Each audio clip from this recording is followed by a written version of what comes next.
lost my camera for some reason. I don't know why. What's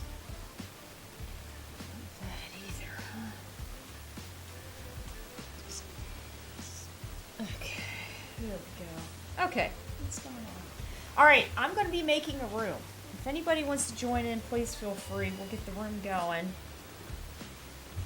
I hope you guys are having a good one here. Okay. Okay, so, yeah. I had taken everything in my computer apart last night because I was getting a lot of disconnects, as in electronic disconnects. And we were trying to figure out what was connecting, disconnecting, connecting, disconnecting, and it's a bad cord somewhere, so I was able to switch it around.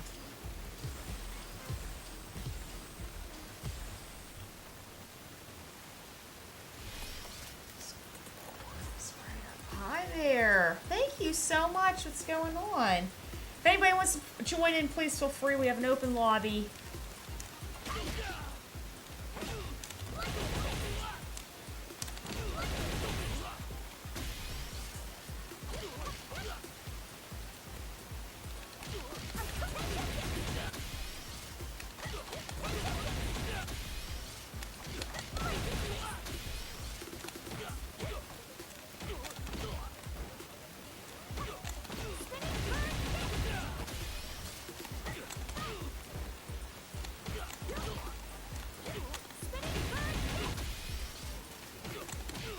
Things are so different and modern compared to classic.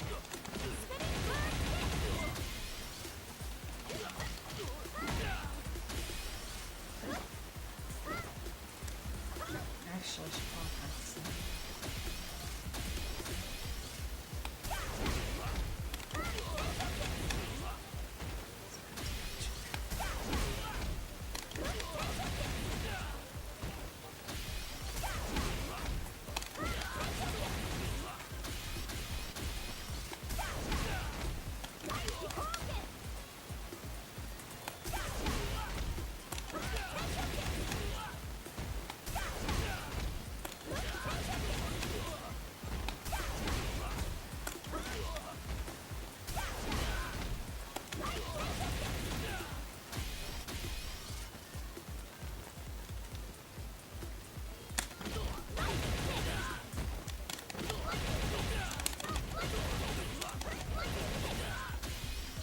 What's up there? How are you? What's going on? If anybody wants to join in, please feel free.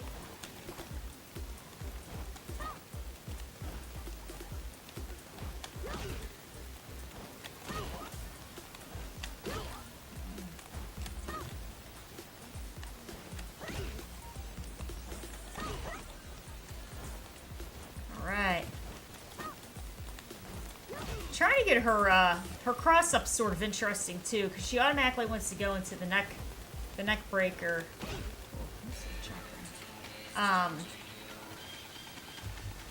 Still trying to figure out how to do that, like, easier. You know what I mean? Like, more consistently easier.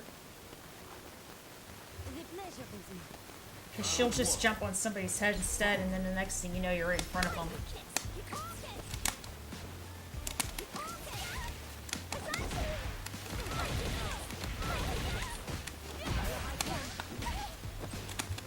Nope.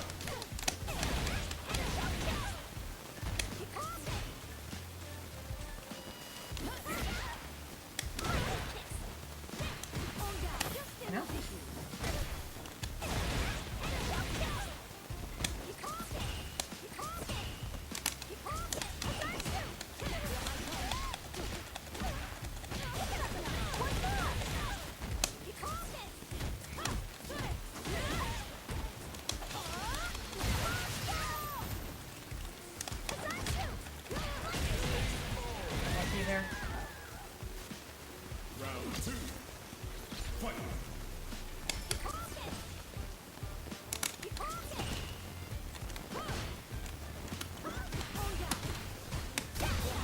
Oh, that's good.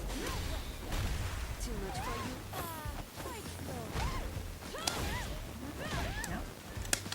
No. Ooh, no kick.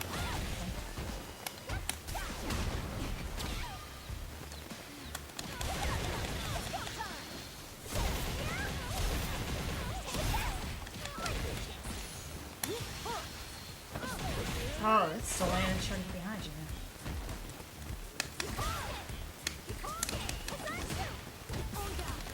Yes. That's plus. That's good.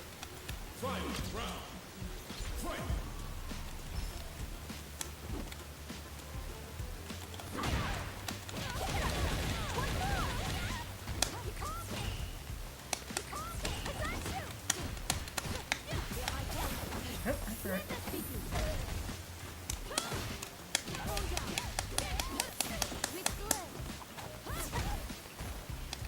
Nope, that's bad.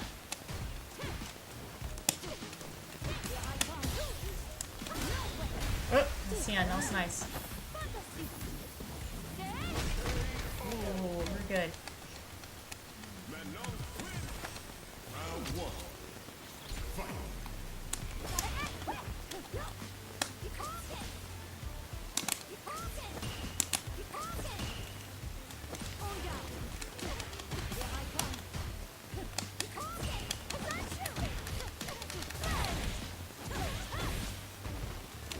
Ooh, nothing.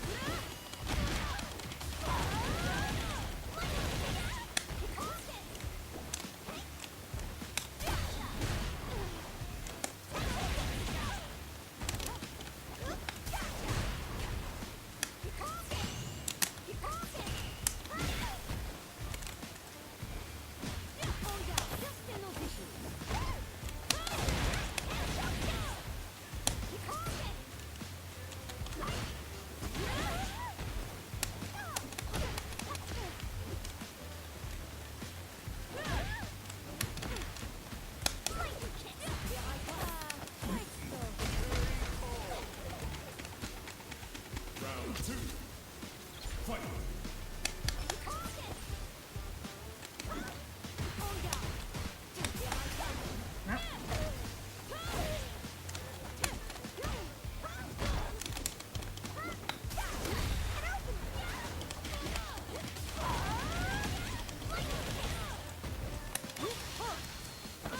Yeah.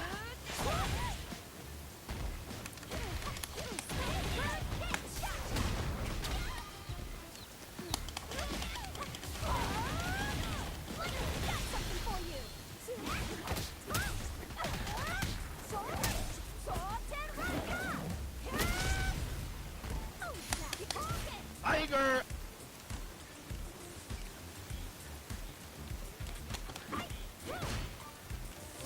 No? Ooh, that was close. Oh, thanks for the follow there. Thank you so much. Thank you so much. Appreciate it.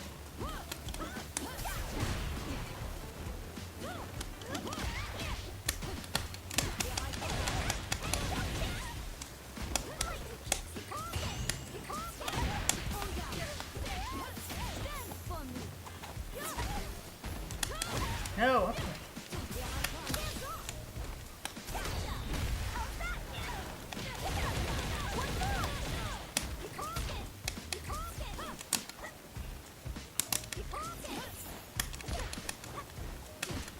No tap. That's good. Cian. That was nice. I have to pick Blanca after this. I'm having a hard time with her against you.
Whoa, really? Oh my goodness. That's, something.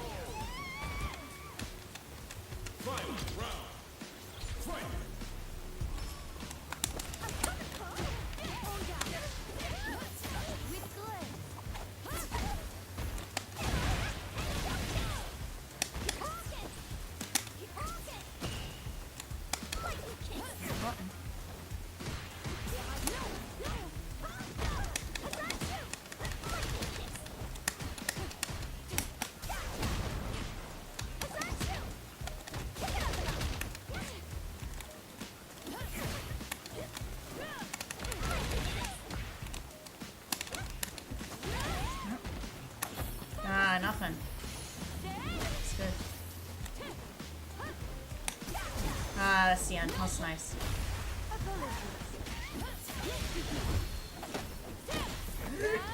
That was a good one.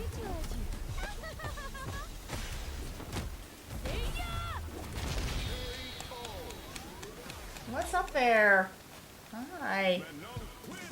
All right. Let's see. I don't get the amount of, well, it's sort of hard. In Modern, I don't get the damage as I would in Classic, but then in Classic I have execution errors because I can't do, it's harder for me to do the levels. So we'll see if I can get more damage with Blanca.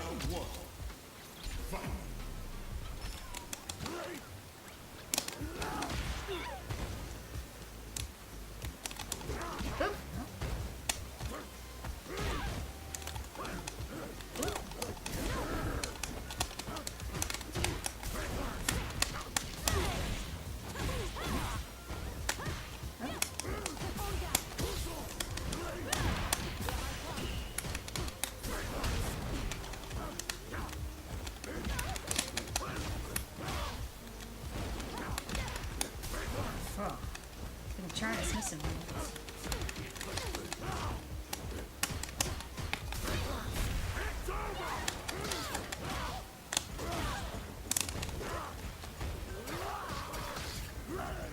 That was close.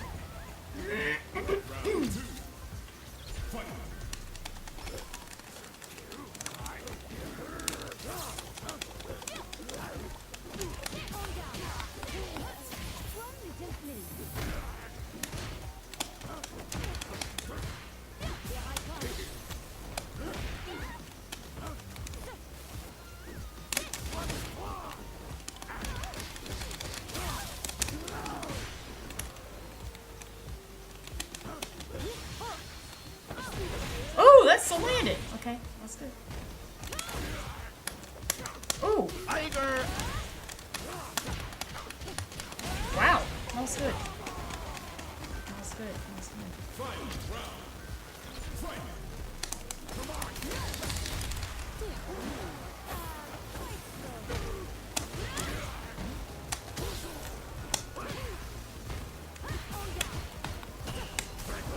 Yep.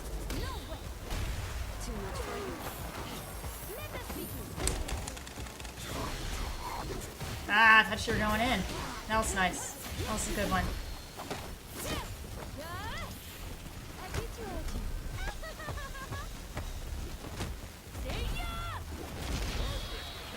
Ooh, very nice.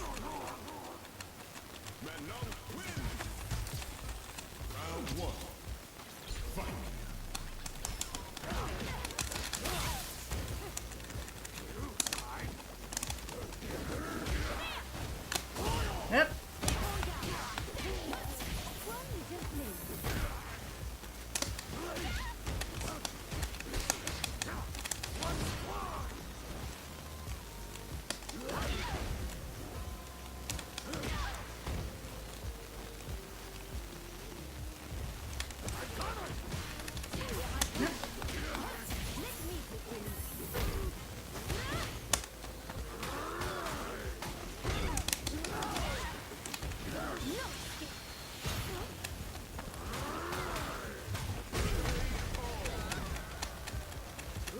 close one.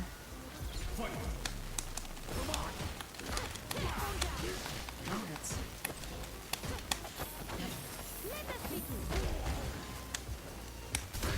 Oh man, that's fast.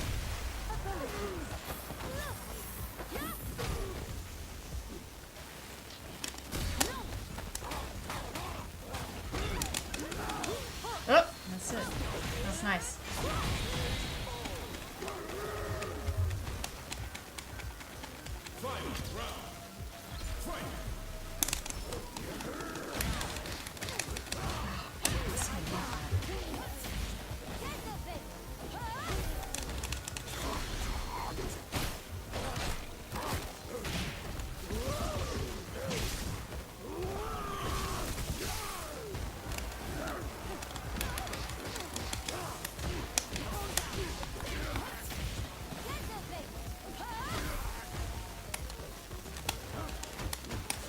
Whoa, nothing.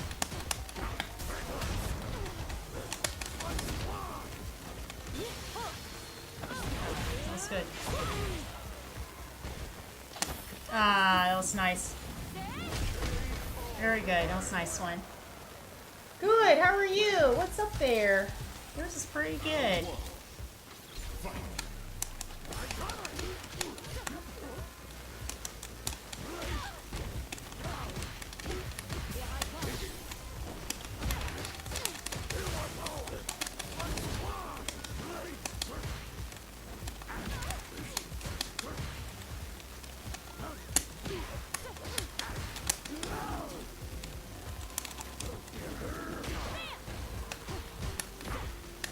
Oh, nothing.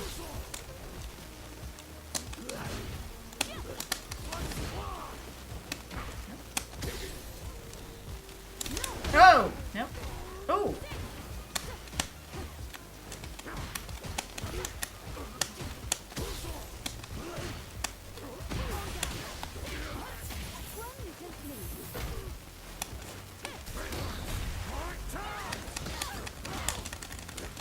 Oh. What's going on tonight? I was mashing that.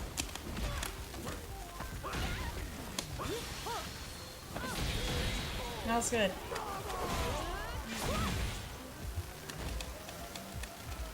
Round 2. Fight.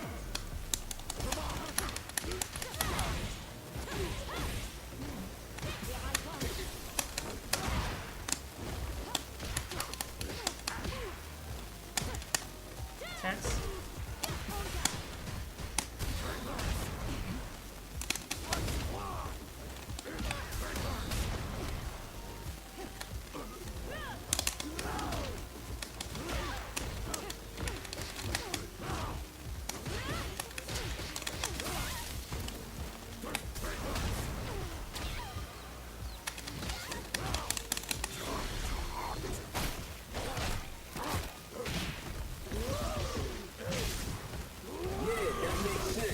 Oh my goodness. Oh man! Just thought I was holding back after that jab. Okay.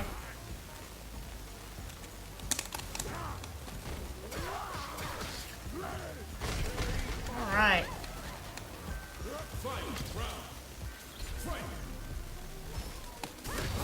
Oh nice. That was good. You're getting every DI.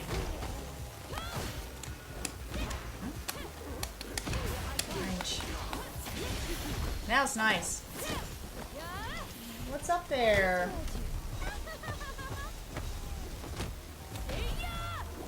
Ooh. Oh, no.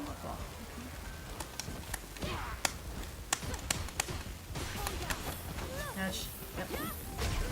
Very nice. That's a good one. Very nice there. Oh, there's no one else in the room. Alright guys, we'll do one more, and then we'll try to get a rotation going there. We'll try Chun-Li again. Very nice. I think the projectiles will help a little bit. Get out range. Oh! Alex! Ooh. Very good. What's up there? How are you? Alright. Girls loud.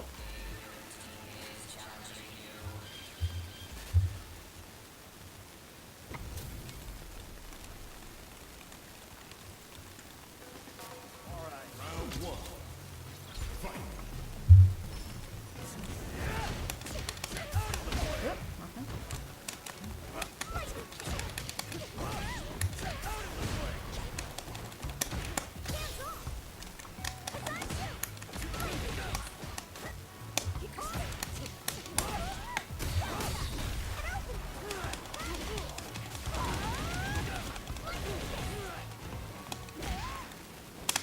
Oh!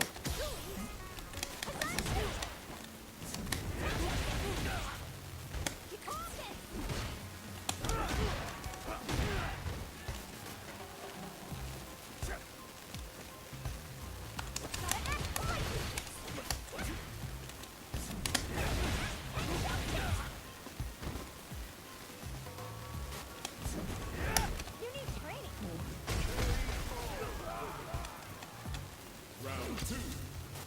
Fight.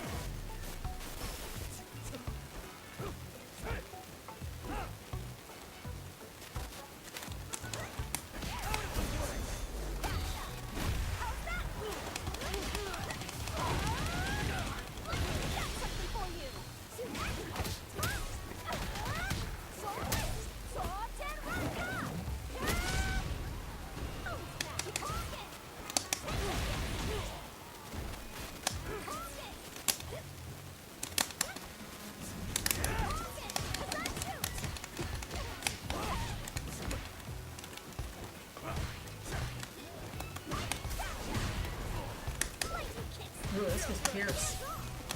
Oh!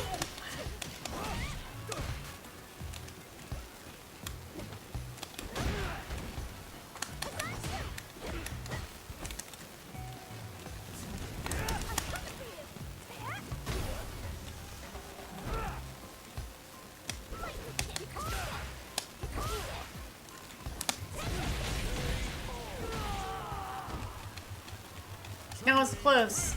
That was a close one. Round one. Fight.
Round two. Fight. Oh, nice.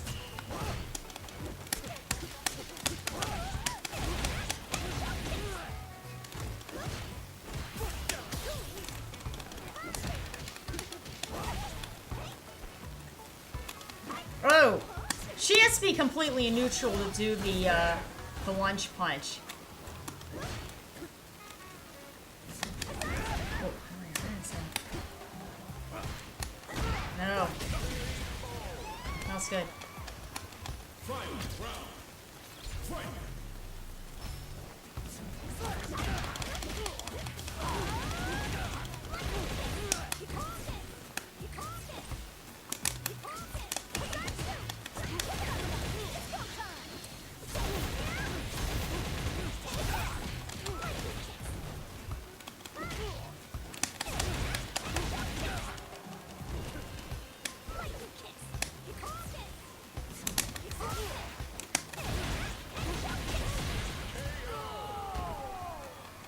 That was close.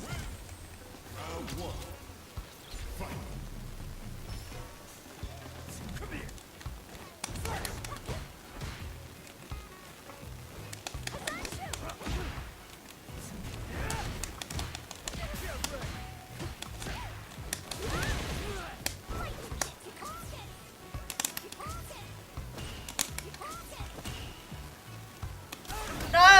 Wrong one, wrong one, wrong one.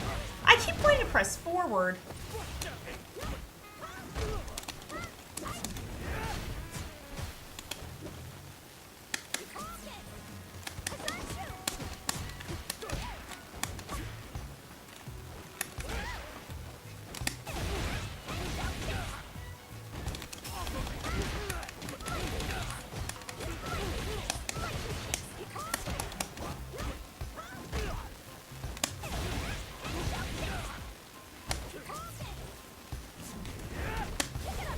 Oh, it's supposed to be EX Kikoken.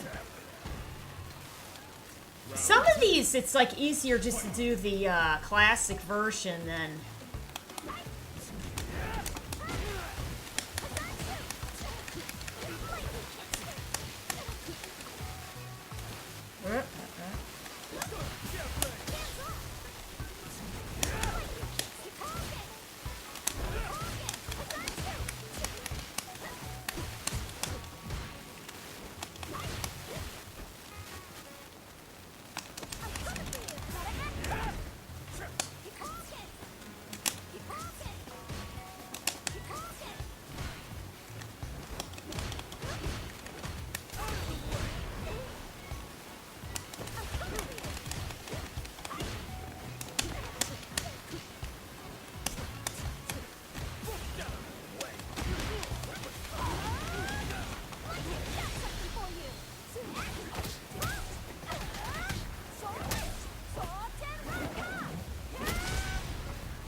Nice.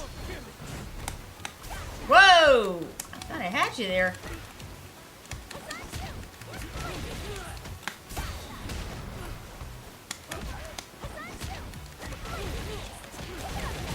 That was close. I thought I was gonna get you in the corner there. That was close. That was a good one.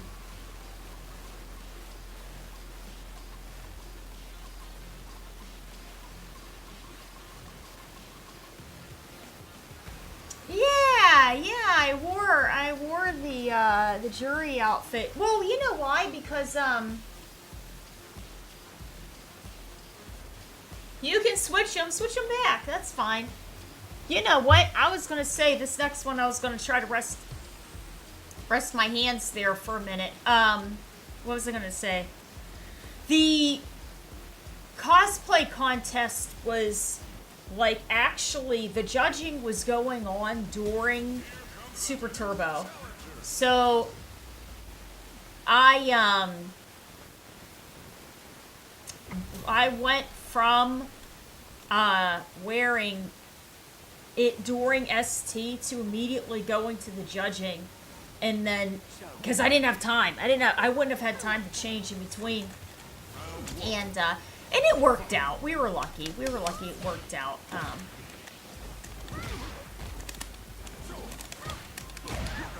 Nice.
That's good. Round two. Fight.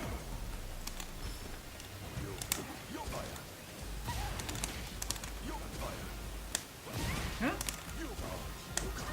Still trying to get used to her a little bit there. Some of this stuff.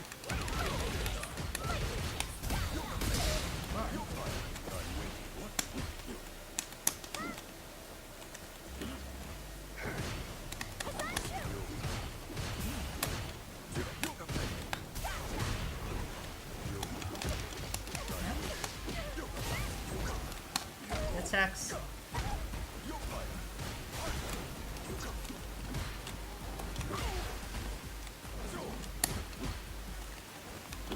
Ah, that was good. I didn't have... I spent that level 2 in the first round there. Round 1. Fight.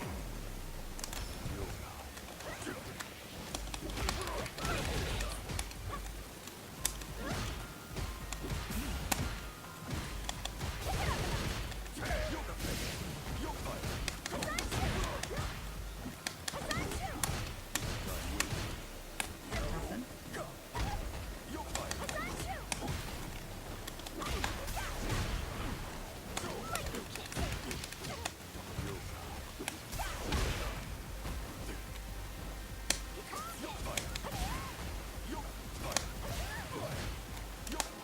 Yeah. That was a good game. It was too it was too... Oh my goodness. Cammy. Ooh.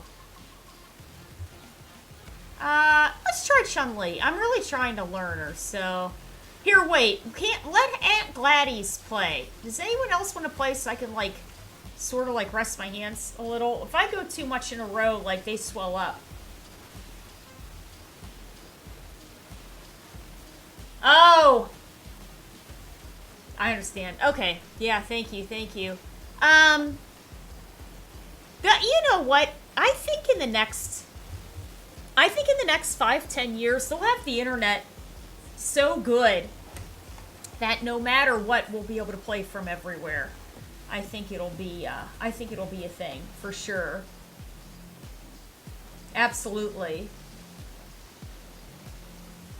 I don't know if Aunt Gladys is actually here. We'll do. I don't even know what side I should. What we played on this side a lot tonight. Let's pick this side. We'll go this side. It happens. It's just the internet being crazy, you know. That happens for sure.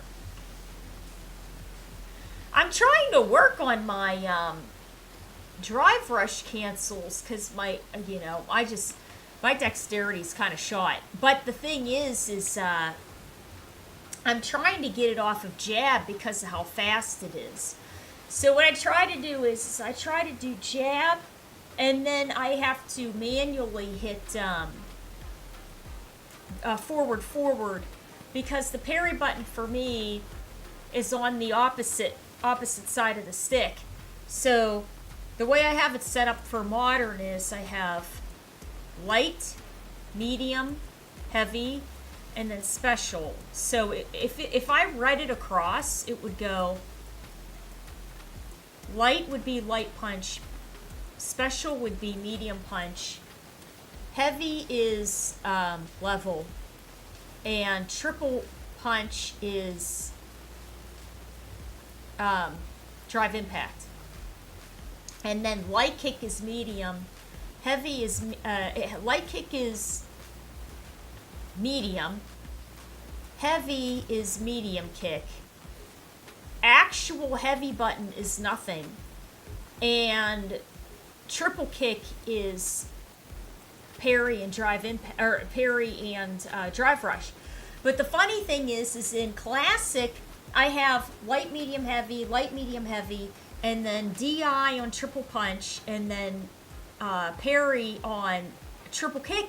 And for me, doing things classic, it's really intuitive. It's really easy, you know. But trying to do it in modern, it's weird because it's like, okay, I have to hit light or whatever the drive rush option is to get the cancel, and then I have to try to hold down the auto button, and then I have to hit light, medium, or heavy, and then I have to hit the drive rush button at the same time.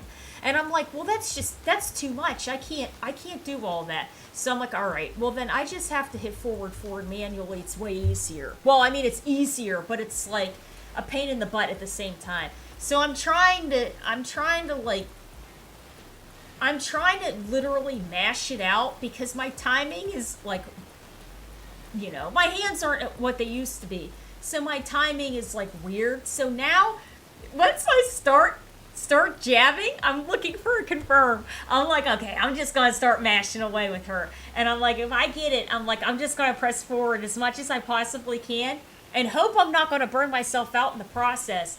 And then I'm just gonna try to get a level, a combo to level from that.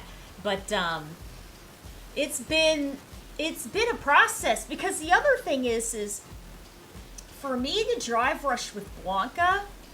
Drive rushing with Blanca and doing his neutral heavy lift is way easier. Like you here. Well, wait. You don't have to shit. I can hit neutral heavy, roundhouse neutral heavy, and drive rush after that because the cancel window's huge. It's super forgiving. But then you just have to worry about, do I want to utilize all of my resources? Does it equate to the amount of damage that you're going to get?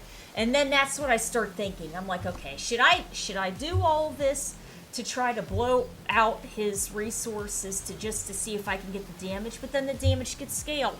So I'm like, all right, you know, I don't know. I try to figure out how to balance it all. Oh, is that you? One button parry on the button for the other hand. Oh, really? You know what? I don't have a button. Boys, that's smart. I don't have a button for that. So wait a minute. You parry with your left hand. Wow, I never heard of that.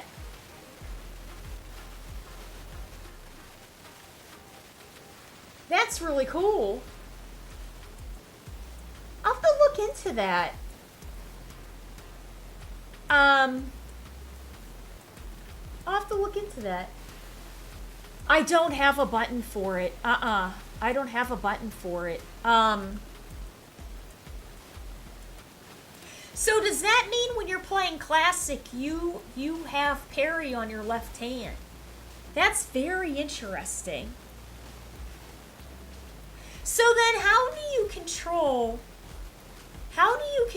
if you want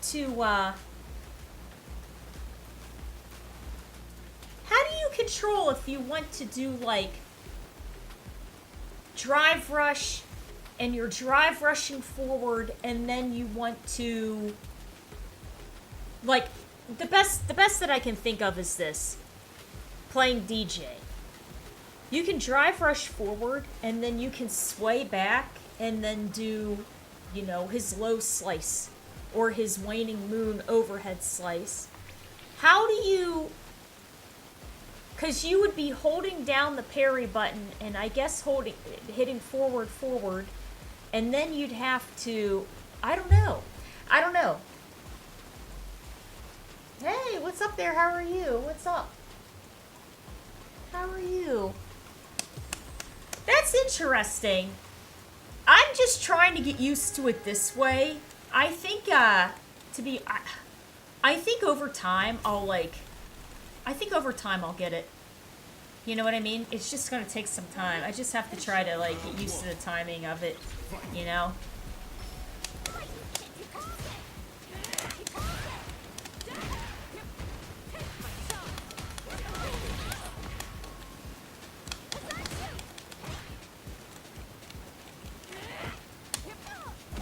Nice.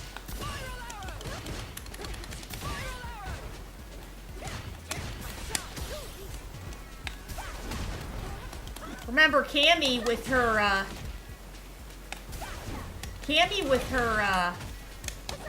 cannon strike now.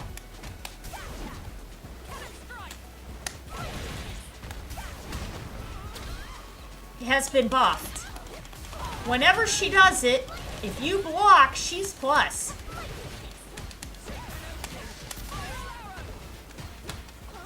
Oh man, that was bad.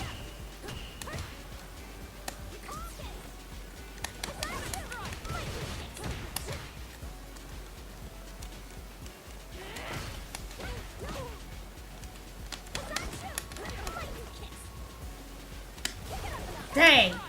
Now it's supposed to be an OD Kiko show. And her cannon spike has better trajectory now too. So you just really gotta sort of watch her.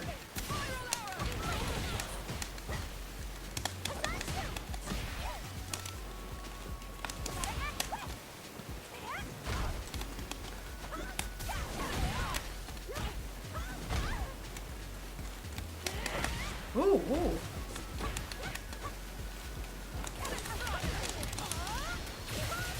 I didn't mean to do that. That was supposed to be something else. We tried though.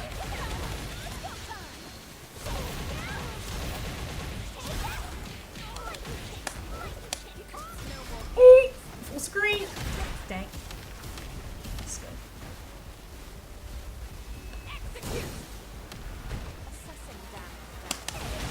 I got lucky. Yeah, we got lucky on that one. Round one. Fight.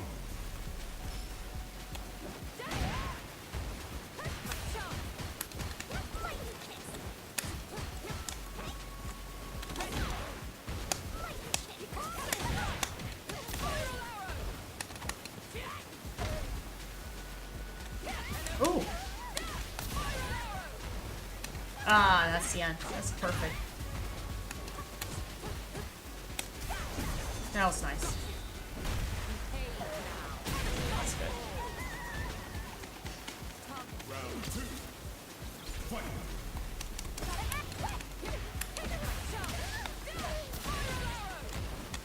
No. Tiger.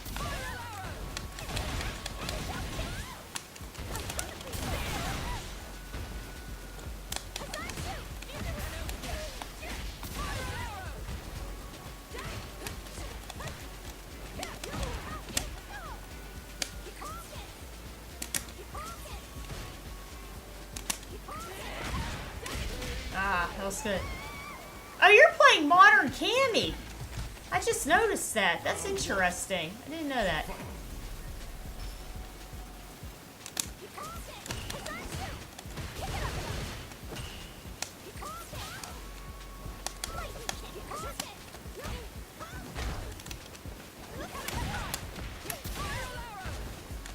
Yeah.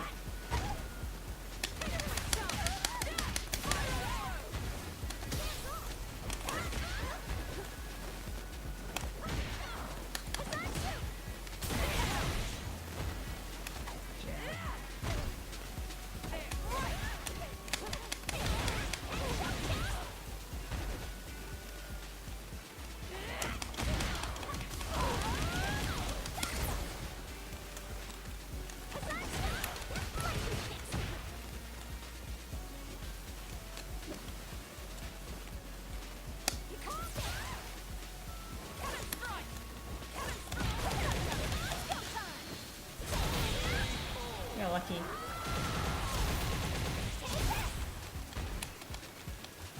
Round two. Fight. Ooh.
That was close. That was close. Round one. Fight.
Dang. Engaging target.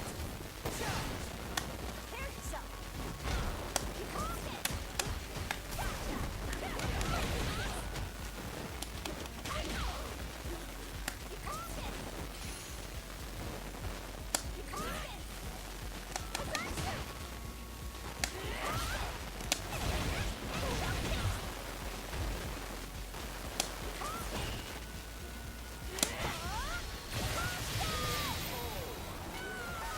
You got lucky.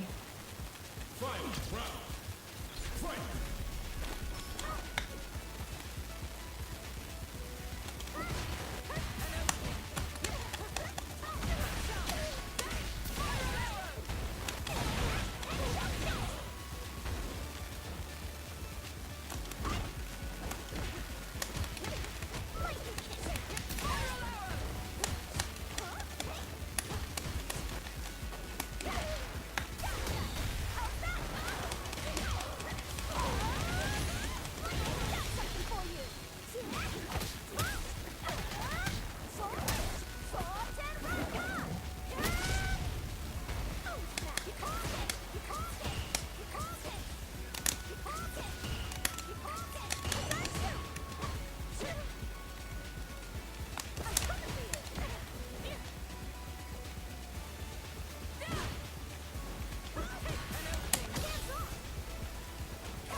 Oh!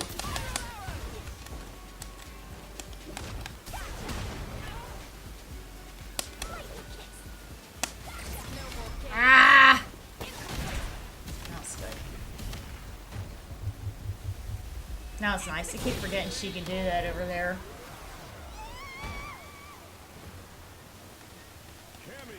Shoulder.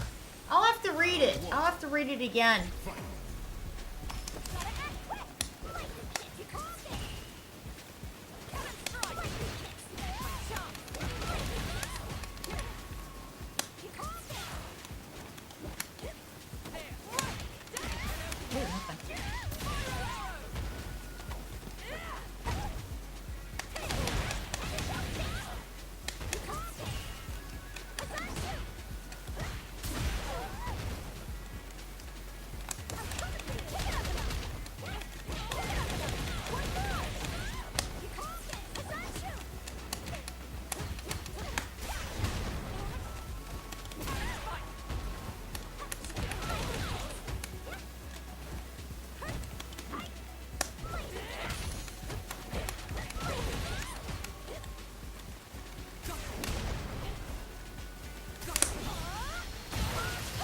Oh my goodness, really?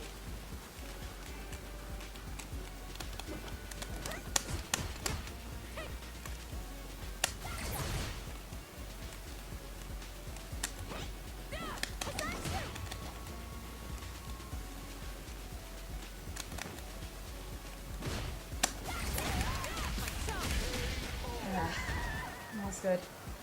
No problem. Round two. Fight.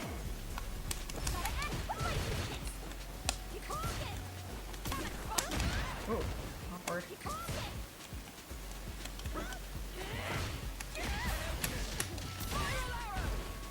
Yep.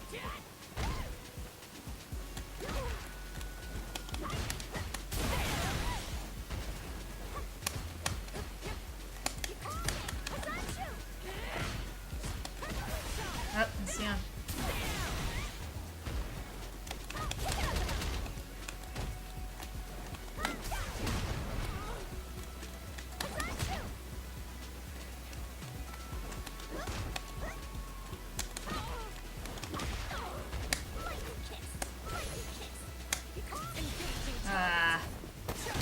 Trying so hard to build up my level.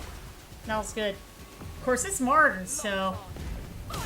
No, it did it! I was going to say minus 20%. No, that's still pretty good.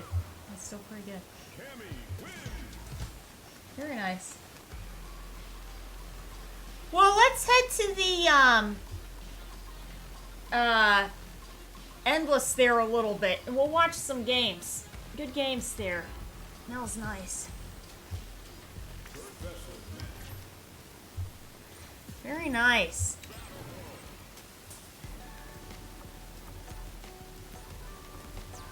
Alright, so we're in level, what is that, level 2? Room 2? Good games. You too, good games. Very nice. Alright. Okay, so what we'll do is we'll watch a couple and then we'll join in on some also. We got a Guile here. Ooh. Let's see.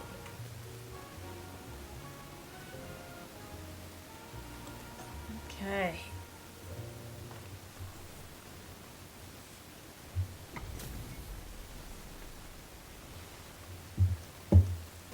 Round 2. Fight. I press forward, parry forward for faster drive rush. There's no holding involved. Forward, parry, forward. Max uses the left shoulder, but he uses the Y and B on the pad, right? Y and B? Y and B. Oh, I see. Yeah, yeah, yeah. Oh, secret act under. Left shoulder.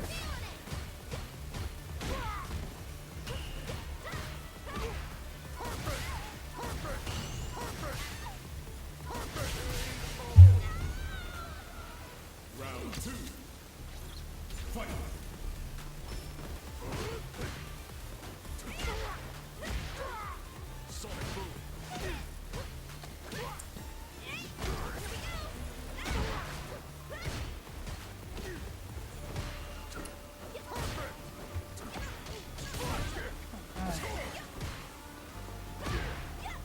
Oh, you're welcome.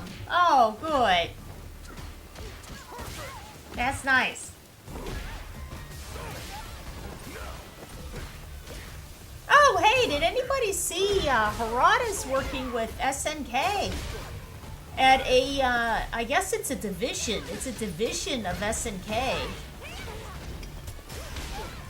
And the interesting thing is that I bet you he's going to be, I would think, he would be developing a 3D game.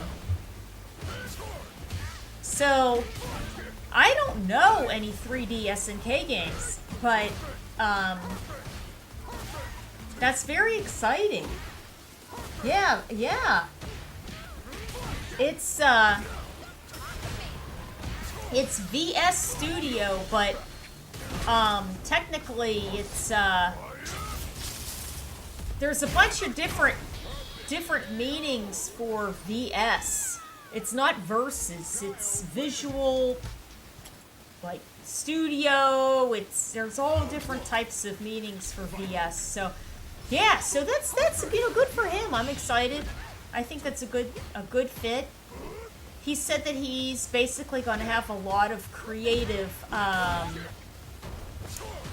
freedom, which is, I have a feeling that's what was one of the things that, there were some issues with some of that in Tekken, but yeah, but I think it's a good thing for him. I think it's a very good thing. Ooh. Oh.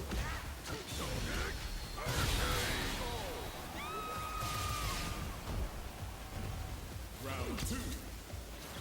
Fight. Something new. Reboot an older franchise. Yeah. Galaxy fight. Maybe. Yeah, it could be something like that.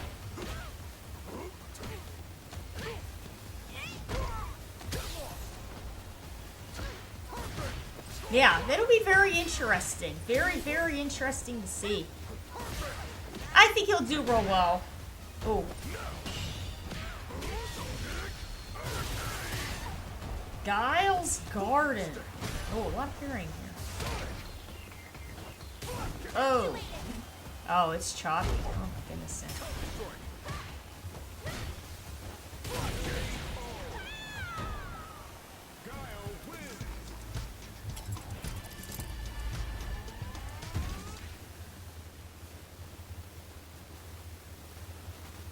Actually, now thinking about it, let me try something real quick. Look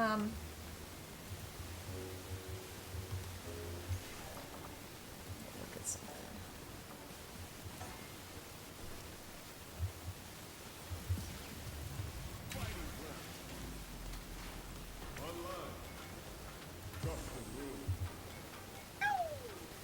Oh, thank you so much. Finder, thank you so much. I appreciate it.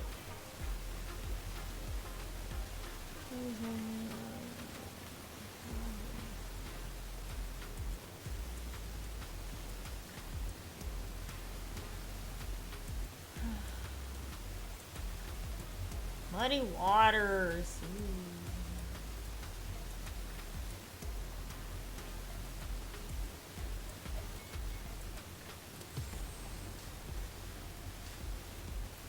Oh, there's nobody in there. I want to sort of watch a couple first.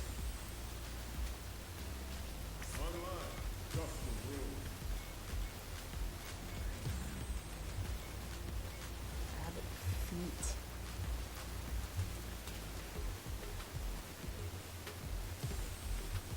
Two people. Whoa. Oh man, it's pretty laggy there. Okay. Let's see. Let's take a look.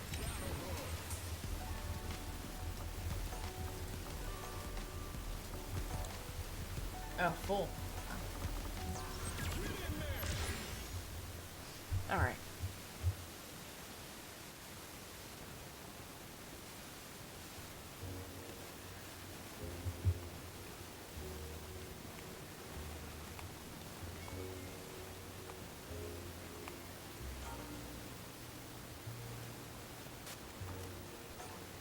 Okay.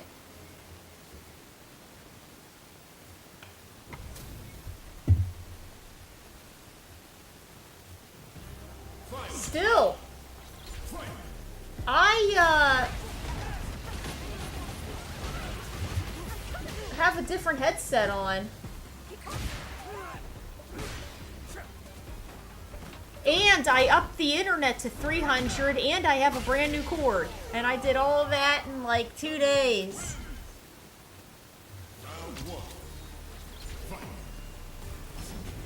And last night I took out all of my USB cords out of the back because something was disconnecting. And I put them all in different USB ports. Oh, too many buttons there. Too many buttons.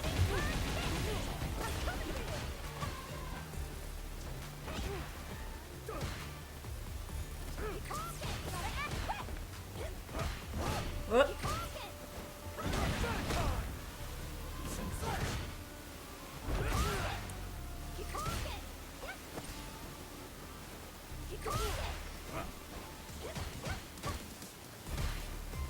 Whoop.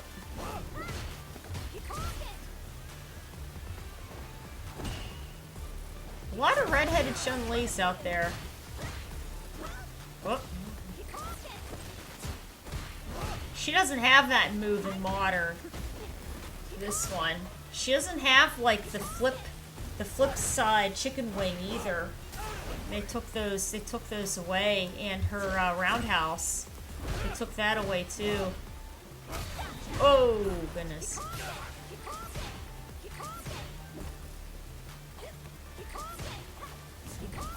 Oh my.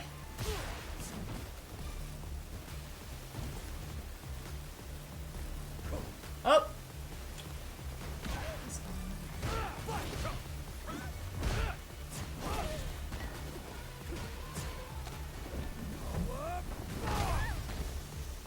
3 seconds, better do something. Oh my.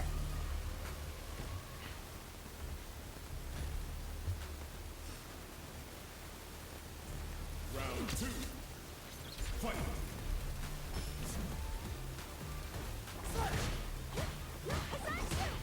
Wow, this is really laggy.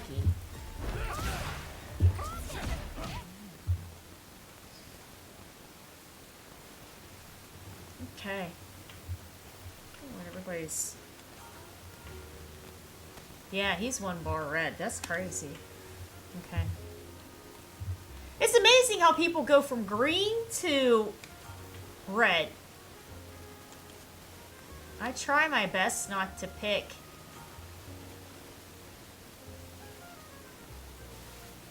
anybody that's even yellow. Alright, let's check this out for a minute or two and then we'll join in.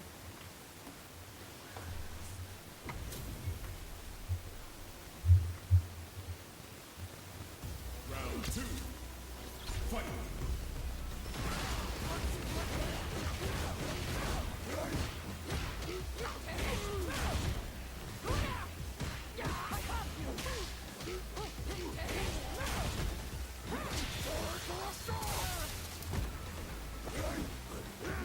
Oh, that's a bad idea.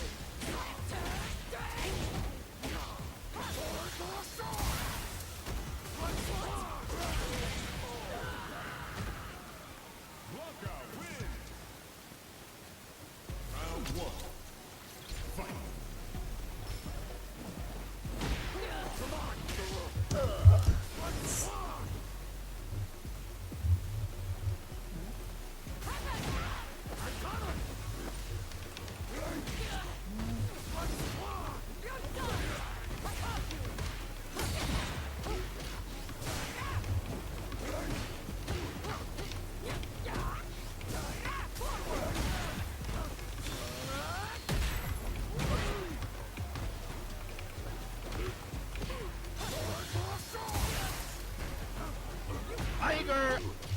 Oh, thank you so much.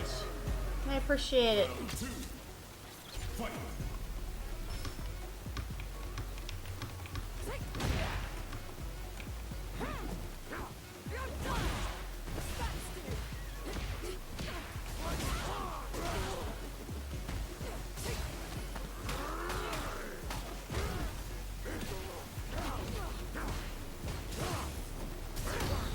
Oh, goodness.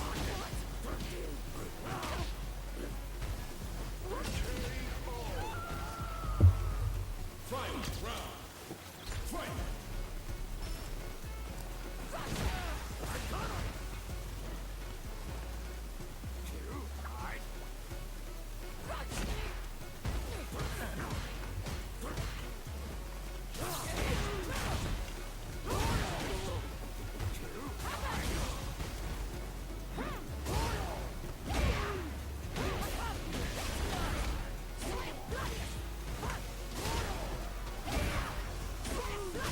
Oh, he's stuck in the corner there. Round 1. Where is this armor?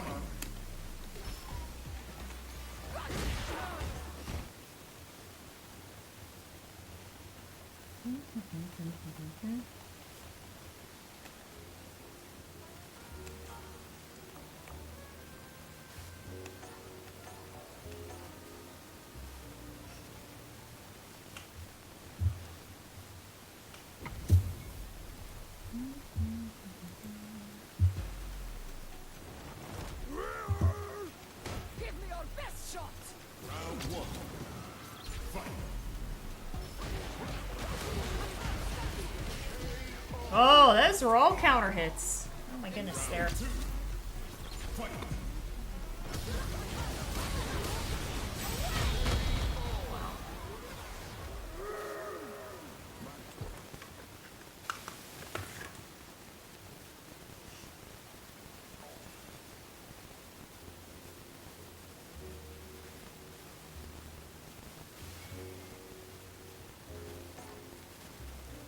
Yep.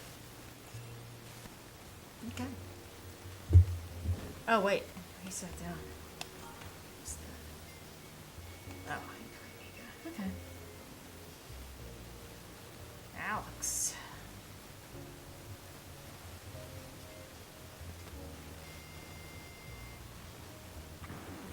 Now, find a new rival.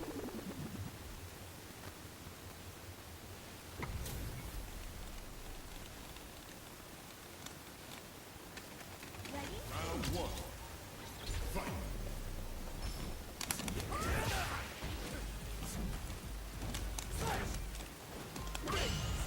Oh.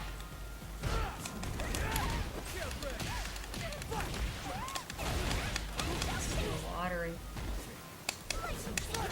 That's supposed to be Joe Hogan.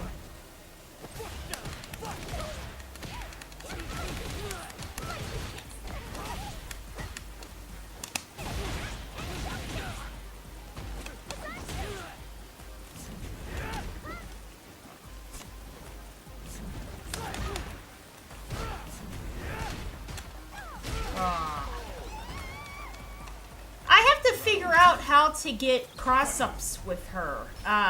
They have it built into the, they have it built into her, head stomp.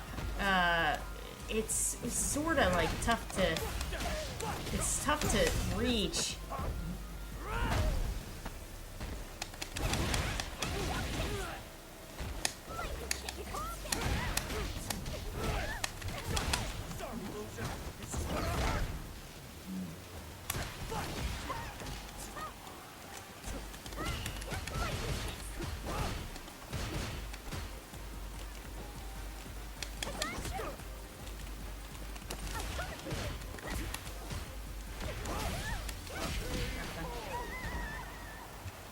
That was good.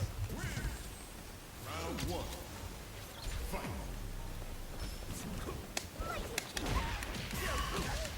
The funny thing is, I keep thinking I'm pressing back long enough to access the auto Kikokens, but it's almost easier just to do it manually.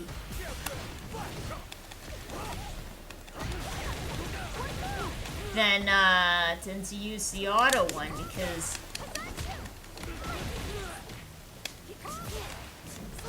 no up kick.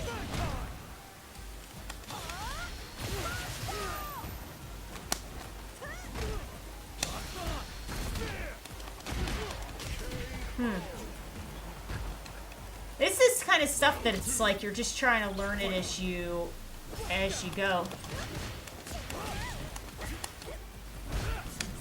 Yep.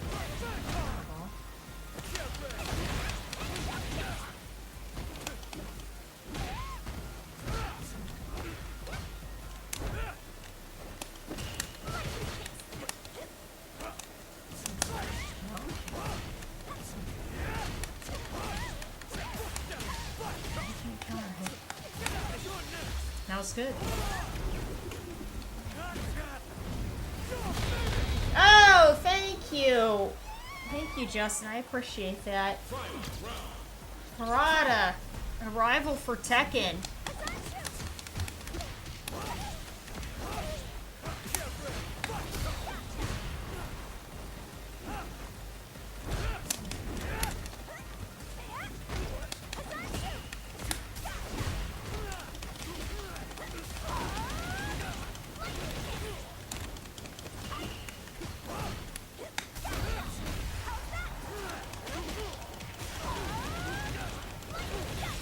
I think he would be, because the you know, and I was thinking about that. You know, the issue is that he'd be really.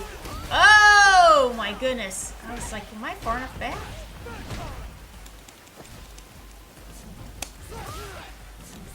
Oh, no up kick. He's safe through all of that. Oh my goodness. No up kick again. That was good. That was nice. That was close.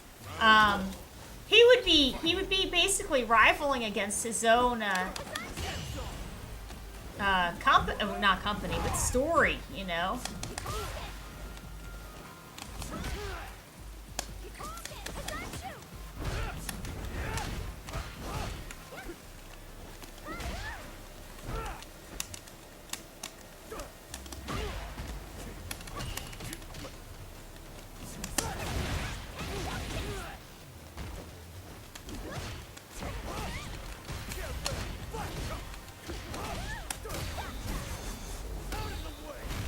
That's good.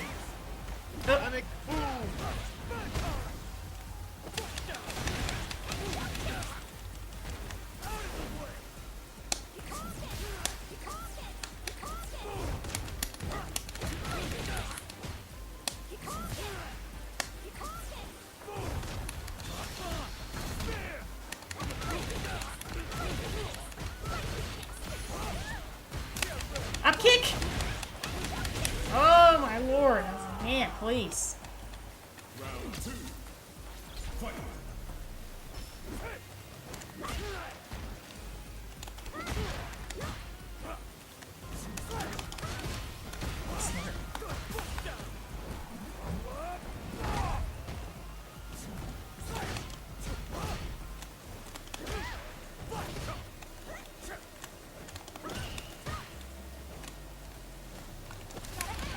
Dang it.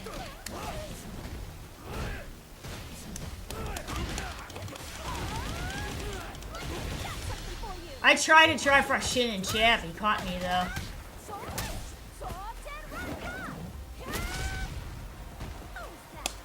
Oh! It's the same dang thing, and I do the same thing every time too. I always do a freaking fireball after that. I have to stop with that. I have to stop. That's a bad habit there.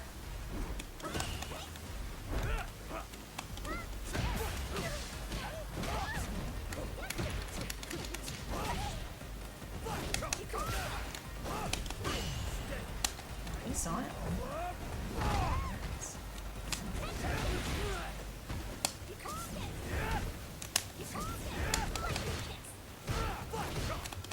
That was a sweep.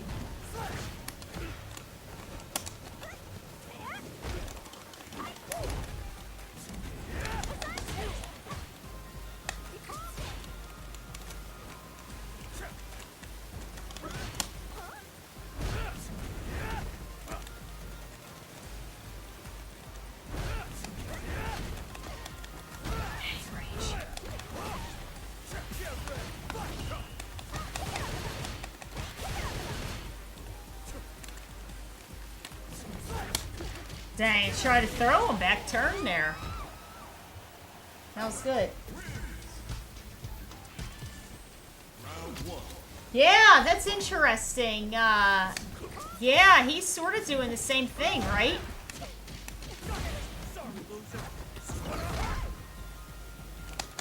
No, a kick. That's good.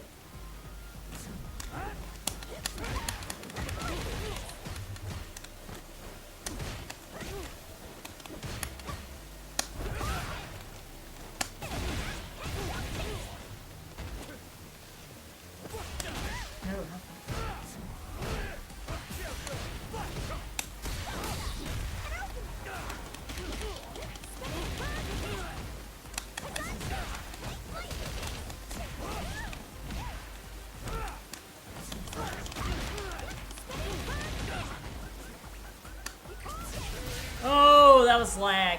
He would have blocked that or jumped over it for sure. Absolutely.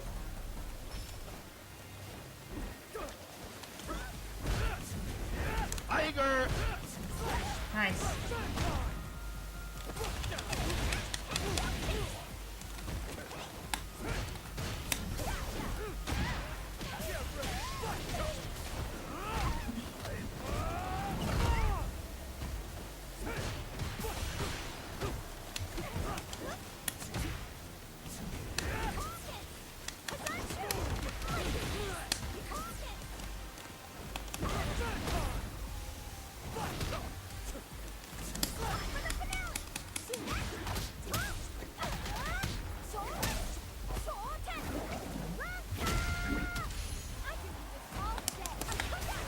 Dang.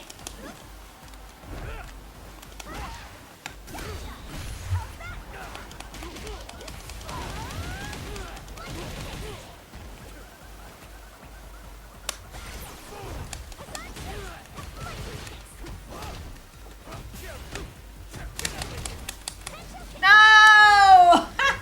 That was good. Oh, there's another one.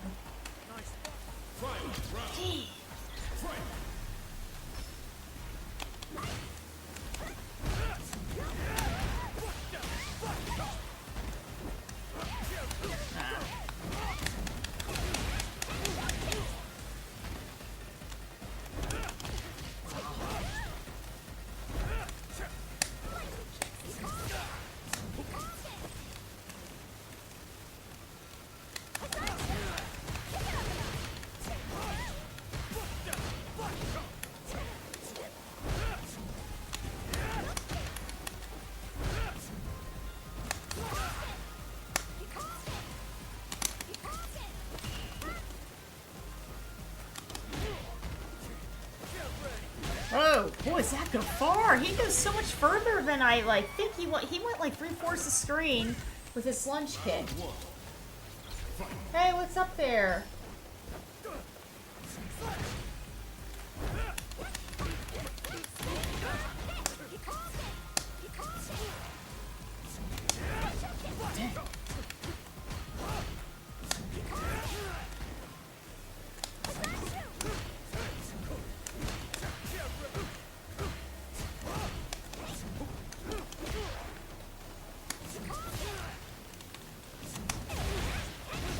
The issue with Alex is... No, that was really smart. You have to know when to try to go against him, because he's very plus.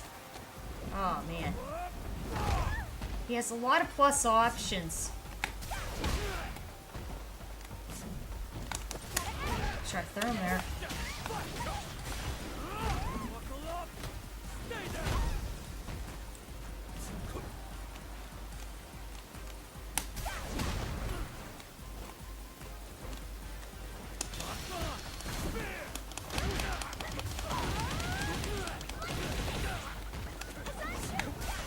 Oh, that was right behind him. That was good. Round 2. Fight.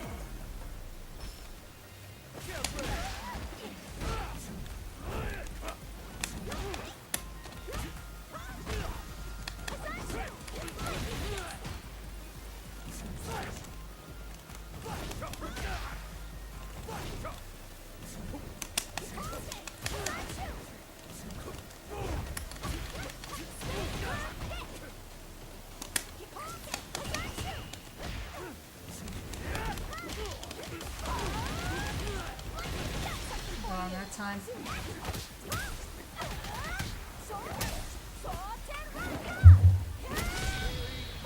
No, so we were lucky. We were lucky with that. Final round. Fight.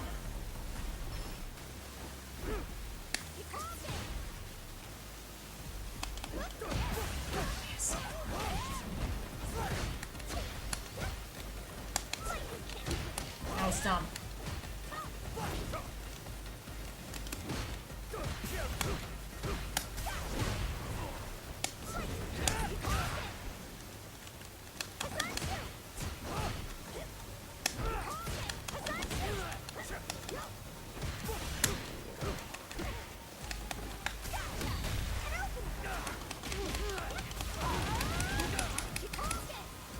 Man, I had it.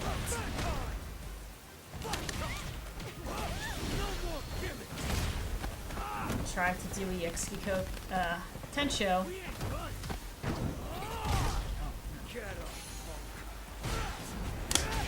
Oh, that was Kikosho. That was good.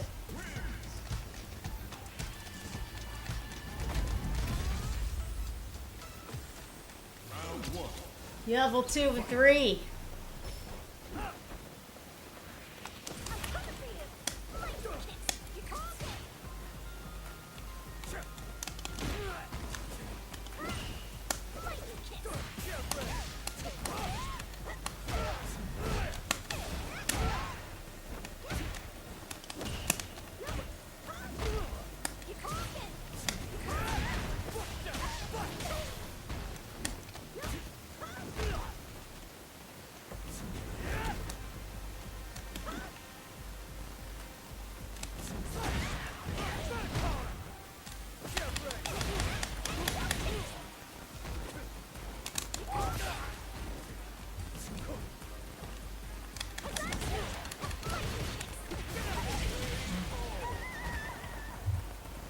I gotta start watching that a lot more.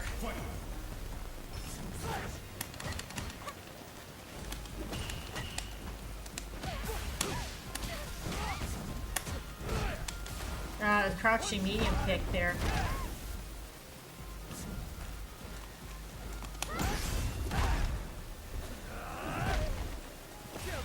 Crouching medium kick again.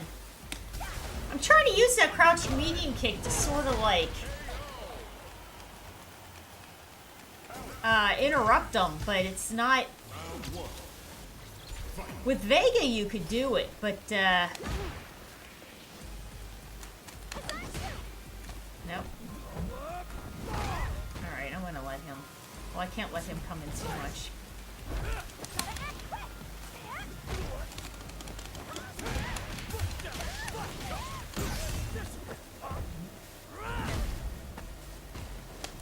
Ah!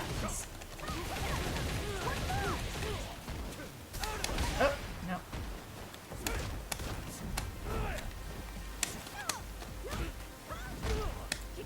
Oh!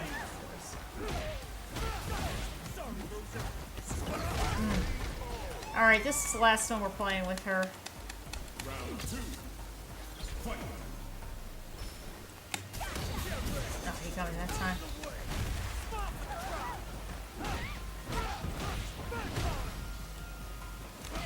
Ooh, no block?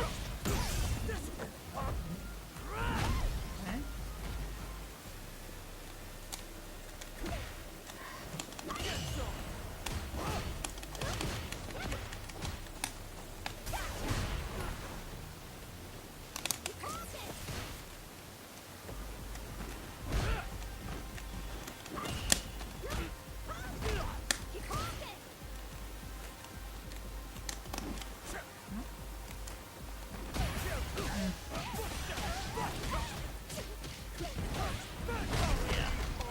Good. Oh yeah, absolutely. He can pull his hurt box back so incredibly much, and then you can't get it confirmed at all. Yeah, no. That's why I'm just very surprised when people are like, he's a bad character. I'm like, yeah, you guys said that about Sagat also. You guys said that about Sagat, and he wasn't. He was pretty good. I think he left.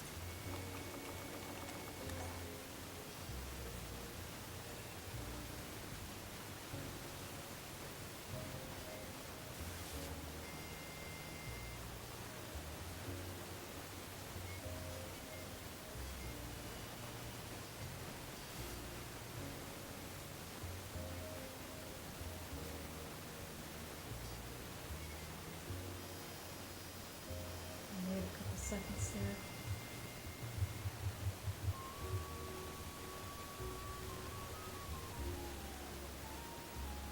there. All right.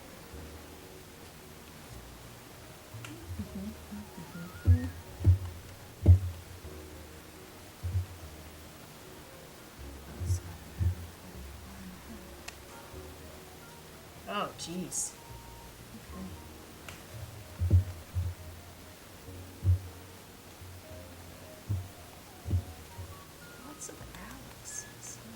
Ooh, got a mirror match there? A modern Alex. Now that's interesting. That's crazy. Okay. Boy, Ingrid's going to be coming out real soon. I bet. I can't wait to try her, to be honest. I think she's going to be really cool.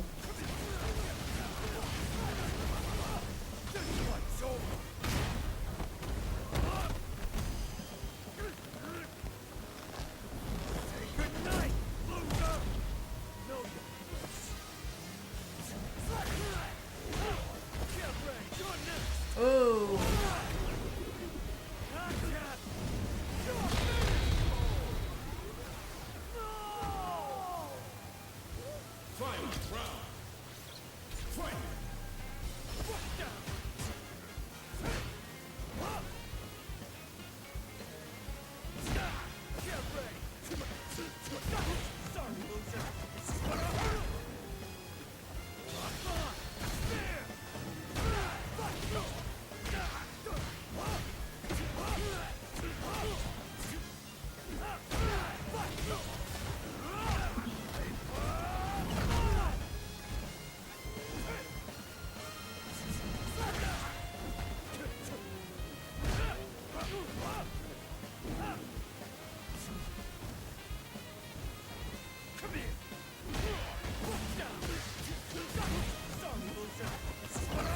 Oh, goodness there.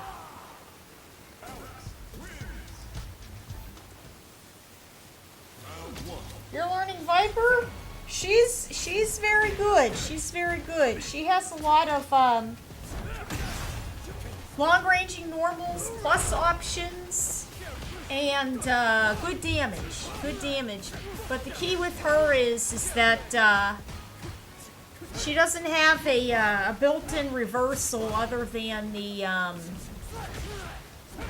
drive reversal.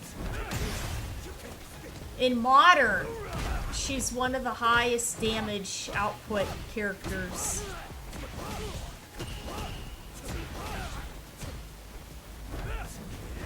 Whoa.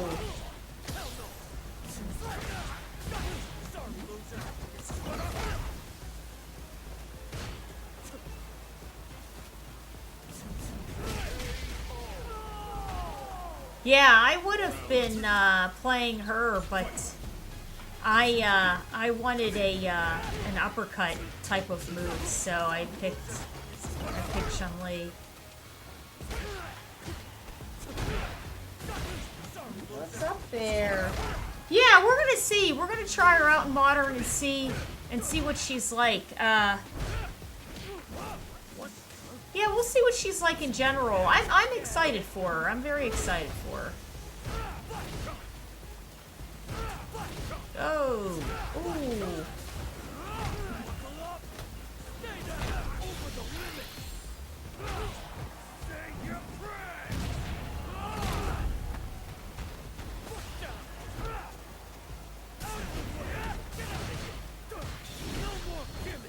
Oh, goodness there.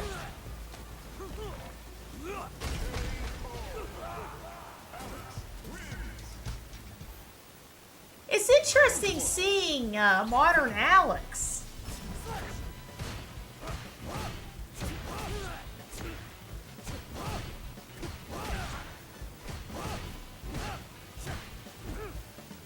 I thought his prowler stance was interesting in Modern, how they had it. Oh.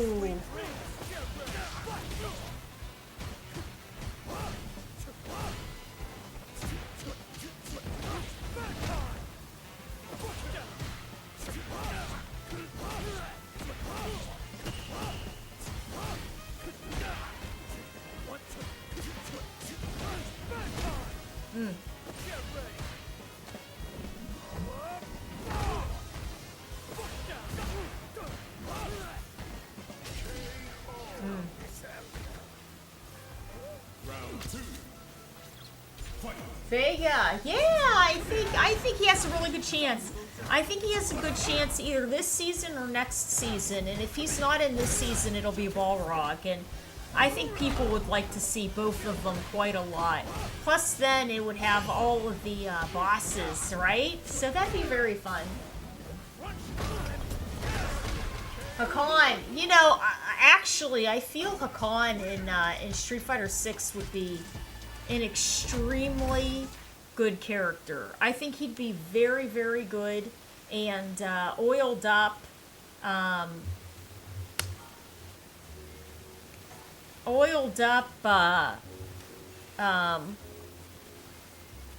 Blanca. And Drive Rush would be insane. Same thing with El Fuerte. I think El Fuerte would be a lot of fun in Street Fighter 6, but boy, he's going to be really intense. Just very, very, very intense.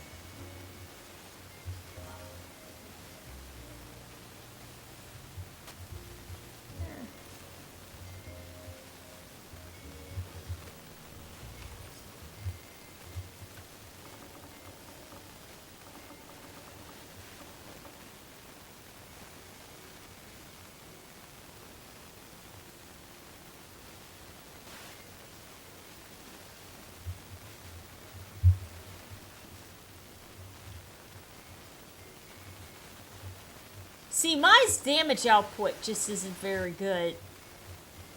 Damage output isn't very good. And Ryu, his fierce punch leads to a lot of tornado moments. And then I can't get the rest of the combo because everybody just spins out of the combo. He's not very, he's just not very consistent, or I'd pick him. But we're understanding Chun-Li better, so...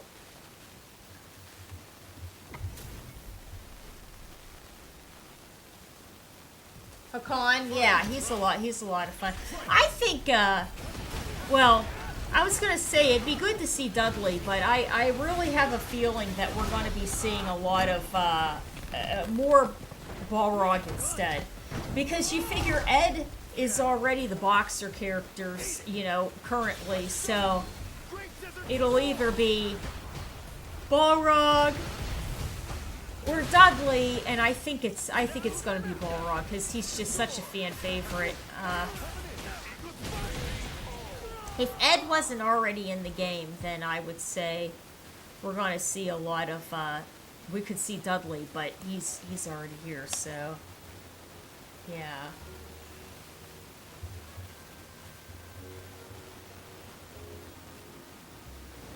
Yeah.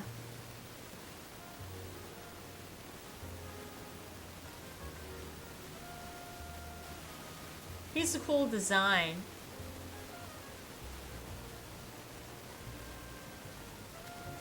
Okay. Ugh.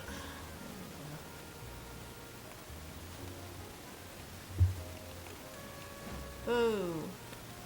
Ah, God. Oof.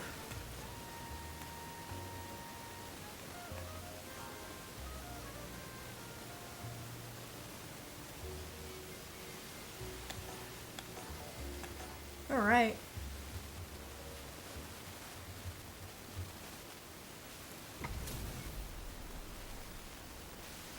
Yeah, but there's other characters that people weren't, you know, terribly excited about, and then they brought them back, and they're doing really well, you know. So, but I think that I think that I think El Fuerte would do real well.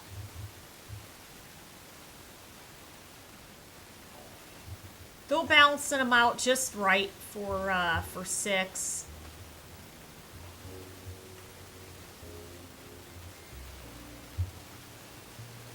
All right. Oh.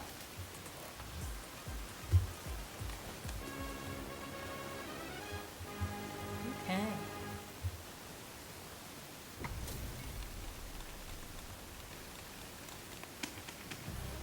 Round 1. Fight.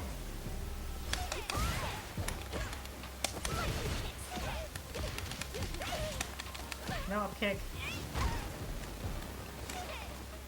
Not good enough. Lightning kicks. You called it. This is just sweet. No parries.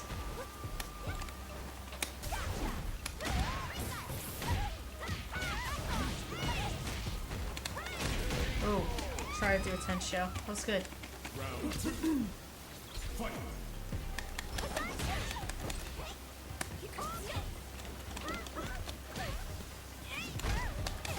Oh,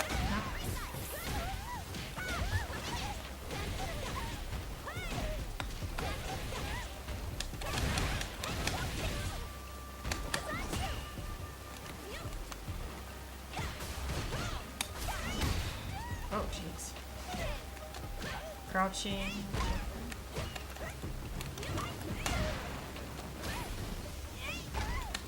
Ah, that was bad.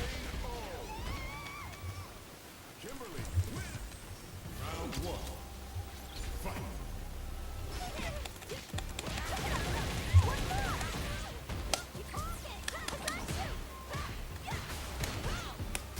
Oh, no.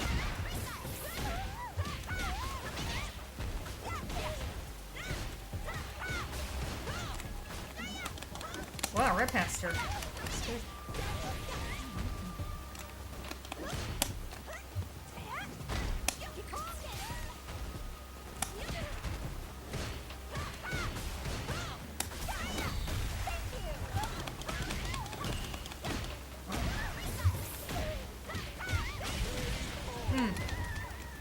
That's good. Round 2.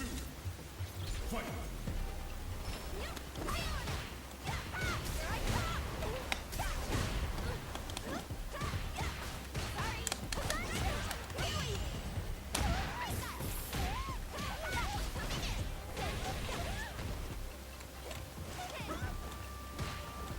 Oop.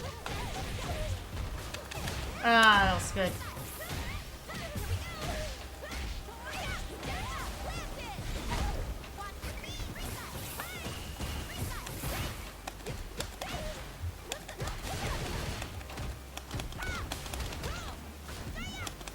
Wow, missed her again.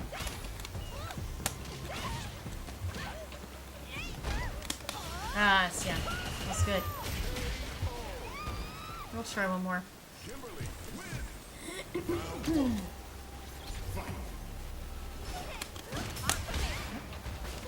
Ah, that was good.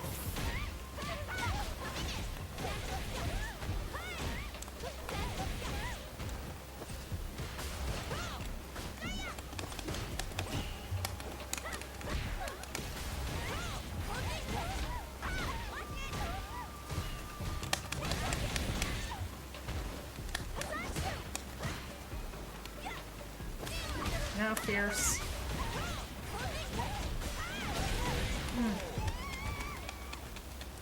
Round 2. Fight.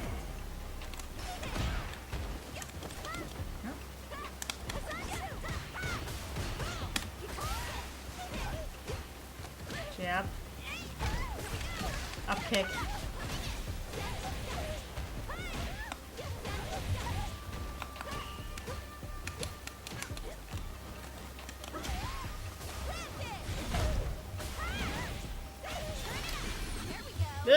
That's good.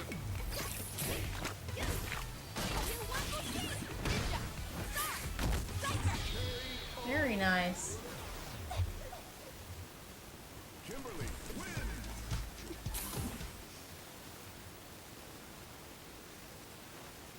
Zombie. I don't know who that is. Zombie Begler.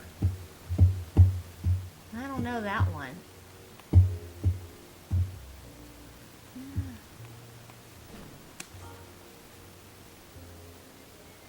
Oh, wow. 2 modern players there. 2 Wi-Fi moderns. There we go.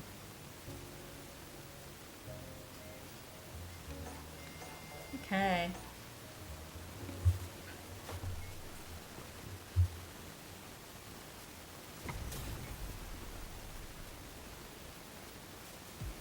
Yeah, I think, yeah, their designs have been really well done.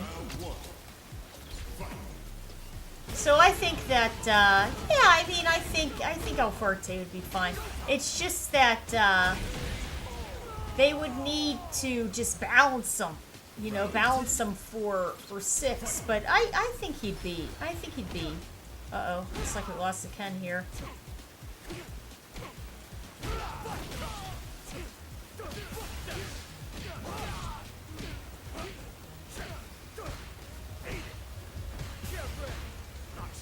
Ugh. What's up there?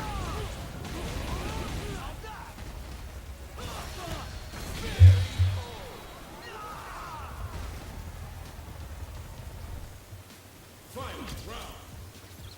Fight.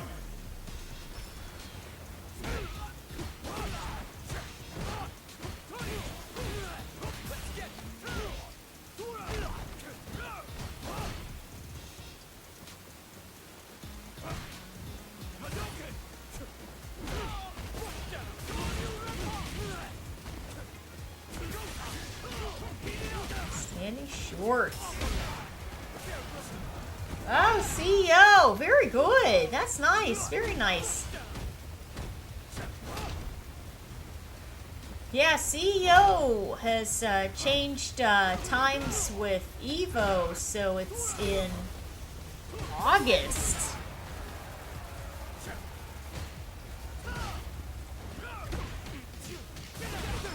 Oh my.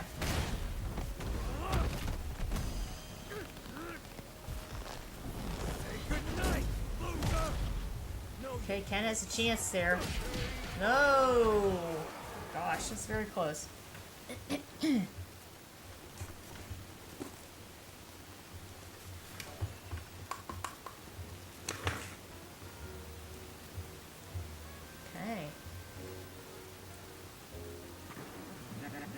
Playable character in Final Fight! Ooh. Oh, I didn't know that. The name's neat. The name's neat. Round one. Fight. Projectile.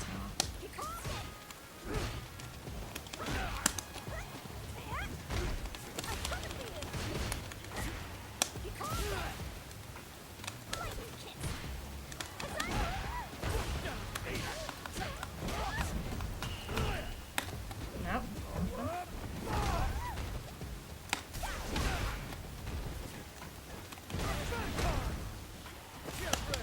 Ah!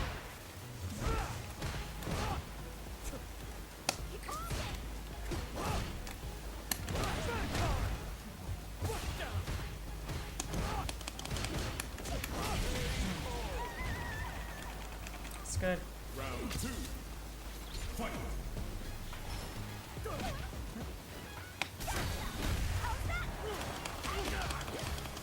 How are my auto combos not auto comboing?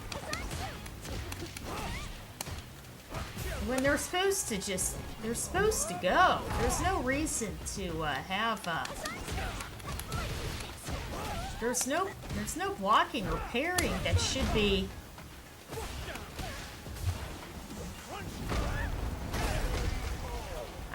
I don't know why that's a thing. Round one. Fight.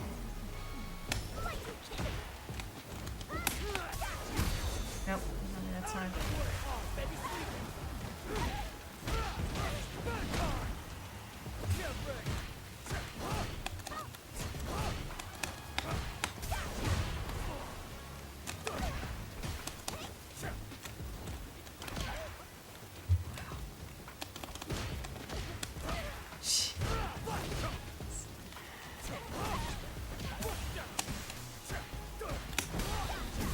No.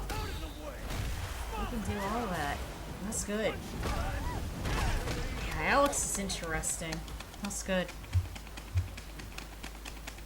Round two. Fight.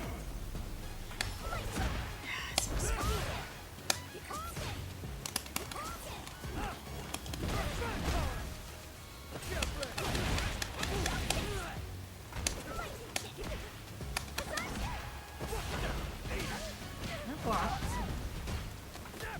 Nice.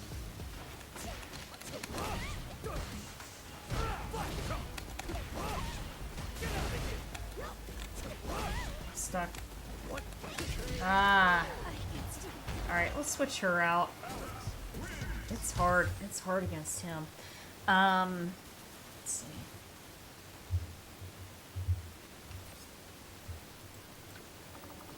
Viper.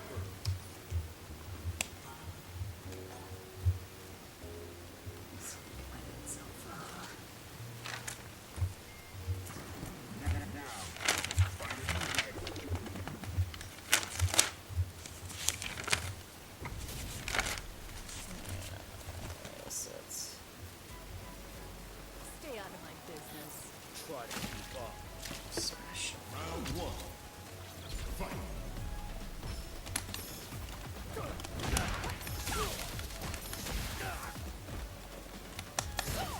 That. Boom.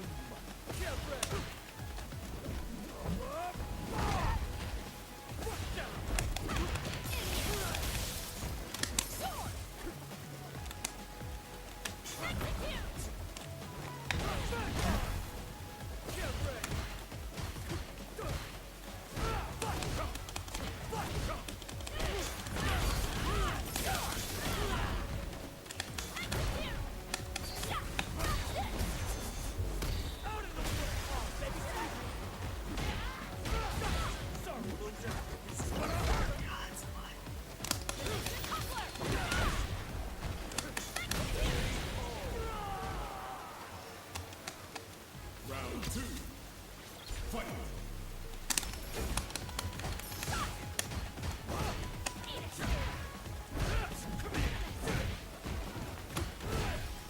Ah!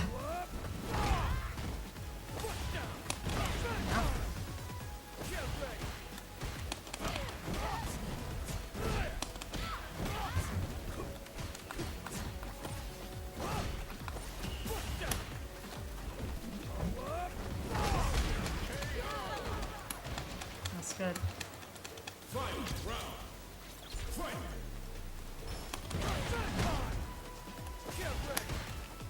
Yep.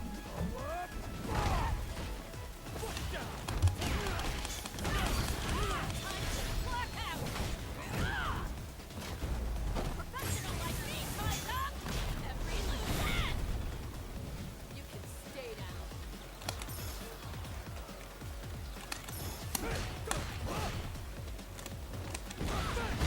This guy. You're done.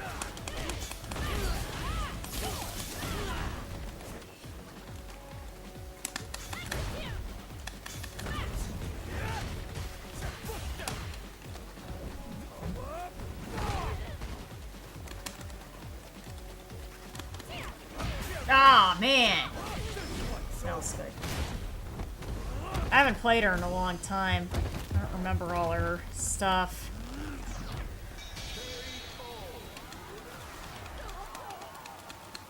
Oh!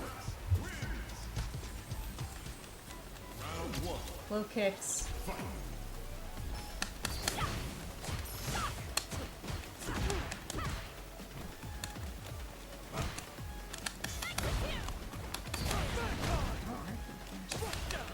Oh, it's supposed to be electric knuckle. Oop, nothing. Ah.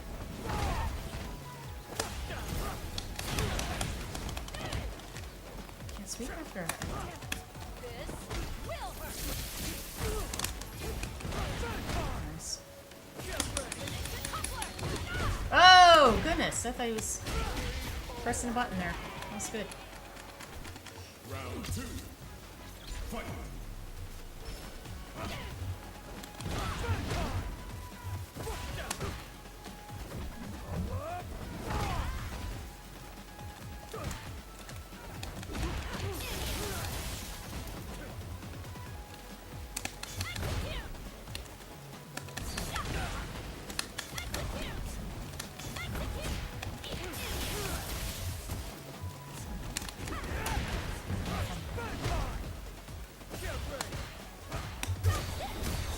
Oh, wow. That was good. Alright, we got one more with her.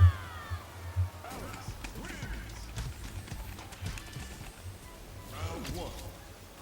Fight.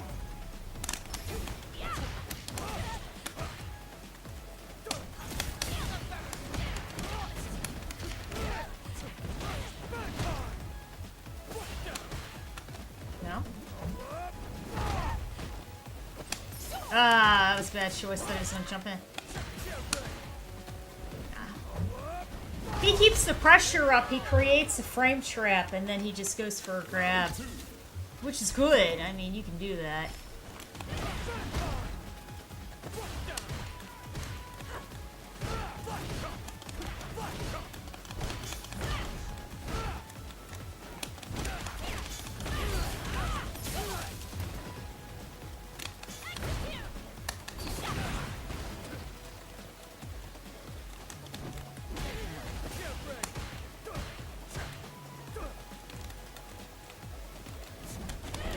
Oh.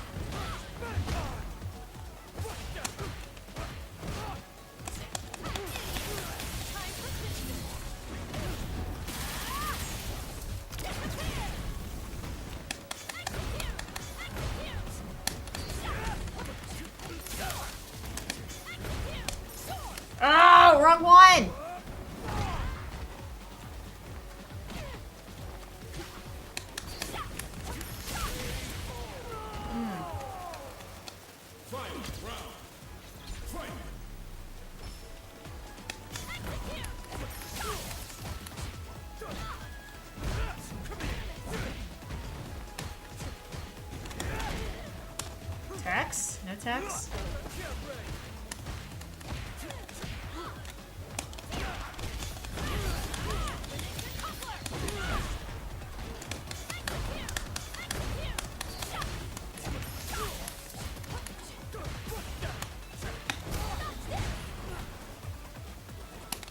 Oh! Nothing.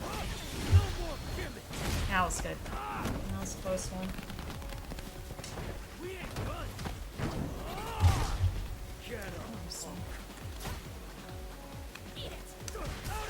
Ah, Sian. That's good. Very nice.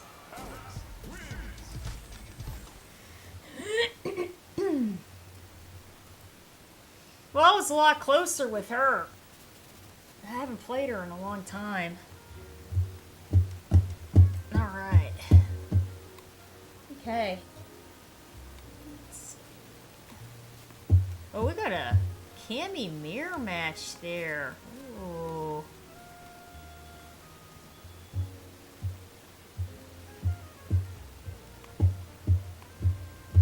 Sagat. Oh my, he's a 2-bar red. I don't know about all that.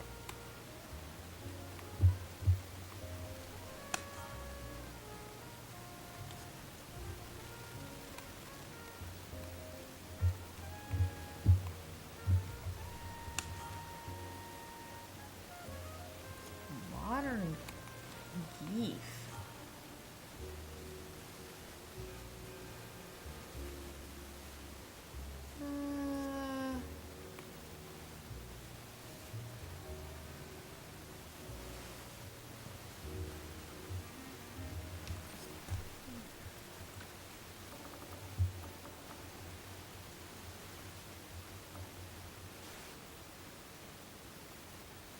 Try to leave. Okay, guys, we're gonna play a couple more there.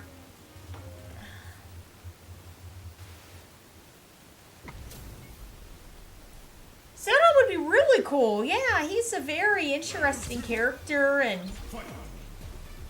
I think he'd do real well. I'd like to see Claw come back. I don't know.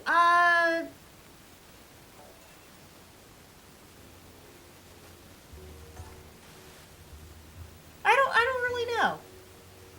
I'd like to see G come back.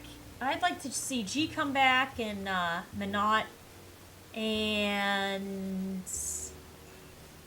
who else? G, Minot, I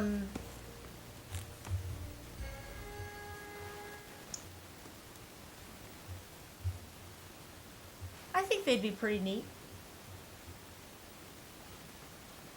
Darkstalker characters would be really good. Yeah.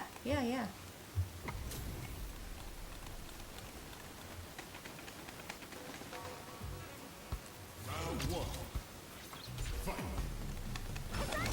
Oh, alright. Oh.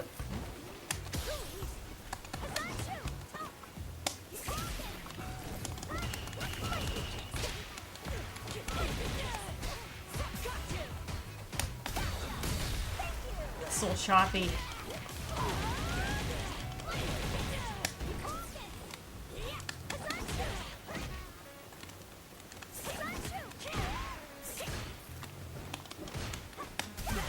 Oh.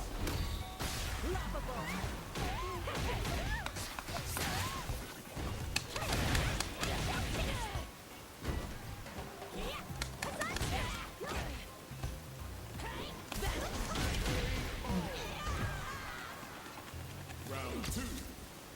Fight.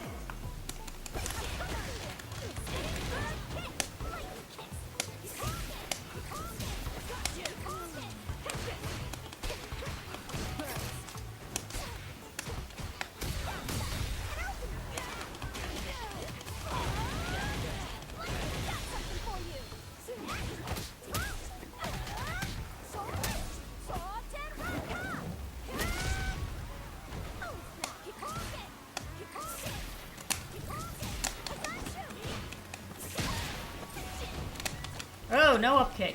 Okay.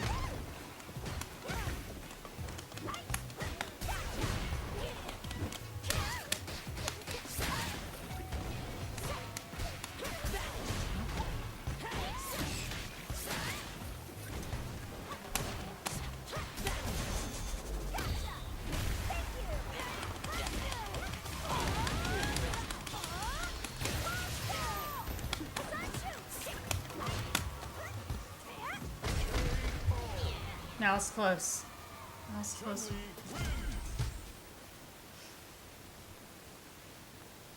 Ah. Oh. Okay. Got Terry there. Oh, Terry. Actually, we haven't played Terry in a really long time either, huh? We haven't played Terry. Now that Terry and, well, yeah, Terry's normals and Chun-Li's are kind of around the same in modern.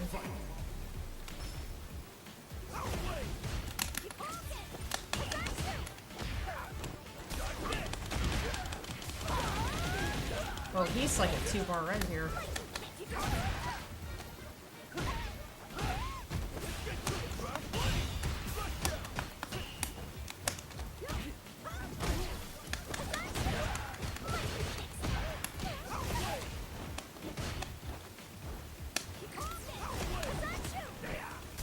Oh, thank you. Get over it.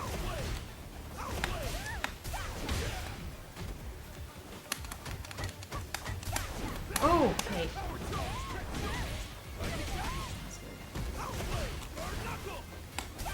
Oh man, I can't land this guy. Round 2. Fight.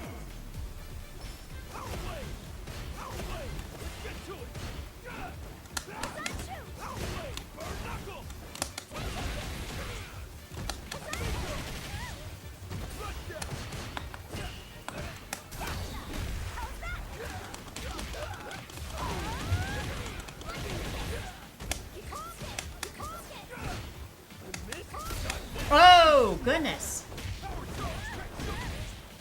That's nice.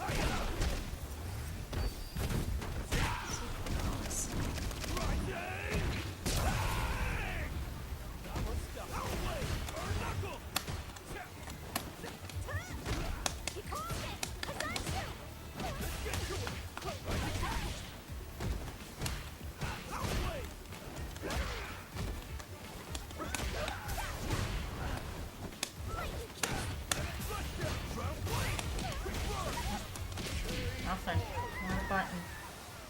That was good. Oh, somebody in line there.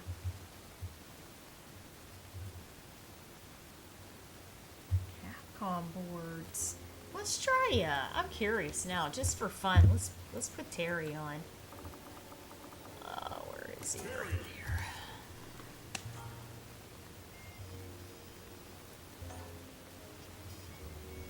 Haven't played him in a while.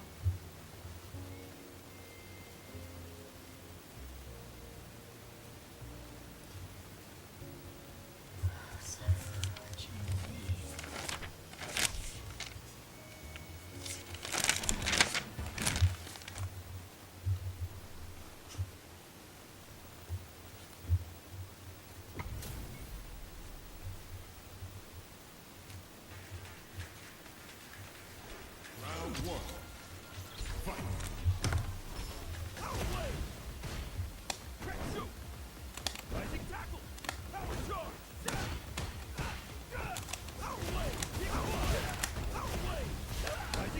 Oh, wrong one.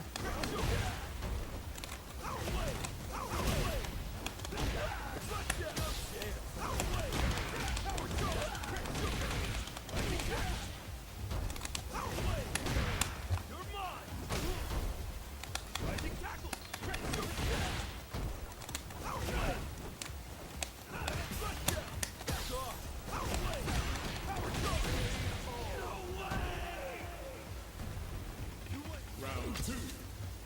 Fight.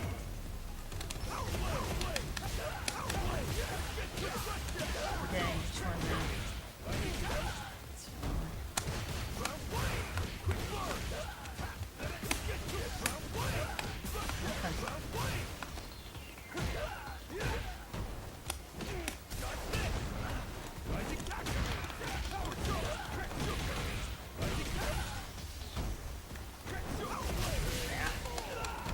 I was like, don't spend it, because...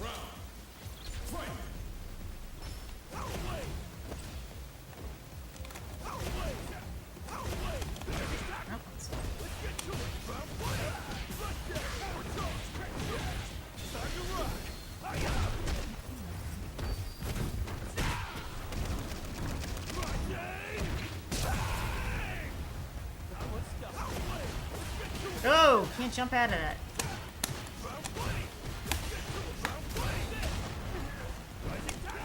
Oh! Oh! That's the end. Oh my god, a trade. Alright. It's really laggy. We'll try one more, but I was trying to get my combo. Wow.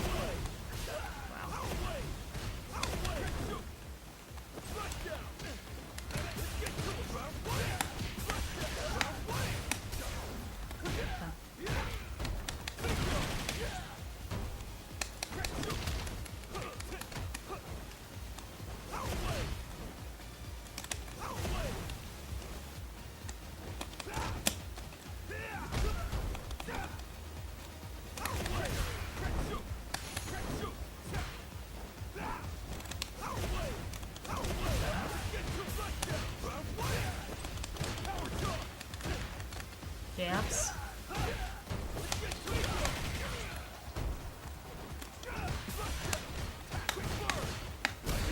Wow.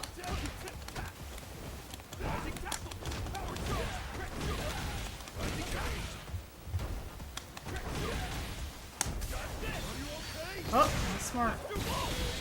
That's smart to do. That's good. Round 2. Fight. Yep.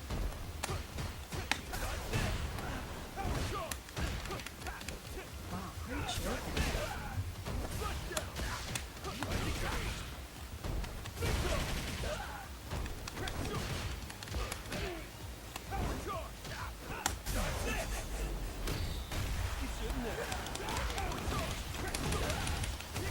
Oh, messed up the combo.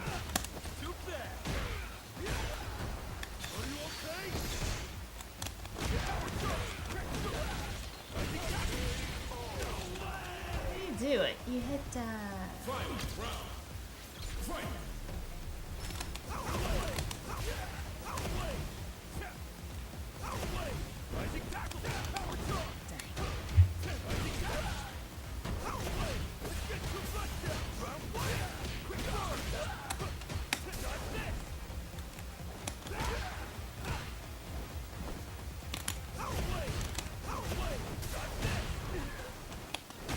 Oh, I should have done it.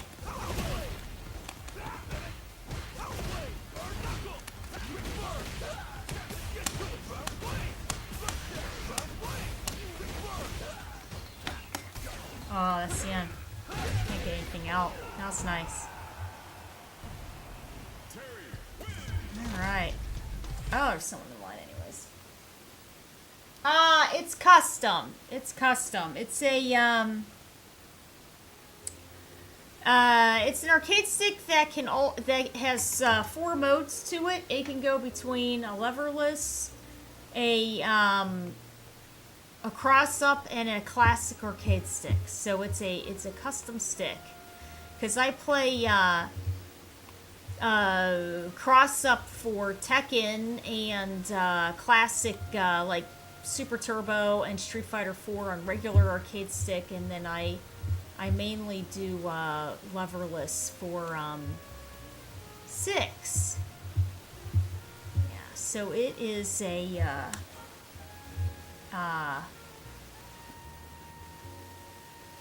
it's a custom.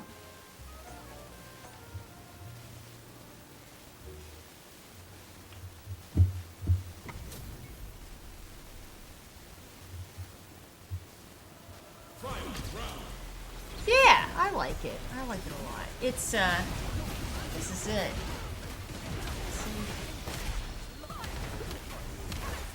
So it's cool. Yeah, it's really good.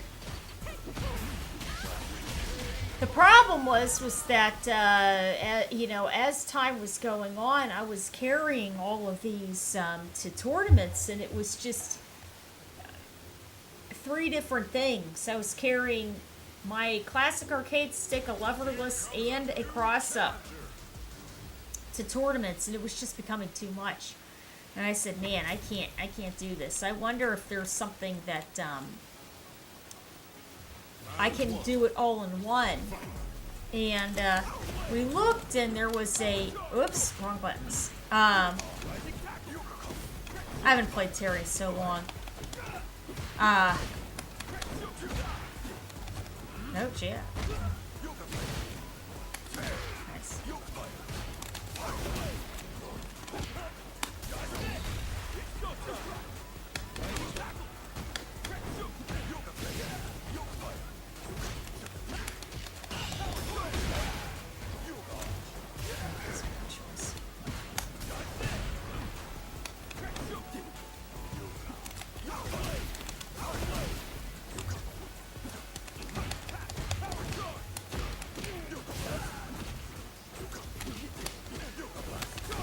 Oh, that's supposed to be a uppercut there. Rising tackle, rising tackle. Smart.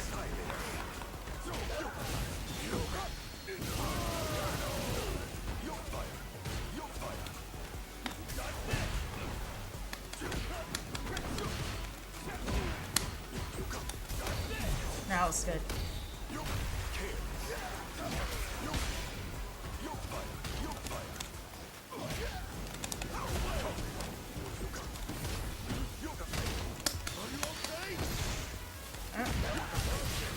That was good.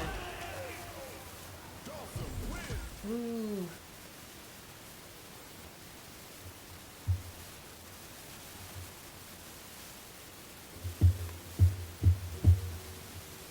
I'll try one against him with Chun-Li just to see. I'm curious.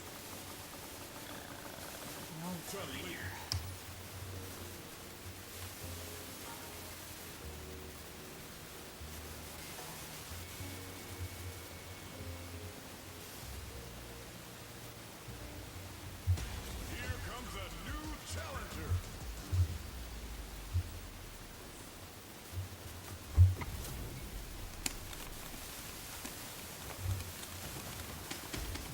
Shall we begin? Round one. Fight.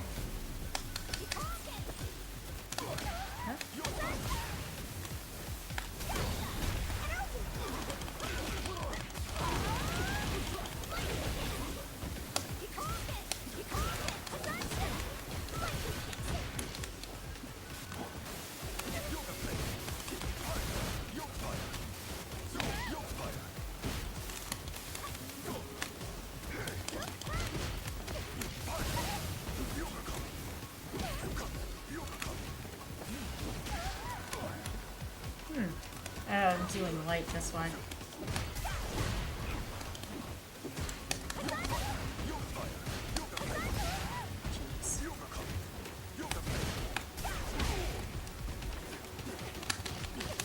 No up kick. Oh, man, that's good. Round two. Fight.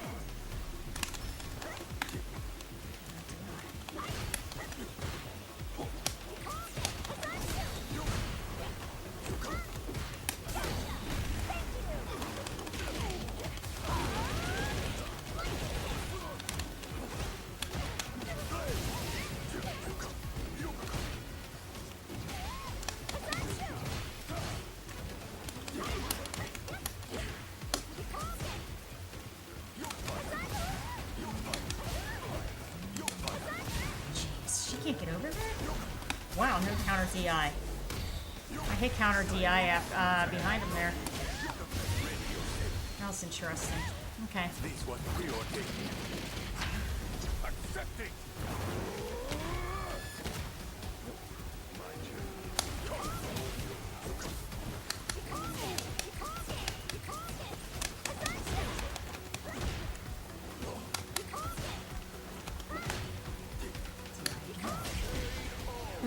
When I was real close to him, I hit DI again. It didn't come out. All right, we'll head to another cab there and see if there's anybody else. Good games there. Very nice. Very nice. Okay. Let's see. Is anybody in the States that's not Wi-Fi? I think we played this kind before, right?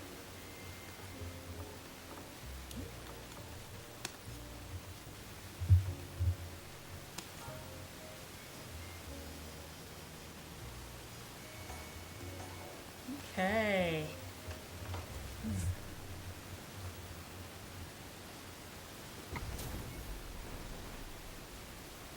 Oh, that's the new jury outfit that's from the K-pop band. Very nice.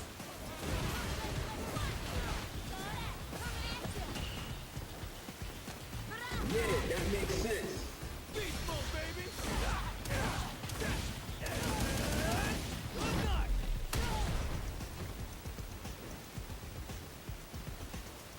Let's go backing up. Whoop. Dude, full screen drive rush there.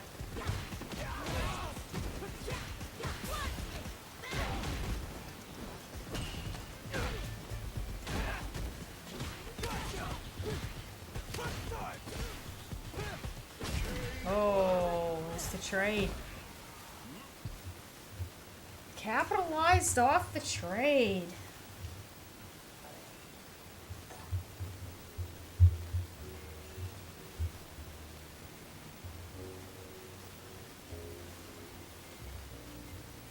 Oh.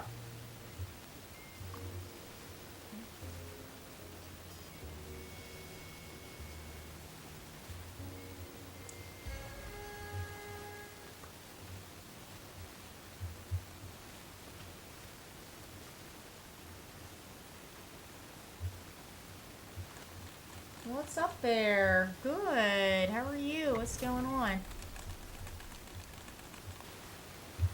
Wonder if this is the same same Aki we played earlier. Might be.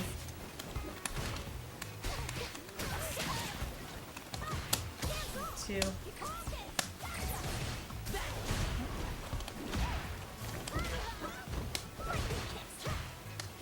Bar yellow.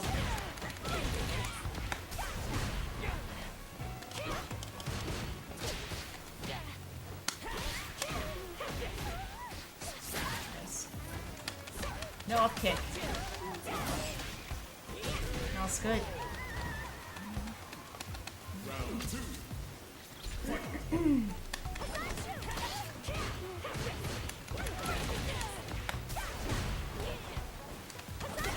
Oh, that was smart.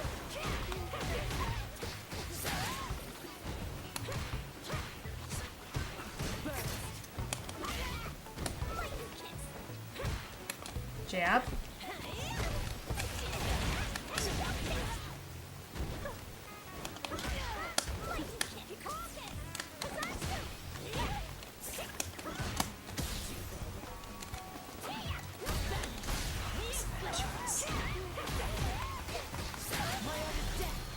That was nice. That was good.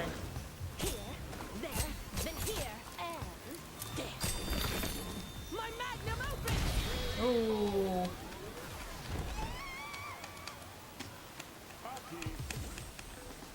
Round one. Fight.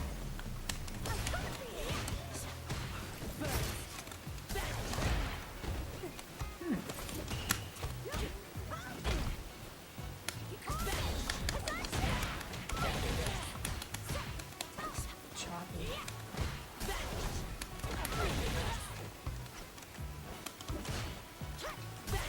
Why are you DIing everything like that?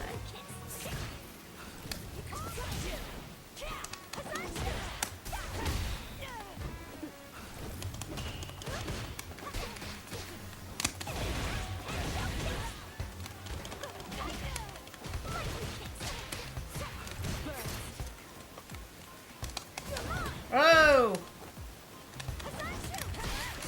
Nothing.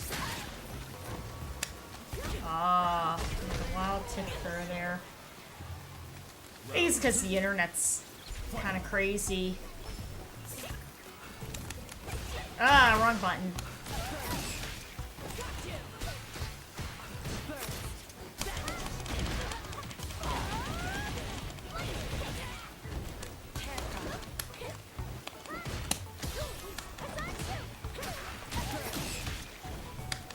Oh, not smart.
That was close.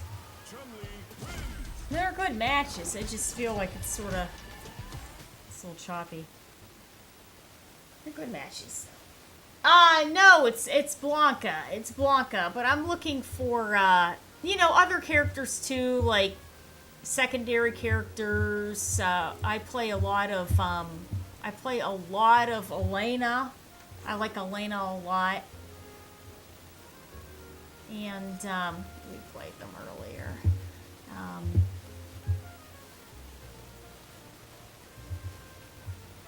I'm trying to get used to Chun-Li a little bit. I like Ryu, but whenever I land his fierce punch, a lot of times I get a tornado, and then I can't. I don't get the combo then. So I'm like, well, I can't. You know, I can't follow up. So I just trying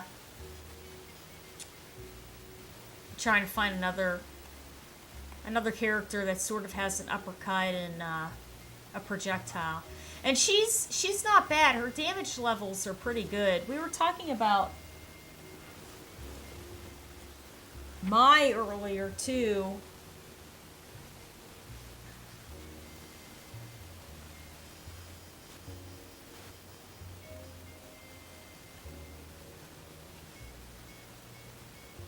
But I had her information. Let's see. Look at this again. But we're doing okay with Chun-Li. She's alright. I feel like the funny thing playing Chun-Li is I feel that with her I have to play her like I played Vega in 4, which is very kind of neutral mid-range and zoning based. And just take my time, because if I try to go in too much with her, it just doesn't seem to work out. So I try to just play more mid-range, I guess, you know. But it's working. It's coming along. She's different.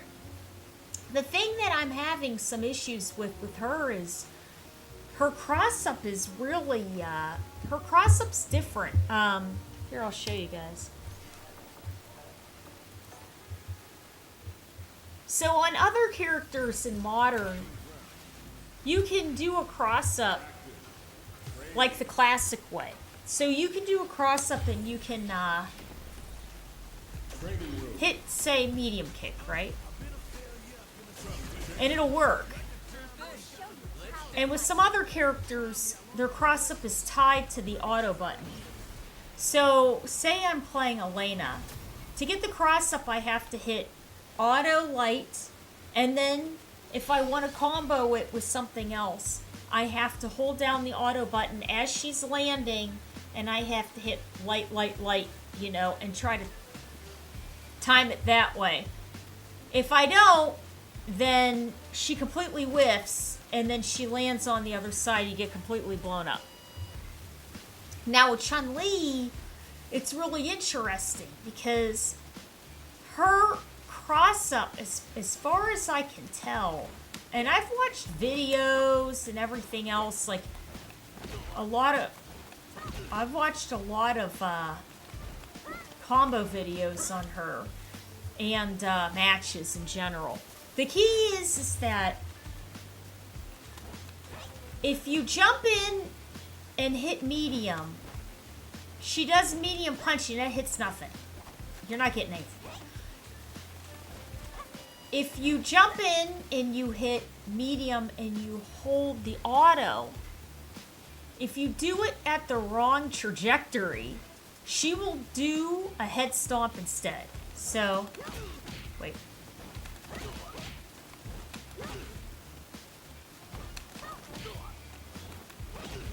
Oh, she's not doing it now.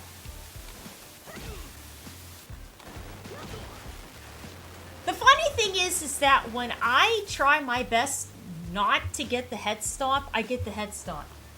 And then I'll hit them on the head once or twice, And then when she's done, she lands right in front, and then I get blown up because she's completely open. So I'm like, all right, I have to try to figure out how to get the medium kick.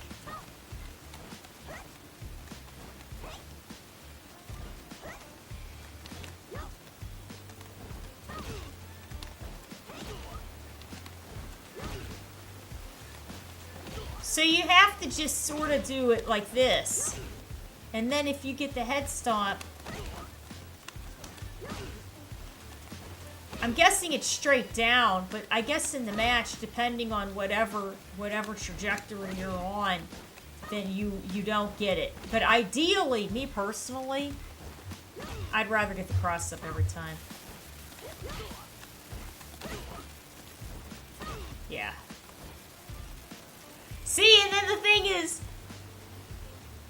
the reason why I keep getting down and the neck break is because to complete the rest of the combo, I'm trying to get her in a crouching state to hit down to hit that.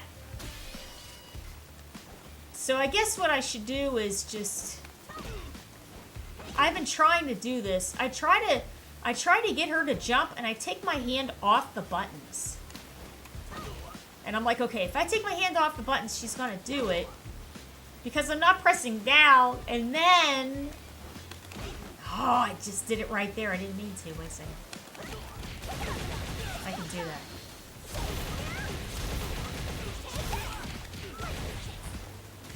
So then you get that. It's weird. I know. It's weird, but something different. I have tendonitis in my hands.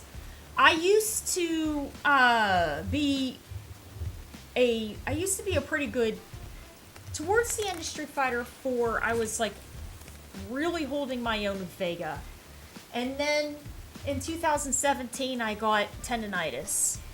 And I can't do certain motions on certain sides of the screen. So for me to do double quarter circle inputs on the arcade stick or on buttons is, I can't do it anymore. I can't. I physically can't do it.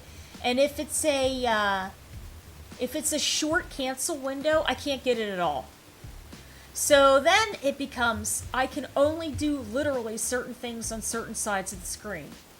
And I'm like, okay, well then technically you can't play.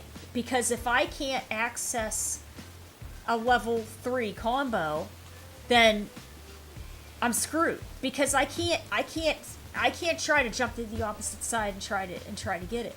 So I was like, all right. So after about 2 years of trying to do that with DJ, and it's easier to get his level cancels off of EX, and a lot of times I was just burning myself out trying to get the EX and everything else, and I'm like, you know what, I'm going to try modern. And I tried some modern characters and they were good, but then they released Elena, and I was like, okay, well, let me see what I can do with Elena. And surprisingly, in modern, I can use her pretty well. So I use modern Elena, I use classic Blanca first, modern Elena second, and then I wanted a character that has an uppercut and a projectile. And what I noticed was that Chun-Li has long-ranging normals, which is what you need, or what I need at least. I need long-ranging normals. She can fish through pretty well for whiff punishing and authority on her confirms. But surprisingly, her damage is, in modern's tax 20%.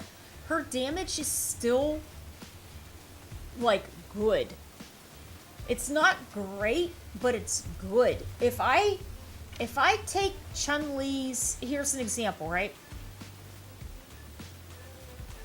if I do Chun-Li's auto combo, the damage on that is 5,065. If I do Ryu's auto combo, it's 4,440. That's amazing. If I do Ken's, it's 4,730, and if I do DJ's, it's 4,890. And I put a decent amount of time into trying to learn DJ in modern, and he's just kind of awkward. I couldn't get. There were things I was doing in classic, like sway options and stuff, that were way easier to do in classic than they were in modern, in my opinion. So I thought, well, you know what? I'm just going to pick another. I'm going to pick another character then. And then Viper, her heavy combo is 5,090. That is really high. That is really high. So I thought, okay, so Viper, she has a lot of plus options. She has a lot of long-ranging normals. You know, she's got the seismos. She has a decent diagonal electric knuckle. And, you know, and that's all good. But the problem with her is that she doesn't have a built-in reversal. So unless you use your drive reversal, then in that point I'm going, okay, I can do an OD Tensho and basically regain the neutral, right? With Viper, and that's 2 bars. With Viper, I can try to do a drive reversal, and she's still gonna eat resources. That's still 2 bars. I'm like, but then at the same point with Chun-Li, I can do a regular Tensho, and I have to time it better, or ideally hope that I'm not getting pressured on the ground, and I can still somewhat hold my own. And she's got a good walk speed. Her walk speed's very nice. She has some nice aerial options. Her level 2 combo actually isn't bad, and the follow-ups, like, you can decide to do the auto follow-up or you can do a manual follow-up, and the manual follow-up is so easy. It's so easy, and you still get some decent damage off of it. So yeah, she's interesting. You know, she's a lot of fun. I like her. We're gonna be seeing how Ingrid is. So we'll see how Ingrid is, and I'll have to, you know, do the math on her and see how she does, and then that's it. And surprisingly, her numbers do not match. Her numbers do not add up.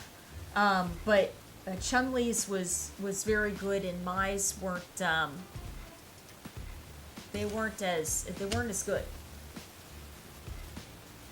Hey there.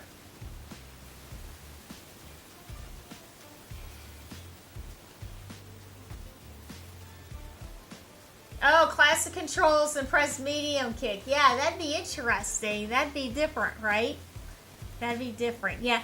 Okay, so the issue with hitting medium kick is this. It doesn't make a difference which, if you use classic or modern. If you're hitting medium kick, the problem then becomes you're holding down, you're pressing medium. When you are in recovery of pressing this move has a startup, an active point, and a cooldown, right? So when I'm starting to press the button, that's the startup. Some characters have a fast startup, and some characters have a slow startup, right?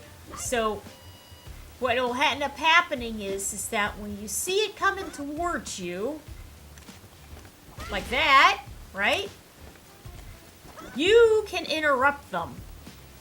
So that's the first concern. So if you're pressing any button, and it has a long startup. You can interrupt them at it. And the next is the action part, which then you just have to hope that you're plus enough and you're safe enough to be able to do it. And then when you're in the cooldown, that's when the other person can whiff punish you because you're negative. You're in recovery at that point. And because you're in recovery, someone can take advantage of that, and then they whiff punish. So really, what I play ideally more defensively. I was taught a very neutral-based defensive Vega, and it's okay. You keep people out with your longest ranging buttons, and then when somebody makes a mistake because you have longer range, then you punish that. And it almost becomes a dance of chicken because you're waiting for somebody to go first, and then you punish them with it. And people might say, well, she does this a lot, right? And I do. Because when I'm seeing somebody pressing a lot of buttons, I don't necessarily want to take the risk of the startup of this. I know this is fast. And actually, this is even faster. So the key is that... Whoops. What you can do is you can catch their negative frames. And it's quick enough, ideally, that if they are trying to press a button, you're going to catch them at startup. Now, the only issue then becomes... the damage is not that big. The damage values really aren't there because it's a jab combo or it's just a light combo.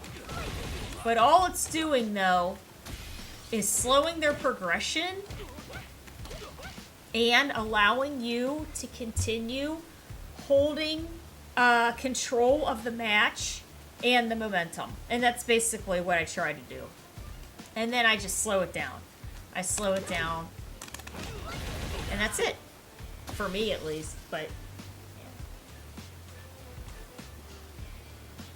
yeah. Auto controls are useful. Look hard explaining the auto button. It's not so bad. When you get used to...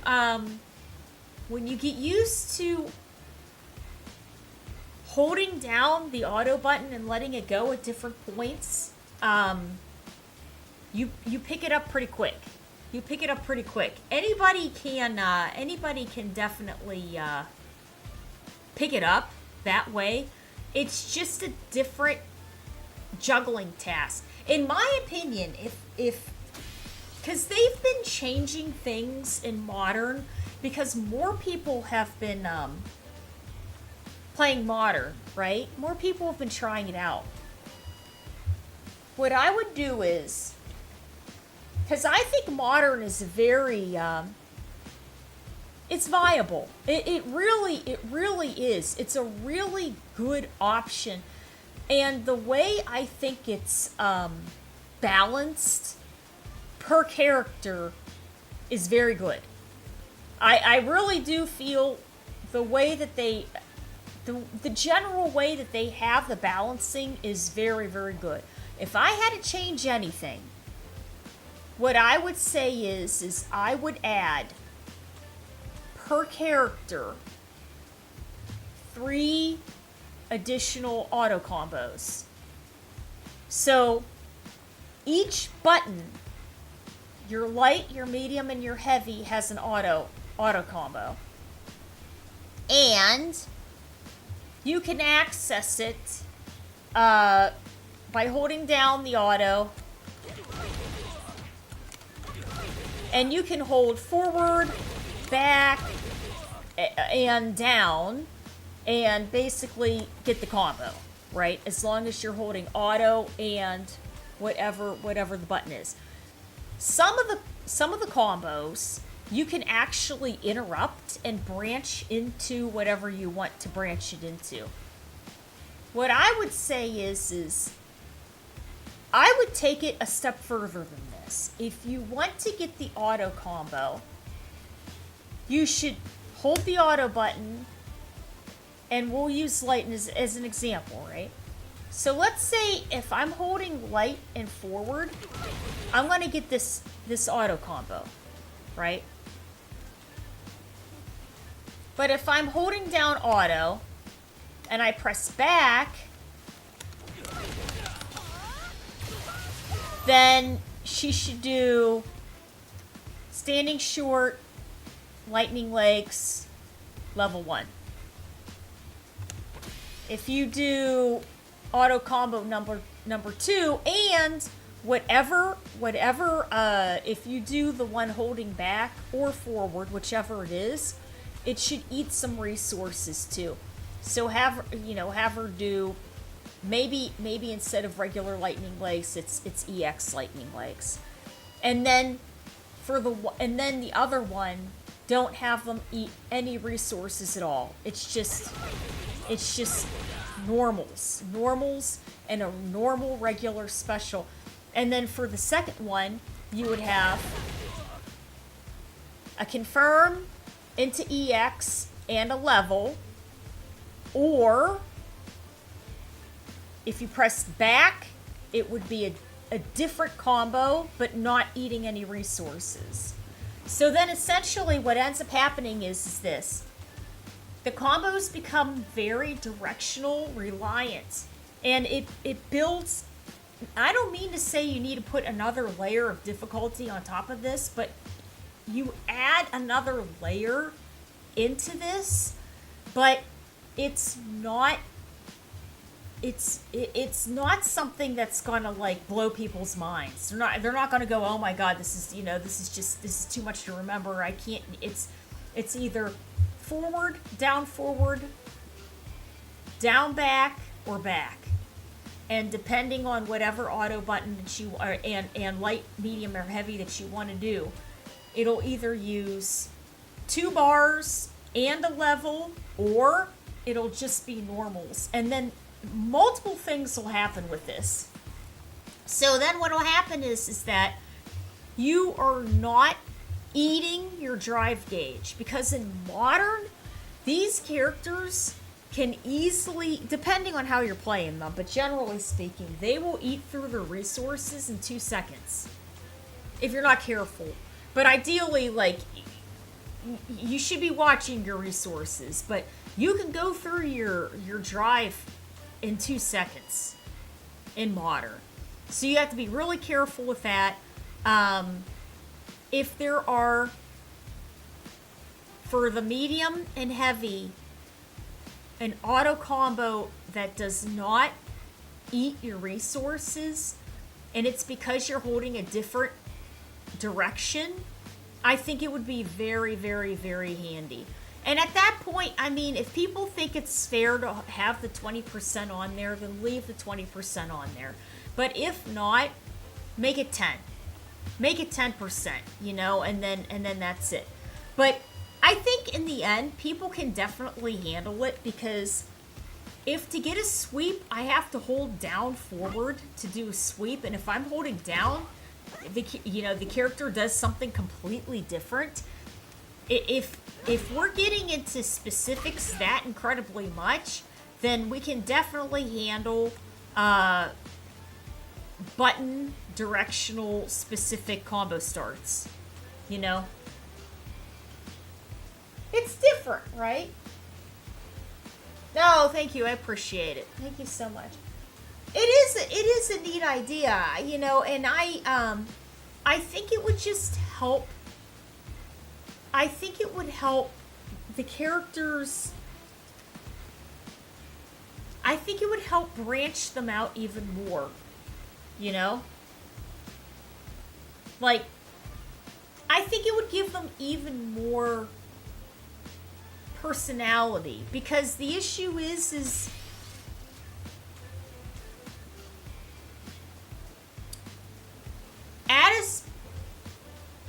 you can make these characters in modern very expressive, but they're still missing certain normals and certain options. Like Chun-Li doesn't have her little chicken wing that she uses to go from side to side. She doesn't have her overhead, where she goes like this. For me to do an overhead, I have to do a stance cancel, and then I have to go like that. And then you have to do it pretty fluidly, right?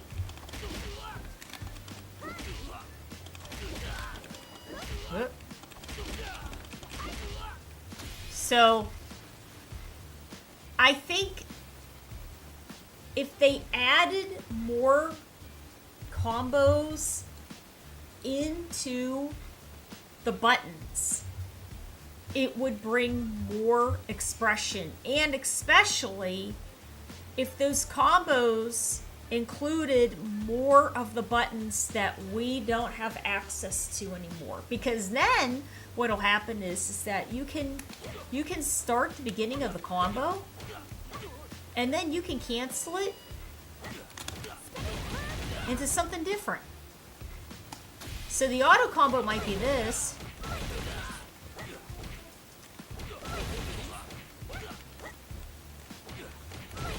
Right? But you could do something like this. And then that way you still get the removed normals, but they are in more combos for you to dissect and get it from. Yeah, just a thought. Just a thought. So we'll see. 2 versus 8. I've got work.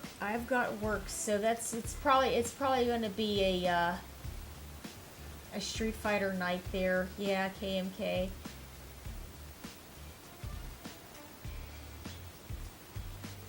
We can on the next one. Yeah. I closed today. I didn't get home until 10. It was a late one for me. Yeah. Does anybody have any other thoughts or ideas on Modern? Or is there anything anybody would like to add? Let me tell you something. I'm going to be honest. I have been playing classic Street Fighter since Street Fighter 2. And when I started up in 2009 with Street Fighter 4, arcade stick, classic, that was the only option the whole way through. And then season 2 of Street Fighter 5 came out, and my hands went downhill. And it was really hard for me personally to be able to do things, because I didn't have the dexterity anymore, and I didn't have, I just didn't have the ability to be able to play the way that I used to. And ironically, the first game that I really started to notice it in was Tekken. Tekken went downhill very aggressively, and it was rough. I was like, I can't do anything. Like, in this game, I played Kazuya, and the first thing that went was the electrics. I was like, the electrics were out the window. And then the hell sweeps were out the window. And I was like, oh my God. I'm like, I can't do anything. And then I said, okay, well, I'm having some hand issues, and I'm going to take some time. And then COVID hit. And I thought, well, I was having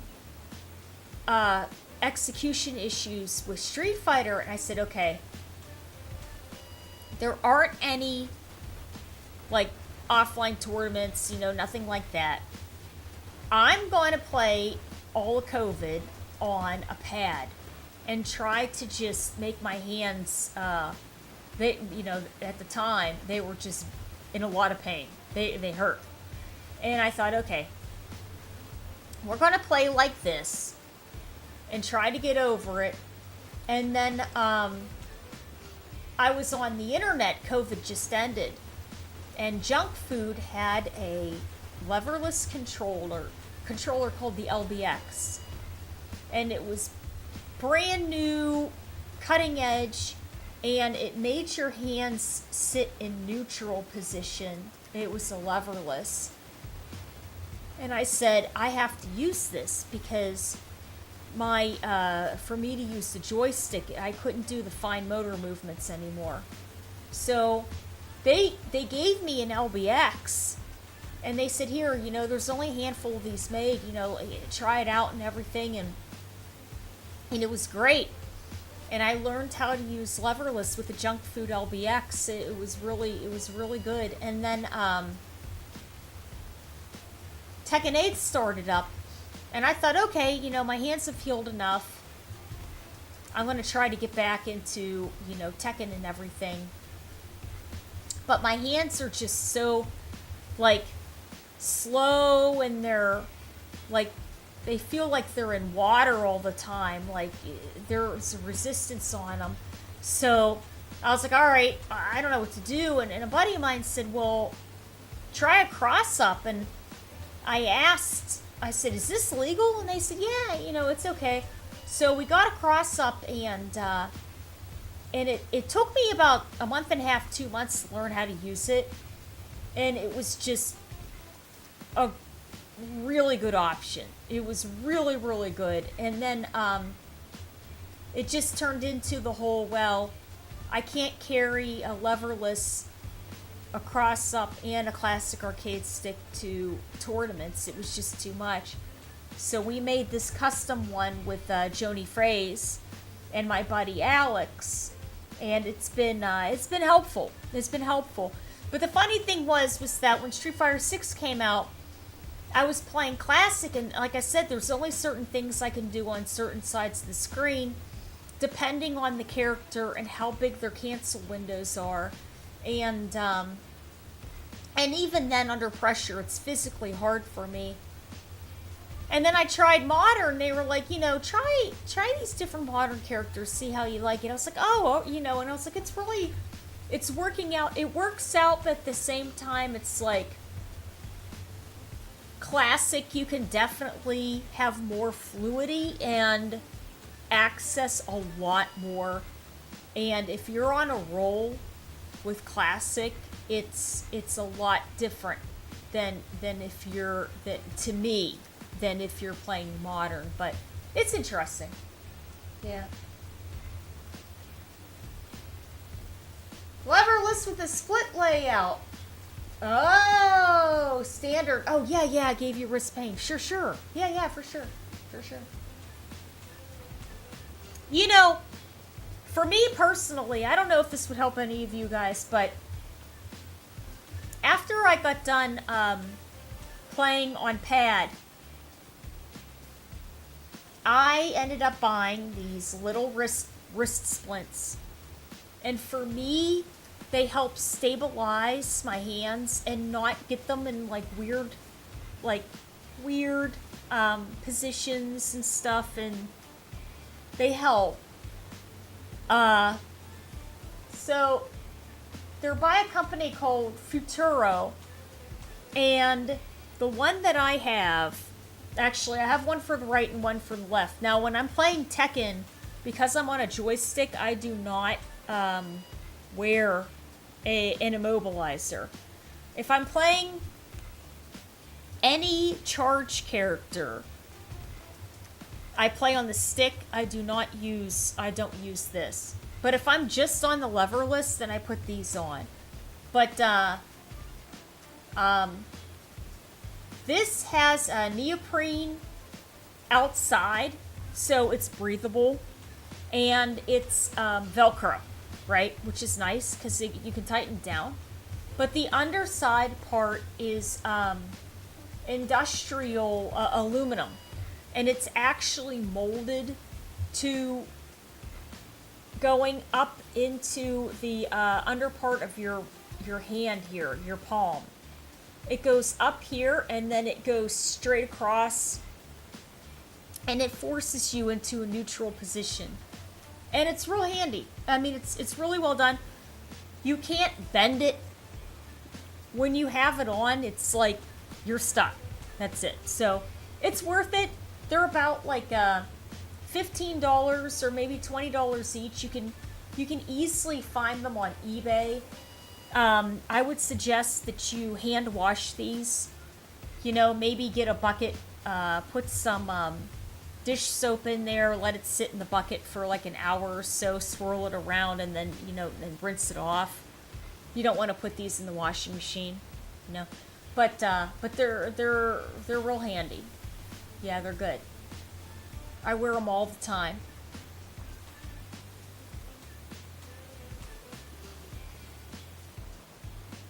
No.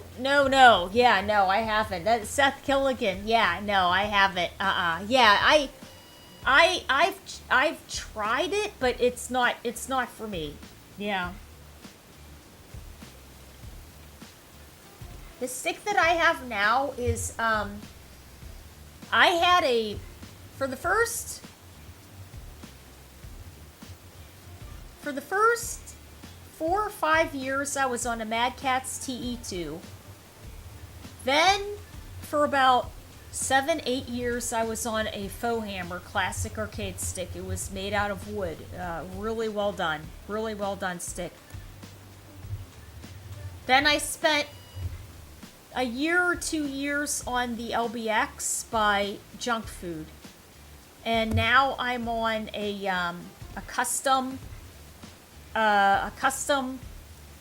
stick, but it works on modes, so it can also be a leverless, and it can also be a classic stick or a cross-up. And I came up with a design, and it's sort of based on a cross-up, but we changed the measurements in the buttons and added the leverless buttons on the left, and this is it. So it looks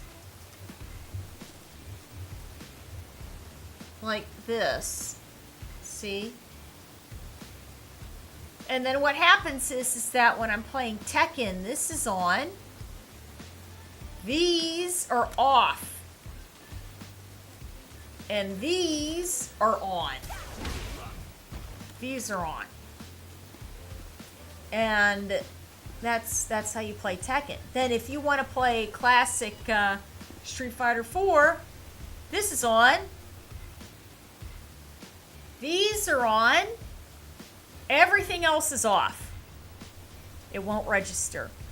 Then if you want to play whatever it is, you can turn on these, and then you can turn on whatever it is that you want on the other side, and then that's it. Now these buttons look different because they're flash taps. So what I noticed for me personally was I would be playing, and then I would reach over and hit the DI button, and I would feel myself press the button down, but it like wouldn't go off, and I'm going, man, maybe I'm not pressing it hard enough, but at the same time I don't want to like smash the button, and I'm going, what am I going to do? And then all of a sudden Arcade Shock was saying, hey, you know, I just got these flash taps in. I was like, oh man. I said, okay, I'm going to try those. So I switched out my drive rush and drive impact button with these flash taps, and I have to say it was the best choice I ever made. I can just hover over the DI and it'll just activate. It'll just activate. You don't have to worry about, oh man, you know, I didn't reach my hand over enough and I only hit part of the button, and you know, the plunger halfway went down and everything else. It's like, nah, it just it goes every time. Yeah, they're good buttons. It is a golden lever, yes. Yeah, it's a gold. Actually, I've been very fortunate. So I've been lucky and unlucky at the same time. So for me, I was doing well in Street Fighter 4 and my hands went downhill. And I kind of got, you know, stuck. because it's hard trying to play when you don't have the execution that you used to, and then even in the joysticks that I was picking, the tension for me playing Tekken in the joystick was causing flare-ups in my hands, and I didn't know what to do. And I was like, I don't know what to do, because I can't, I want to use the joystick, right? And at the same time, for Tekken, you have to have a spring back to neutral. And I'm going, well, I don't know what I'm going to do. So I saw that Golden Lever is very customizable. And I contacted them and I said, hey, I have all these, this is something normally a controller company doesn't really want to hear. Hey, guess what? I have all these hand problems. Can I check out some of your products and, help promote your products? And, when you're like, man, here's this girl, her hands are going downhill, and, she was a really good gamer, and her hands are going downhill, and what the hell are we going to do? But you know what they did? They said, you know what? We're going to try to come up with an arcade stick that is not going to screw your hands up. And I said, okay.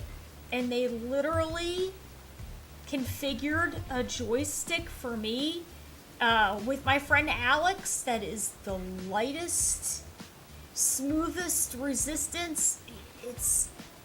I can't say enough good things about this joystick for me, right? But the key is that it can be customized for anybody. And they're very knowledgeable, and they know all the different components, because then the problem is, how much resistance do you want? What kind of a grommet do you want in there? How much distance do you want to have in between? If you want a gate in there, if you don't. I mean, there were so many options and everything, and they were just like, all right, we're going to go through this and sort of piece this together. And amazingly, how they did it, it worked the first time, and then that was it. And I was like, and they're like, you sure you don't want to try this and try that? I was like, no. I'm like, this is perfect. We're just gonna let it be. And it's really, really well done. This joystick I got this maybe in August or September time, so it's not even a year old yet, but this is technically a Korean joystick, and it has very little resistance for me. But it does have a nice spring back to neutral, but not enough to cause a flare-up for myself. A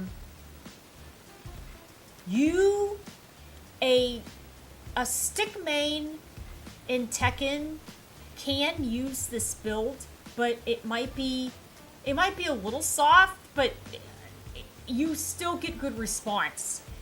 All right, it still goes back to neutral real quick, and you can absolutely use it, but there's 10 million different versions. And the funny thing is that I got this one, and just like 2 weeks ago, they released another joystick where it's even easier to access all of the internal components at the bottom of the joystick. So if you're like, okay, I want to change literally the distance in some things, and I want to change the resistance a little bit, and I want to put a different grommet in there, and and I want to sort of like oil up some things.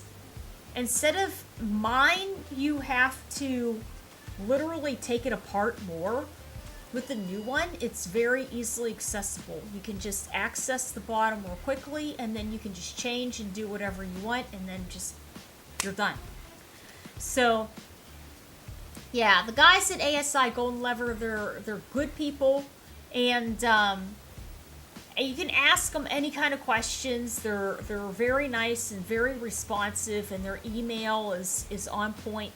The guys at Junk Food are also really responsive and can definitely help people out a lot, especially with questions and things. Yeah, but they're all really good. They're all really good. Yeah.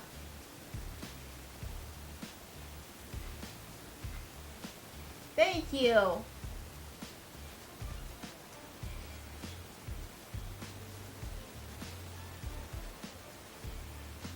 How do you do her safe jump?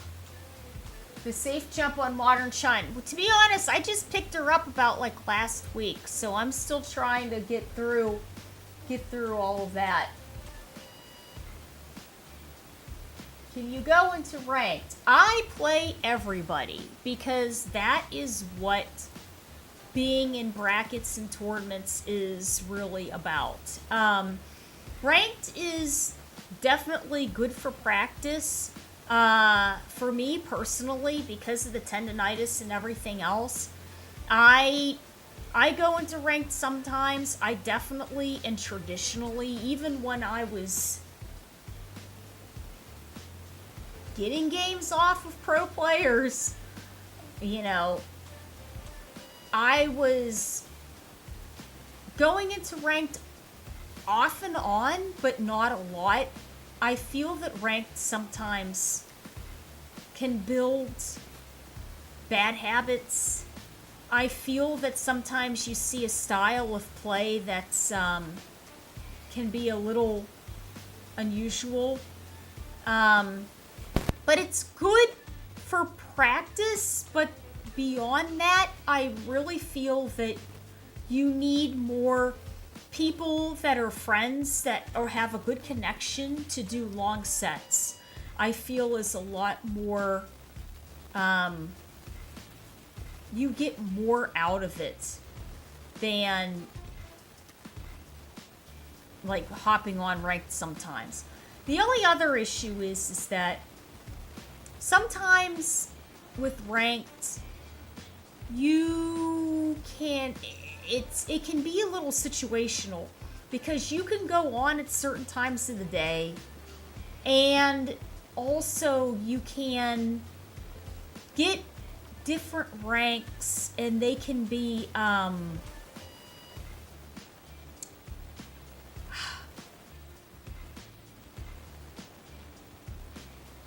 they can be I don't know how to say it. I don't know how to say it in a nice way either. It can be very situational. They can be very situational. And I feel, to be honest, that if you want to get really good practice in, the key is you either go to the training room, you practice in the training room, or what you do is you head to a friend that you know has a very good connection, and you're either ideally they have to be better than you are, and they have to put you through certain scenarios where you're going to learn different things, and then you do long sets, and then maybe after about 5 or 6 games or so, and then you say, hey, what do you think about this, what do you think about that, and you guys can sort of talk it out and everything.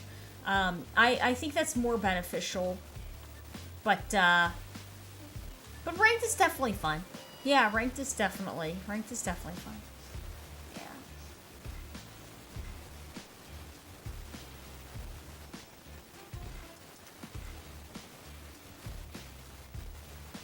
Anybody else have anything that they want to talk about?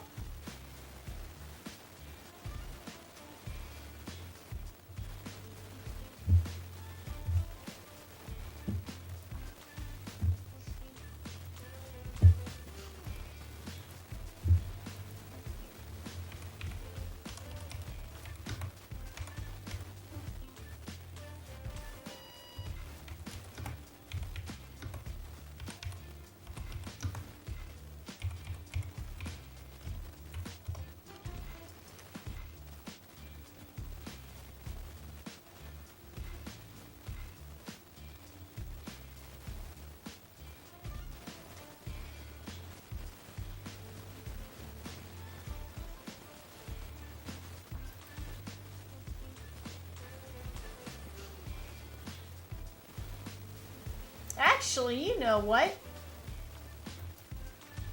Now that you said that, let's see. I just pulled it up here. Why? What's up there? How are you? This is what we're gonna try. We'll see if we can figure it out. I'm trying to get her timings and everything down first, but that can be something we can definitely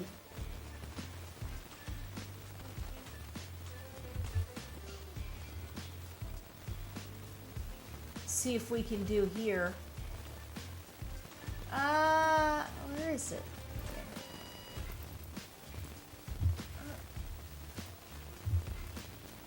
Oh, this is still on, that's why. Okay, let's see if we can do this.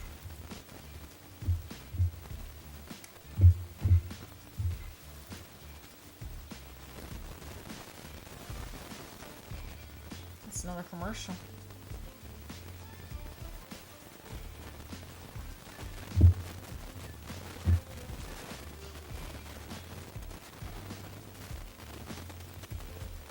This is classic, but we'll see if we can get it for modern. Let's see, audio.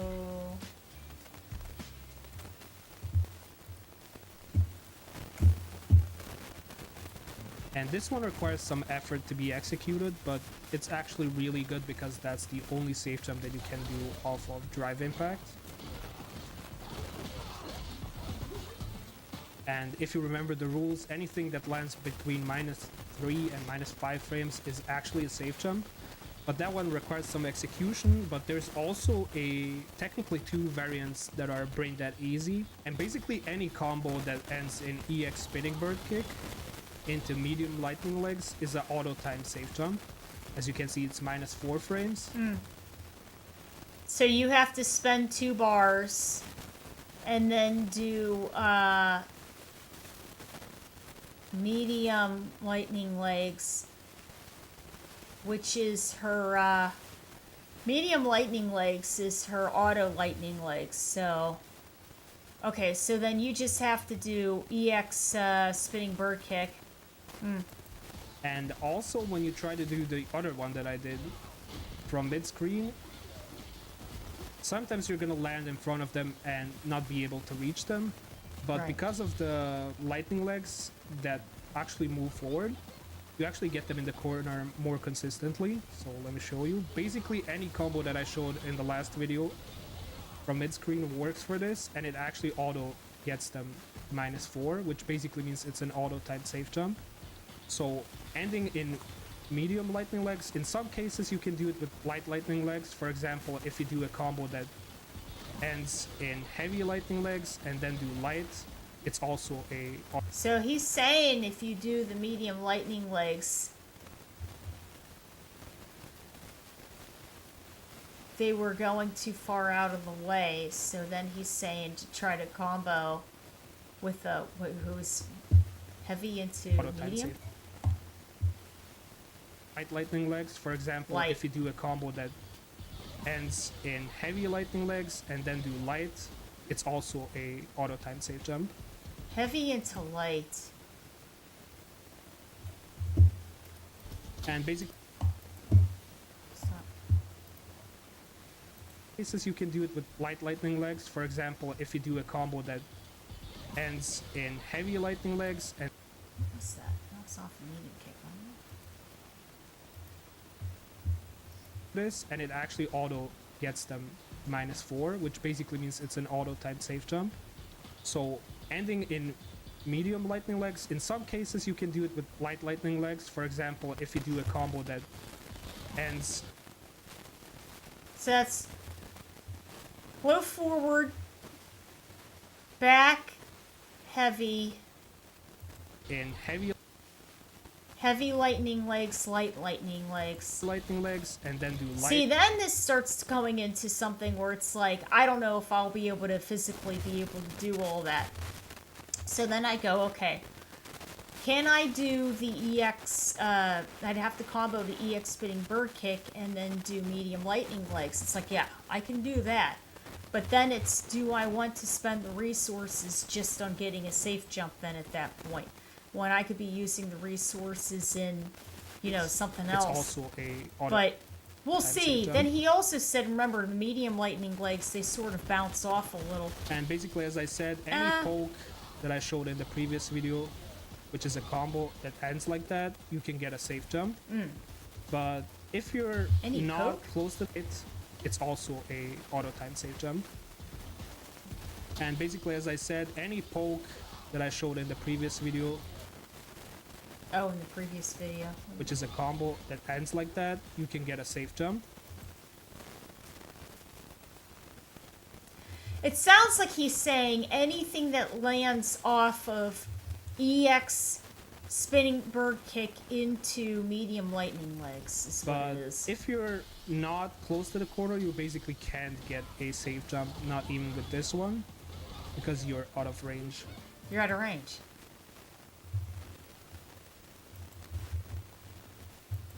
So there's something else you can do, like a gimmick, I guess, but it might be useful, so I'm gonna show it anyway.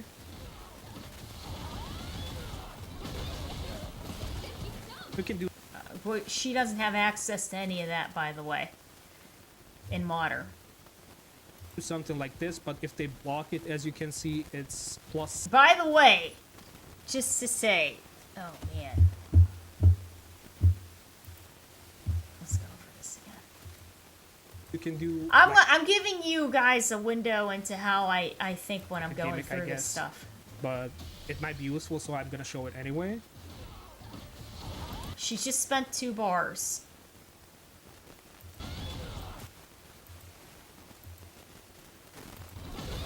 The damage isn't that big.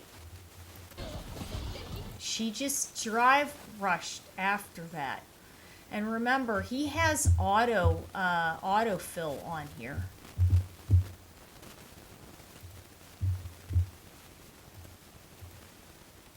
Gonna show it anyway. No, I'm sorry. Okay, no, he just did a startup drive rush. So that's 3 bars. 3 bars from 100%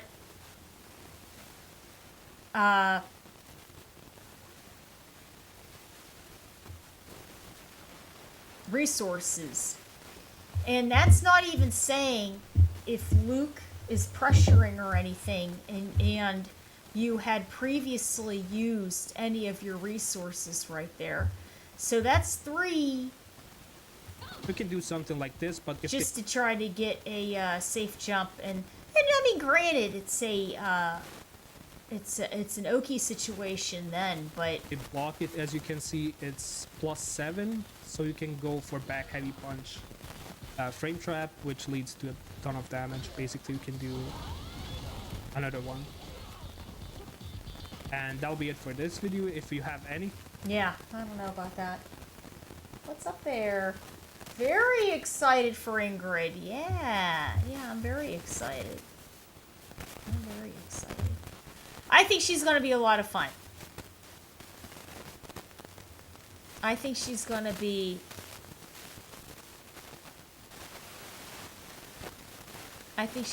really good. Every Raising Cane's chicken finger is cooked to order.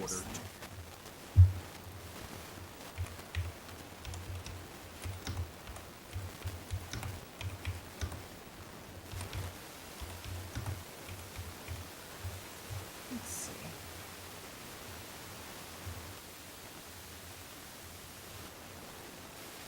Modern. Oh, here we go.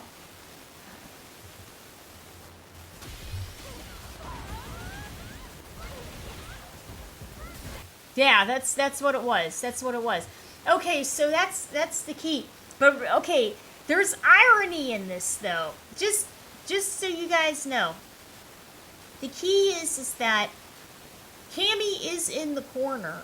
So they're not showing that she's going to get pushed further out from the confirm of the medium lightning legs, right? maybe this is a little bit more, say,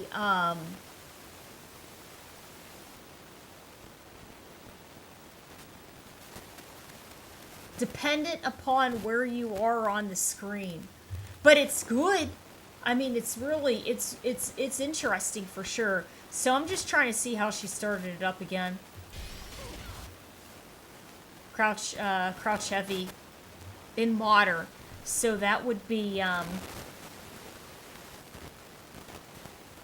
have to hold down auto and then hit, the heavy button.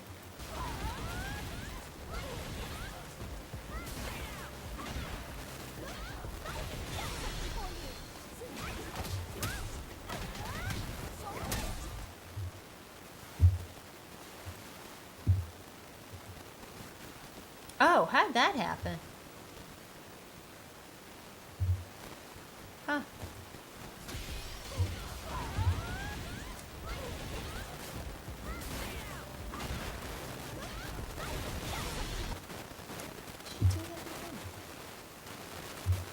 That's back heavy. There's a safe jump. Baited. And it's safe. No. That's forward heavy. And then back heavy.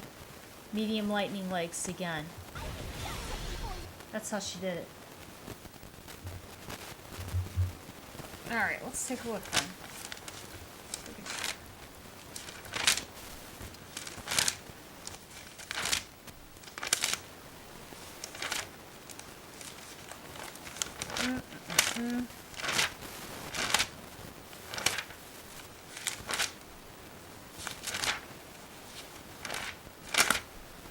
God, all these pages.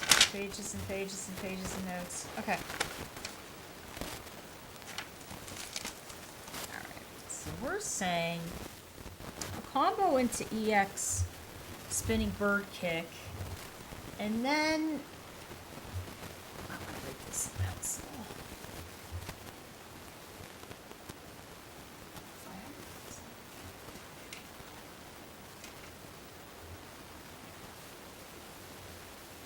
What? Oh my God! It's 4 a.m. Pencil?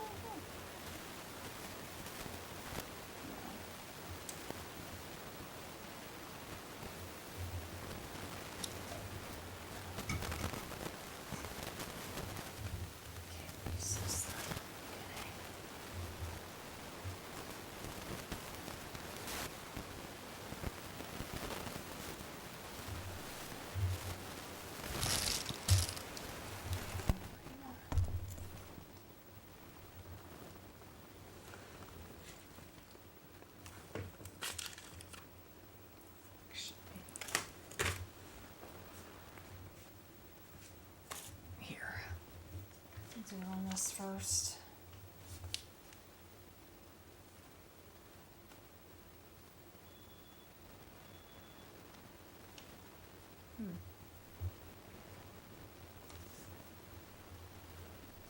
Okay.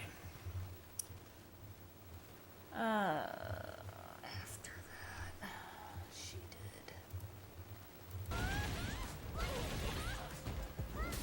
did. Okay, that was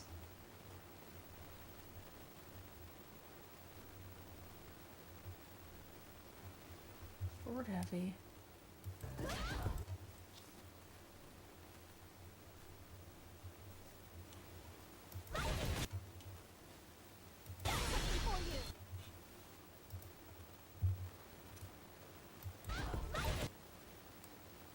Did they not?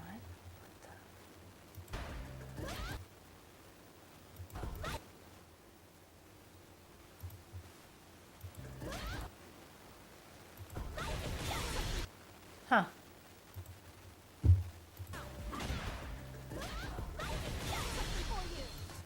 I think it's heavy legs. All right. That means here. so that was spinning bird kick into medium legs. Okay, let's see if we can figure it out.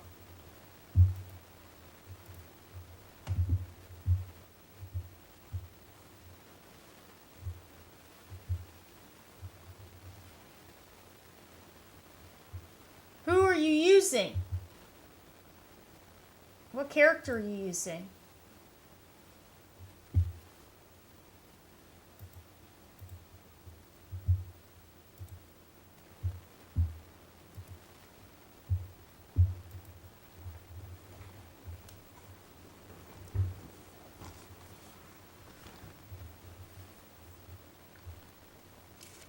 Yeah, what's your what character are you using there?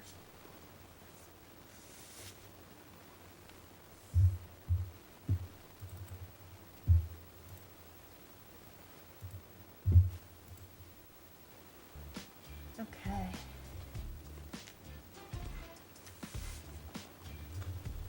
Ooh.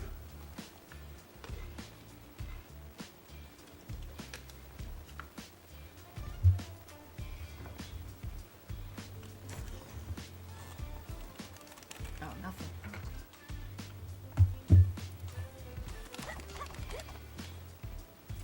Okay, so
alright. So what we could do is Ryu!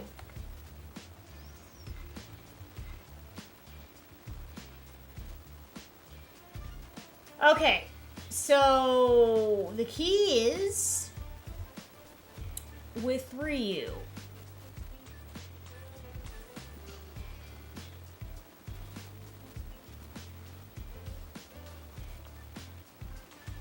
You'll have some authority with his high blade kick, the kick that moves him forward, okay? When you do that, do it, you want to like pick and choose your time. You don't want to do it all the time. But you can put it out, and actually you can put it out especially when you start seeing that the opponent's drive gauge is going down because it aggressively eats resources. Focus on with him, depending on your normals, right? You have to have a little bit, you have to be slightly closer, okay? So if you're noticing that things are kind of whiffing, the idea then is that you have to be patient when to take your turn, and then when you see somebody, say, put out something unsafe, or you see something that you can capitalize on that has a long recovery, right? Then you can try to whiff punish that. So the key would be work on what your mid-range game is. Now, he may not have, something that propels him forward, something like that, but he absolutely has decent normals. The key is you just have to play in the gray area of what his confirm is, but at the same time, his confirm upon recovery is a risk. So you have to know when to safely press these buttons, and if you're doing an EX move, ideally do the EX move when you know that it's a little safer to do it, or if somebody's trying to pressure you and you're like, okay, you know what, I need to get myself out of this situation, so you have to spend your EXOD bars, and then you can do an uppercut, and it does have invulnerability built into it, which then you can use that and reset the neutral that way, right? But the key is, if you are using say all of your resources on say an EX Hadouken, right? And then they can easily jump over that. And not only did they jump over that and get it confirmed, but you're also out 2 EX bars. So you just have to sort of read and feel what's going on. Sometimes what you can do is say there's a combo that is going to lead to Hashkageki. Hashkageki is another really good option, along with the high blade kick, that will eat drive gauge. So you can do a simple combo, like a really easy combo, like maybe for Ryu it's light punch, medium punch, Hashigeki, right? You could absolutely do that and start to devastate somebody's resources with their drive gauge. Hashigeki eats up a lot, and it keeps the opponent like basically right there in front of you. You could probably do standing light kick into jab into high blade kick, and then that would reset the neutral because you pushed them, to the other side. You could probably do something like fierce punch, jab, EX, blade kick into level 2 or 3, because what'll happen is that they'll bounce off the wall and then they'll bounce back, and then you can get Metsu Hashigeki or Metsu level 3. But he has good options. It's just and you know what, and that's the funny thing, you're at the point with Ryu that I am with Chun-Li now. It's, when is it safe for me to take my turn, and how can I capitalize on what I have without blowing out my resources? And that's where you are right now. Just work on your in my opinion, work on your ground game, work on when to take a turn, work on your mid-range, and And don't be afraid to do good zoning with him because he has very good fireballs. And, you know, and when it's safe to do a dungeon, and then you can capitalize off of your fireballs and your Hashigeki, son. Yeah.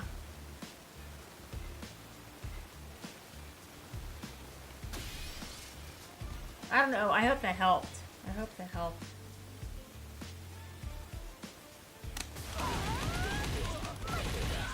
Okay, that's the setup right there. Oh, press forward. It's neutral. Okay, so.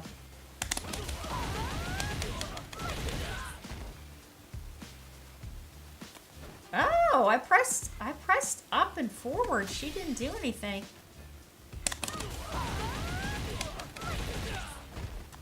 That's it.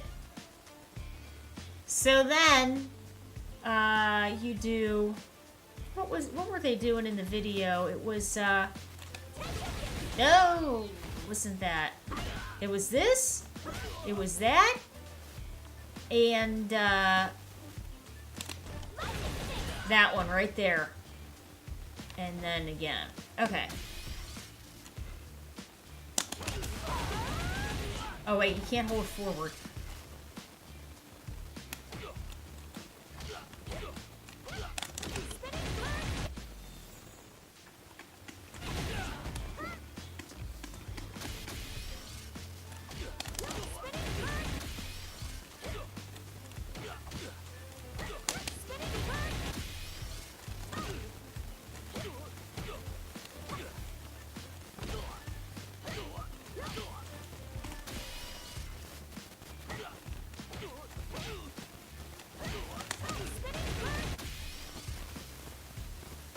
This might be something good if somebody whiff punishes something, possibly, but...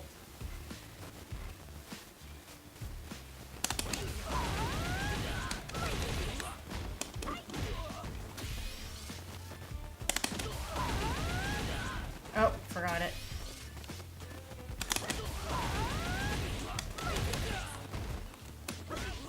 Oh.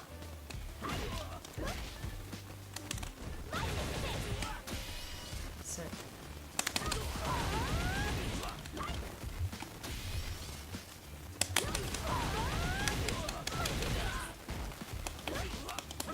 No, I keep putting it. It's forward.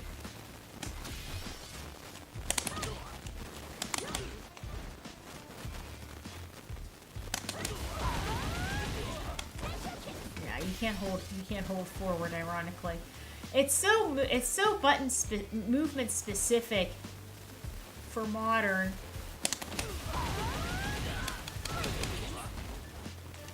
And then you do forward, back,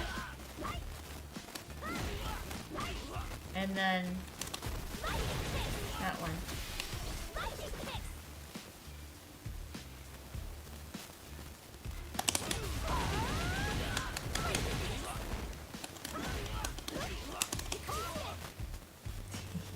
It's because I'm charging back for so long.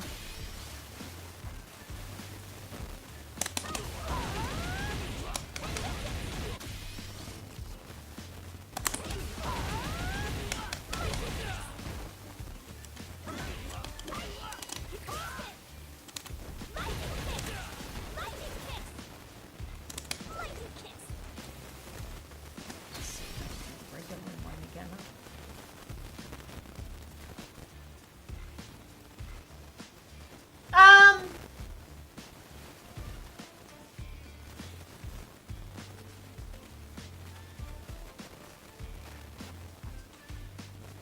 I don't think anybody stinks. I can't imagine. Yeah, I can't imagine that. Street Fighter 6 is a pretty, it's a pretty forgiving Street Fighter. There's a lot of, you know, there's a lot of things in it that sort of can definitely help out, you know. Bringing in parries and drive impact was really, you know, helpful. you know, some of the combos and inputs are a little, you know, kind of safer. I think it's more familiarity, so it just takes a little bit of time. It takes a little bit of time. To do any charge move, you have to just basically hold down back or down and then press forward, and whatever the button may be, you know, punches or kicks, and then you'll end up getting the move. Now the funny thing is that what you're seeing, if it doesn't look like the person is actually doing this, if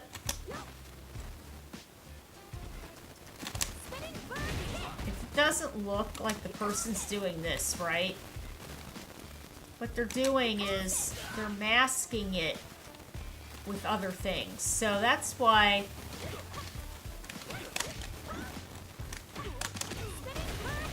they're masking it in these other moves. A character that's actually really, really good at that is Guile.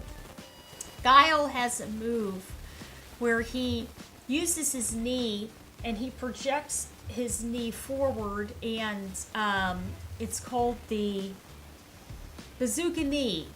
And what happens is during bazooka knee, it's a forward momentum move. It's a normal, right? But it has forward momentum to it. And the key is that you can actually buffer a charge in that.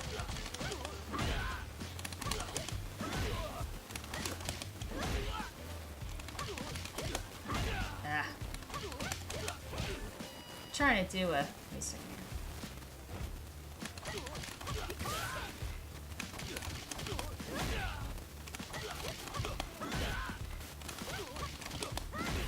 Can't get it. I got it the first time. See, I normally do charge on the stick. Let's see. There.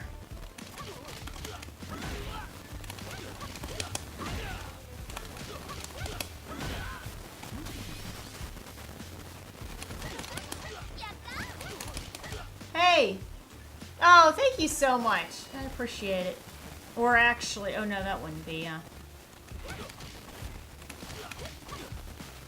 action.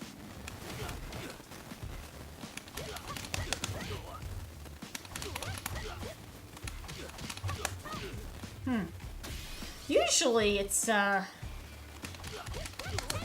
that's the auto button, that's why.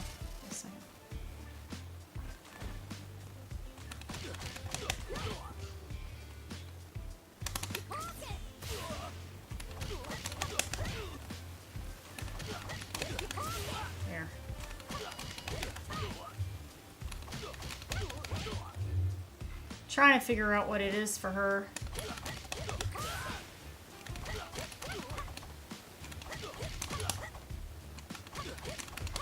Well, I know with Vega, basically, I would charge partition things, and then I would even do it in the jump-ins. But remember, it's different. It's different because they took a lot of her options out in Modern. So basically, I would jump in with a Fierce, and as soon as I would reach this arch in the sky here, you immediately start pressing back. And then you can, well, actually, maybe we should just put Classic Chun-Li on and be like way easier. Chun-Li.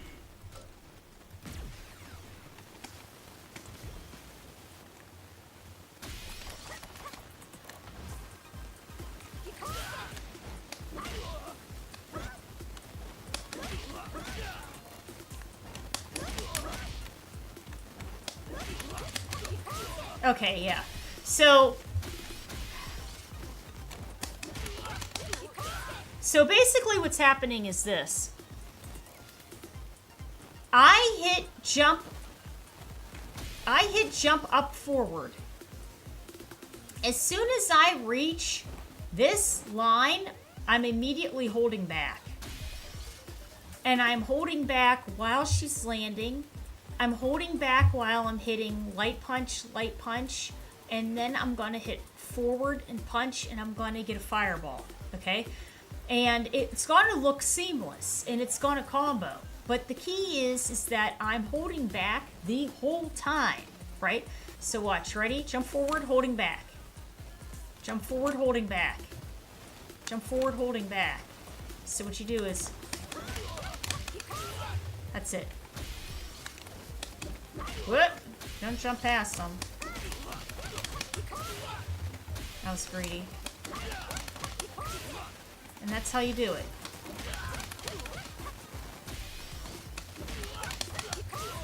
Now, there's different,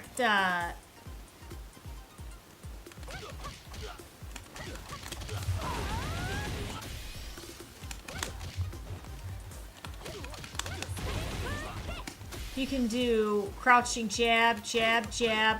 Now, here's the thing. I'm pressing down, right? Jab, jab, pressing down. She's already charged and ready to go. And then you can do your spinning bird kick and it'll connect, right?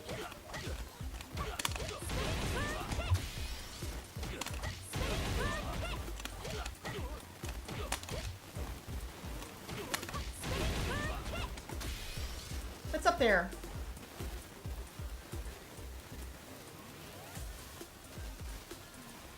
But that's how you do it. Does Vega always have charge moves in every Street Fighter? No, I wish he did. I wish he did. Bring back charge everything, please. Because I have a very, very, very strong feeling that if he comes to Street Fighter 6, he's not going to be a charge character anymore. I think he's going to be like DJ, where he's, you know, a little bit of everything, which I don't think there's anything wrong with that. I really, I like playing DJ a lot, but the problem is that if they would have had his levels being charged, I'd play on the stick and I'd be playing DJ, to be honest. But yeah, so.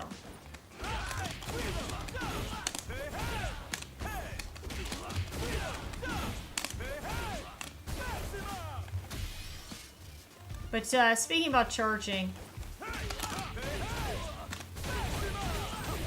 that is a charge. So I went in, had the fierce, crouching medium, quarter circle back OD, and then the follow-up, right?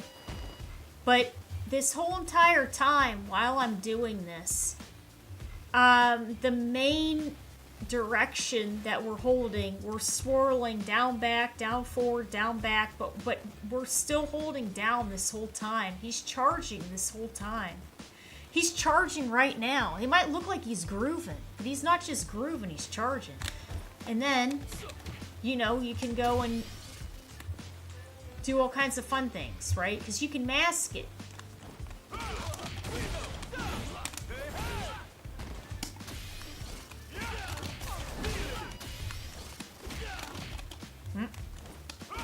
Actually, you can do it that way too.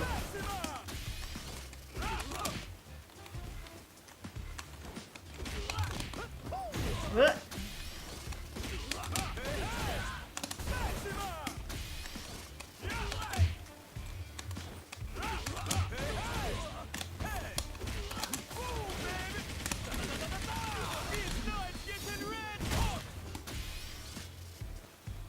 Anyways, yeah. So you can hide your charge. So basically, you do anything you can that will combo, okay? And you can do the jabs, jab, jab. It's cool. And then you just go up. That's it. And the key then is the moment he launches off the ground, I'm already holding down. Watch, ready? Up, down. Up, down.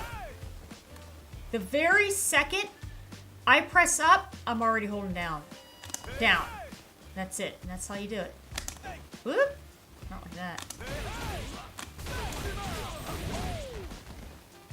And then what happens is that as soon as he goes back up, you're already pressing down. The minute that he touches the ground, you press up again.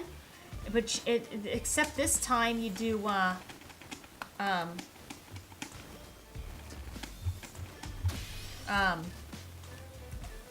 EX.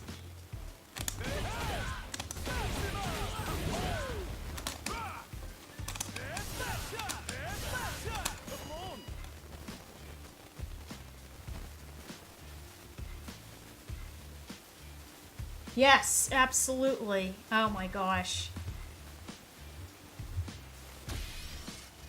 Here's the thing. Oh man, I don't know. Alright, you guys.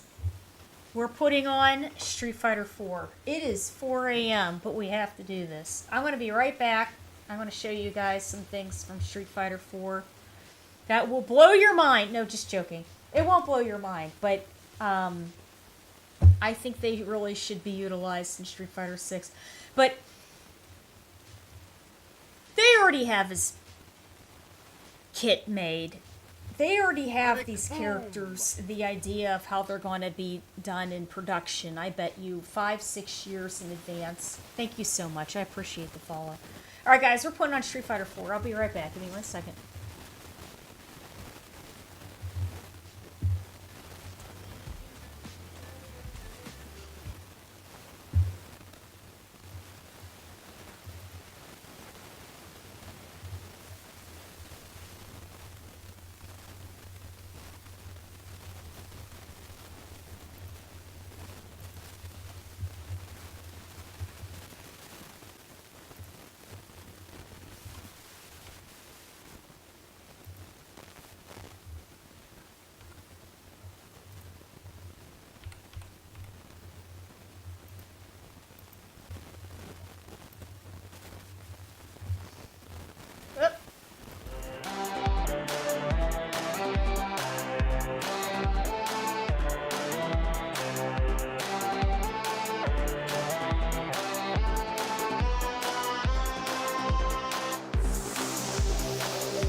Okay, so here we are, and I have to switch this over here.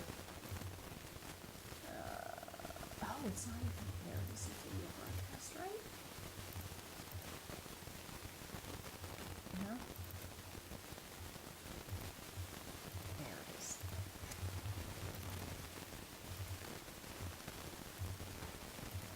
Okay.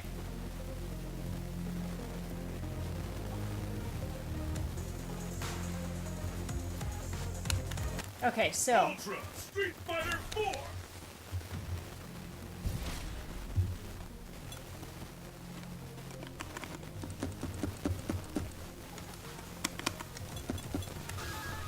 all right. So what we have is It's survival of the fittest on a global scale. then I'm gonna have to go to sleep pretty soon. Okay, so what we basically have here is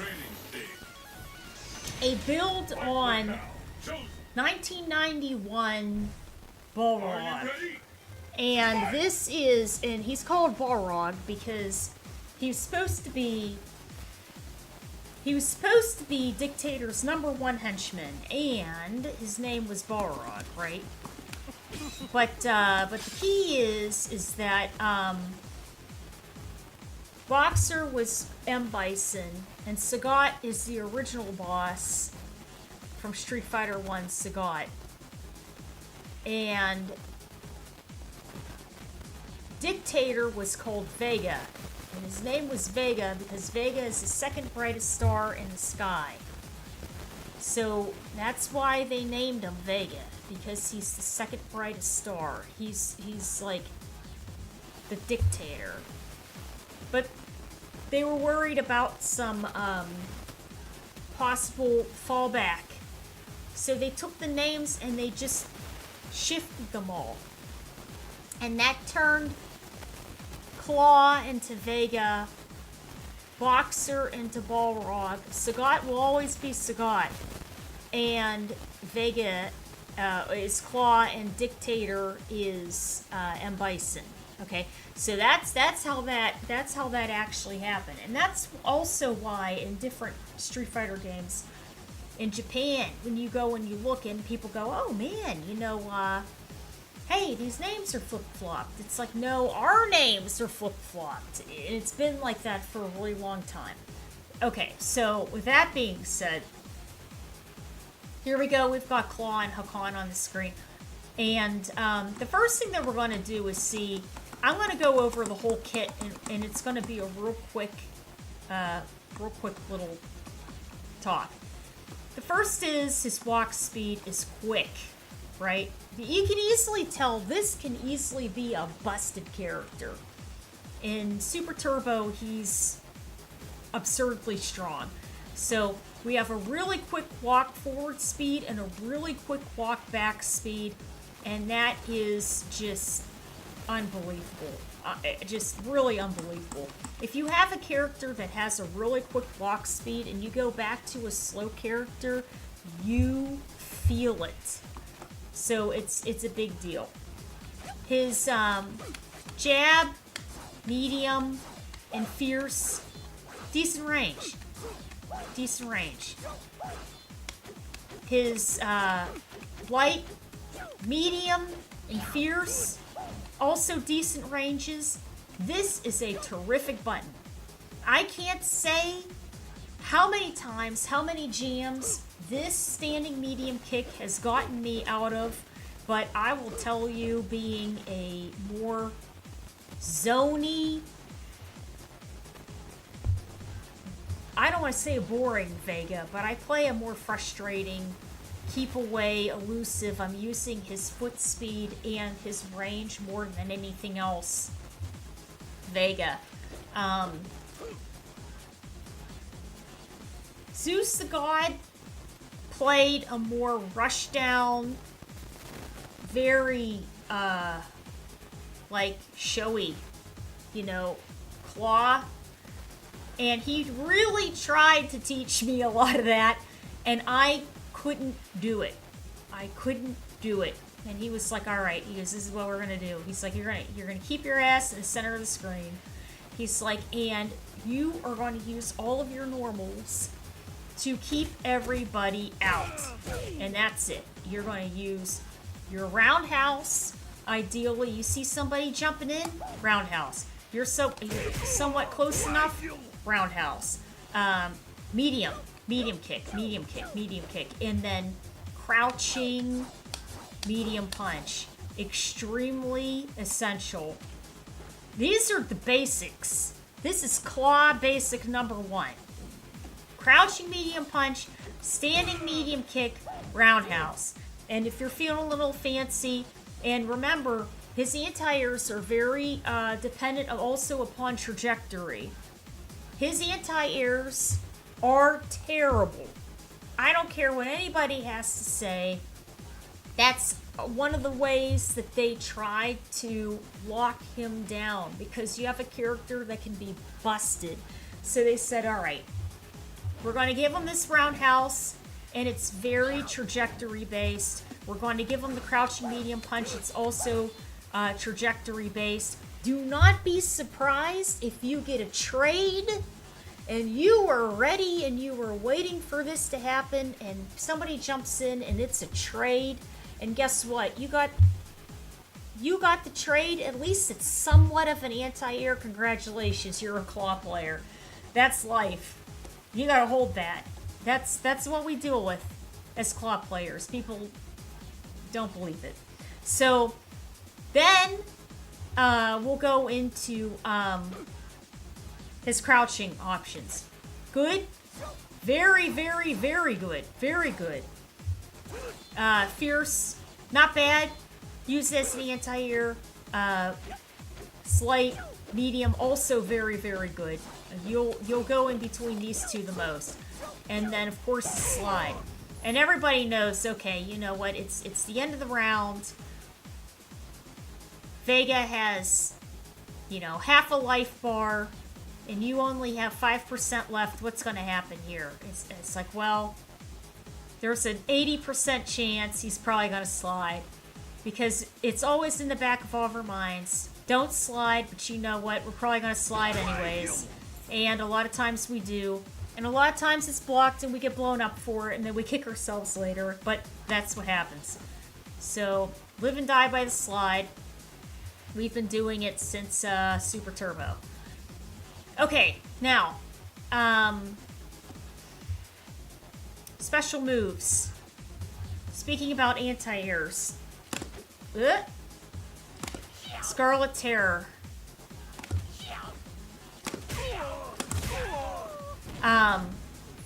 Is flashy and beautiful and looks great. And is not invincible on startup at all. The Shotos are laughing at us. We have nothing that is invincible on startup that actually does damage. Welcome to being a claw player. You have bad anti-airs, and you have nothing that is a really good reversal that is invincible on startup. Even there, hold that. That's how it is.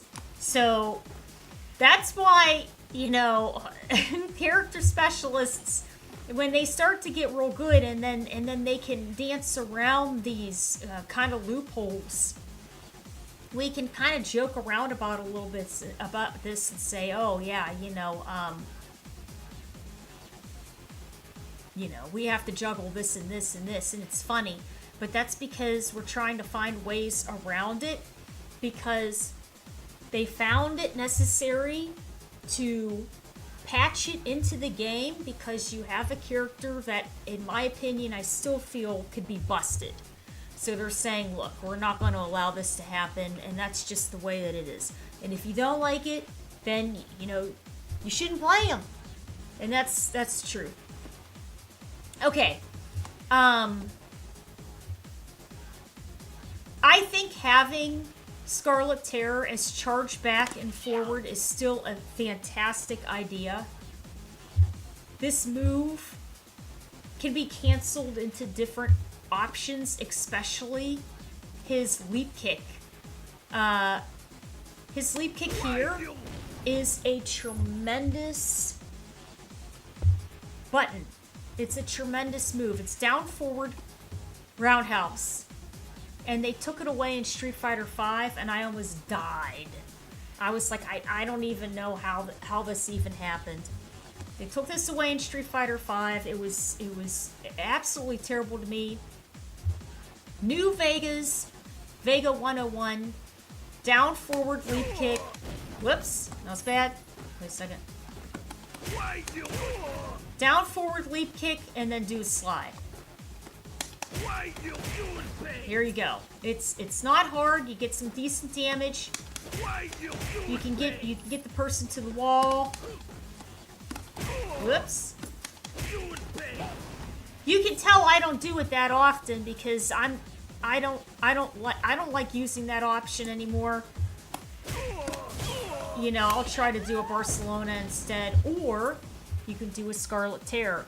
But that's showing the versatility of this.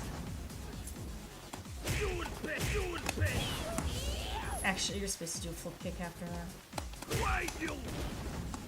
It's been a little while. But anyways, you can stack those. You can do it twice. I missed it. Anyways, you can do a Scarlet Terror after that. But this move is very, very, very important. Very, very important. And has 10 million different uses and you know. And then you can push the person to the wall. But in addition to that, you can do this. Oop, not that.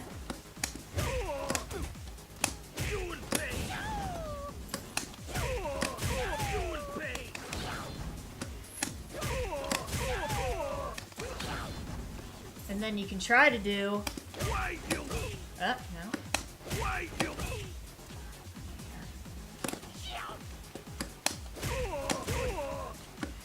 It's been a little bit.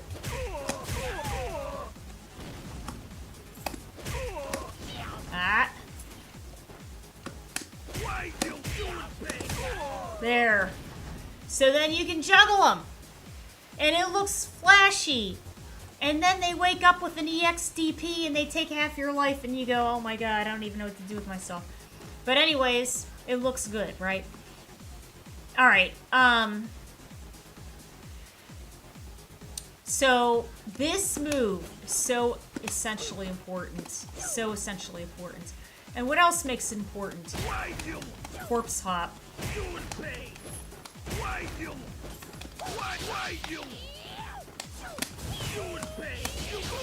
I had a setup where I would just knock the person down. Whoops. Alright, we'll do that. Oh, no, that wasn't it. I used to do this.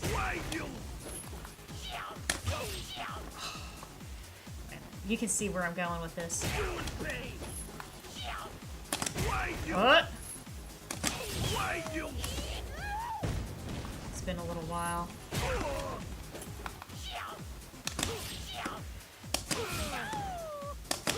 That was it. But anyways, I had all kinds of cool little setups and things that I used to do. But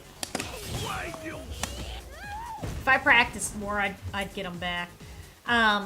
Okay, but anyways, all I'm trying to say is that this is very important. I hope to God they bring this back. It's down, forward, fierce. I'm sorry, roundhouse. It's down, forward, roundhouse.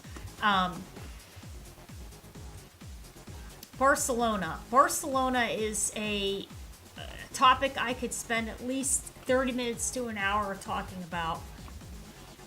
But, you know, nobody wants to hear all of that except other Vega players, and then we can sort of commiserate.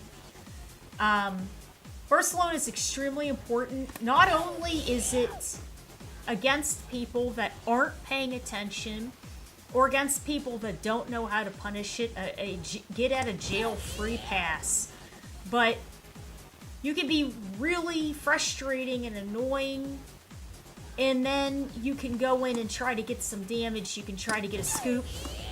What?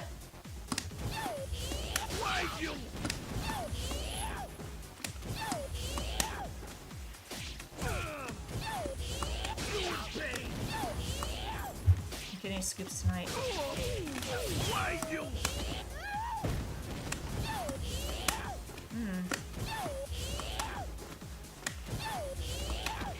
There. The key about Barcelona is if you're playing against somebody that knows how to punish it, you are not safe anywhere across the screen. You're going to get caught. Once somebody has EX, if they have EX, if they're fast, or if they have an Ultra that can go full screen, you're screwed. You're done. Because when he lands, he has a double hop. He lands, and then he lands again. And that means he's completely vulnerable.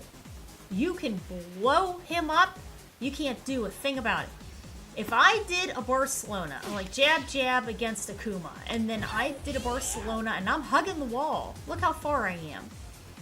When he sees me land, and I have that double hop, which is every time, he hits Ultra number 2, and just, I believe it's number 2, and then he just teleports his way right across the screen. And you can see him traveling for like 5 seconds, going right across the screen, to blow you up for 50% damage. You can't do a thing about it. You're stuck. That happens all the time.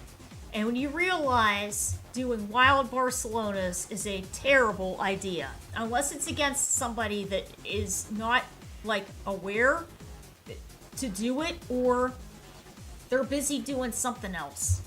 You know? Don't ever do wild Barcelonas. But anyways, Barcelona in charge is the the best thing, at least for me. I learned a lot of timing setups and things off of Barcelona's, and you can do a lot of really neat combos from and do Barcelona's or basically a Barcelona charge.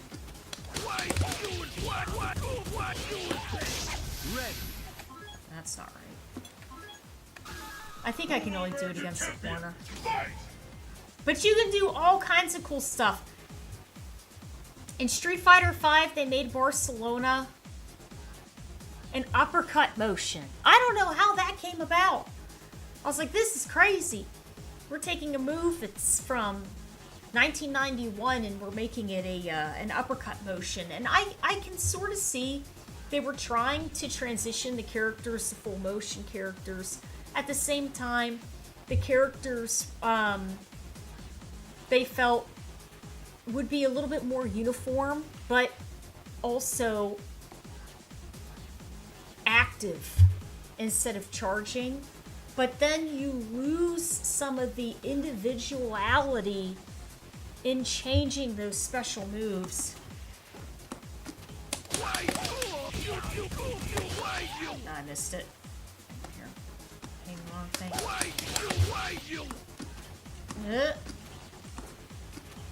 Come on. Oh.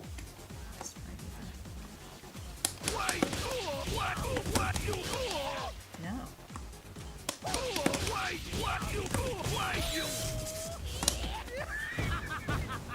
Yeah, so then you can do cool stuff like that. I only did that like once in a match. The better Vegas can do it all the time. I think I did that like maybe twice in my life. That was basically it. I wonder if we can try to get the Ultra in there instead. Now let's try. The battle has begun. But anyways, Charge Barcelona for me, I hope to God they bring it back. I really, really do. And it would sort of fall in line under DJ's Jackknife. It's Jackknife's Charge, Barcelona's Charge. I think it'd be a good thing. Nah.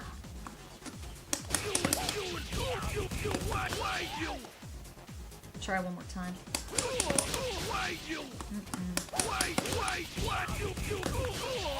No.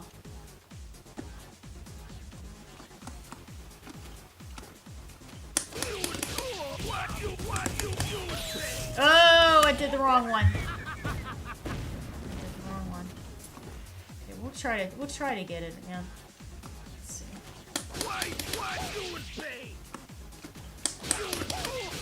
Come on.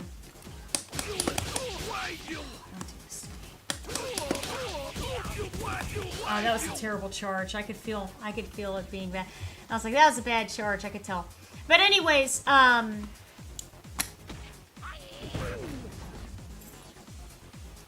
roll. You can combo into roll. Roll is charge back and punch or punches. Go for it. Jab, jab, jab. Roll. Nothing wrong with that. Go for it.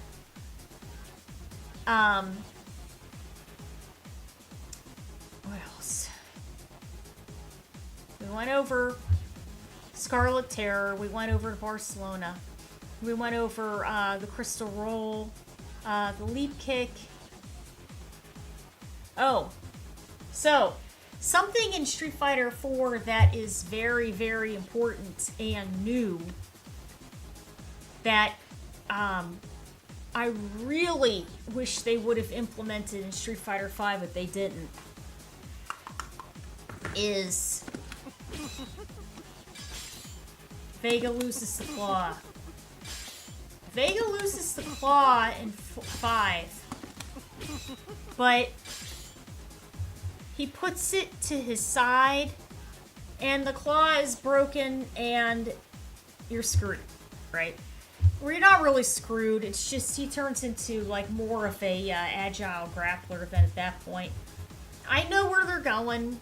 You know, I respect it, but this right here was a metagame in the game, and a lot of us loved playing. How are we going to get the claw back? We're going to be as frustrating and annoying as possible, trying to get the claw, pretending like we're interested in getting the claw, but doing something different. And everybody's so concerned that all they're trying to do is sit on the claw. They're just trying to sit on it. And we're going, oh my gosh, what are we going to do? I'm trying to get the claw. I can't figure out, you know. And it was a lot of fun. It was a lot of fun. And there was a lot of cool options with it, and little mini mind games and stuff like that. And it just brought another level into this.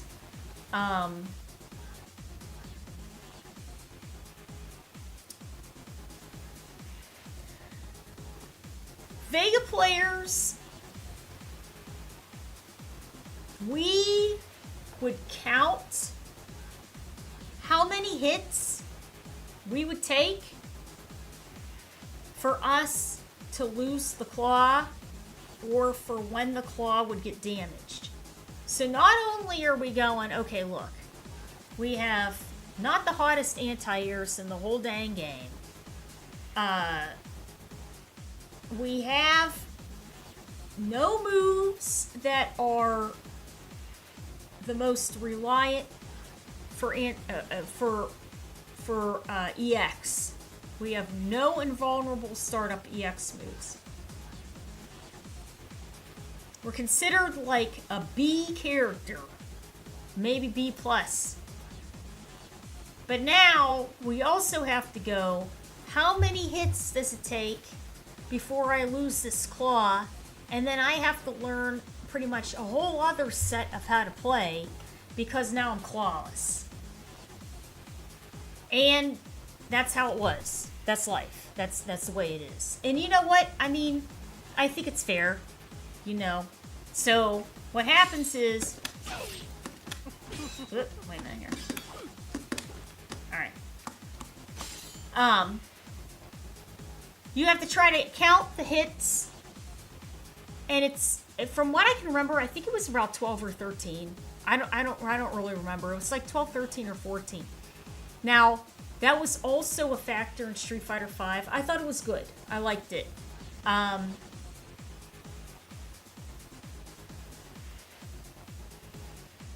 Vega being charge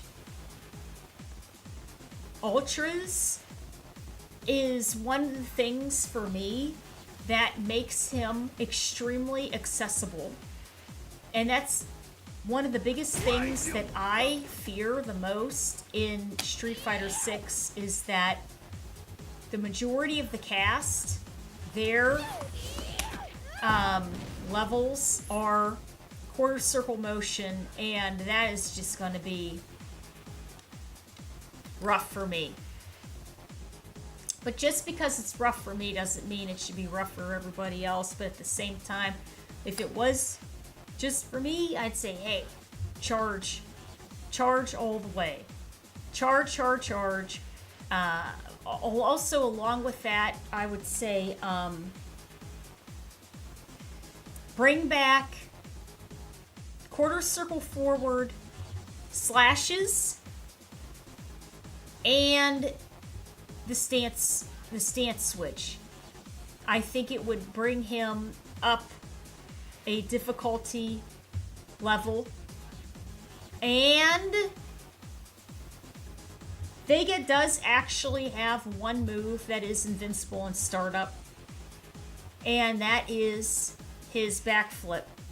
So while we can all complain and say Vega doesn't have anything that's invincible, blah blah blah, he actually does.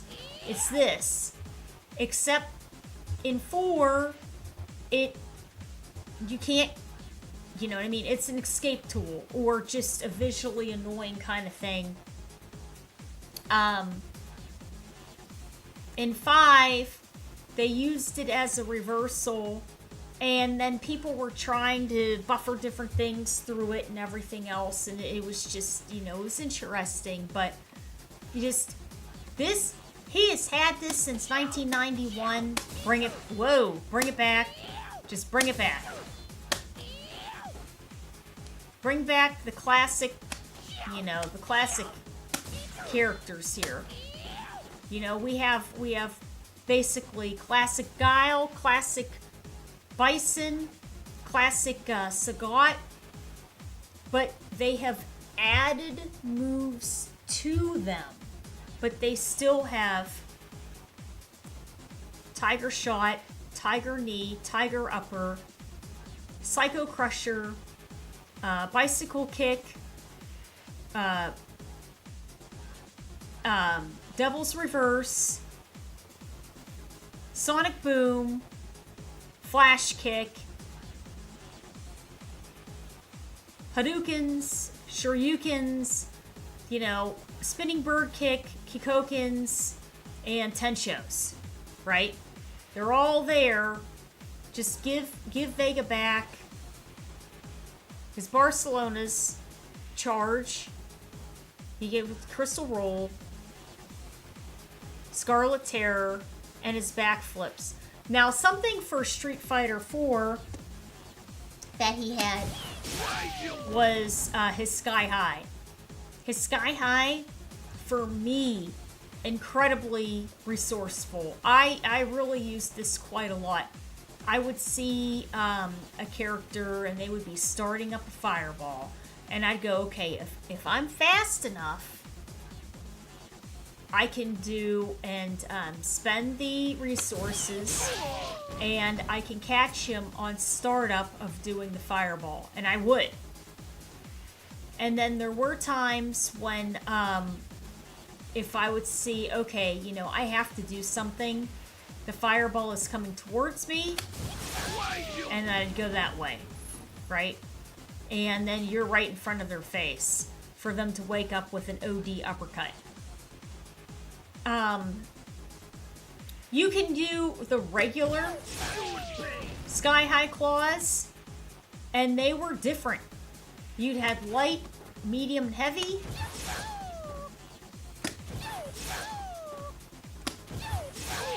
And then they would go different heights. And then we would use them for different, you know, times. So Sky High Claw, I hope it makes its way back. Not later in Street Fighter V like it was last time, but just bring it back. And exactly the way that it was in Street Fighter 4.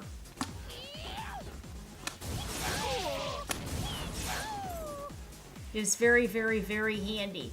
Especially when you're playing against people that are just sort of spamming projectiles. And you're going, well, you know, why don't you just do a Barcelona and get over there? It's like, okay, well, how about this? How about I charge a Barcelona and scoot over there, and then they have a flash kick or a Shoryuken, and then they just blow you right up. Because they have a quick recovery on that fireball. But they don't have a quick recovery against that. You can really get them. And then you're right here. You know, and it helps.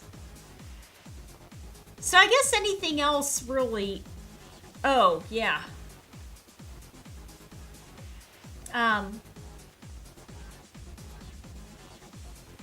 If you're doing a Barcelona, he should hug the corners.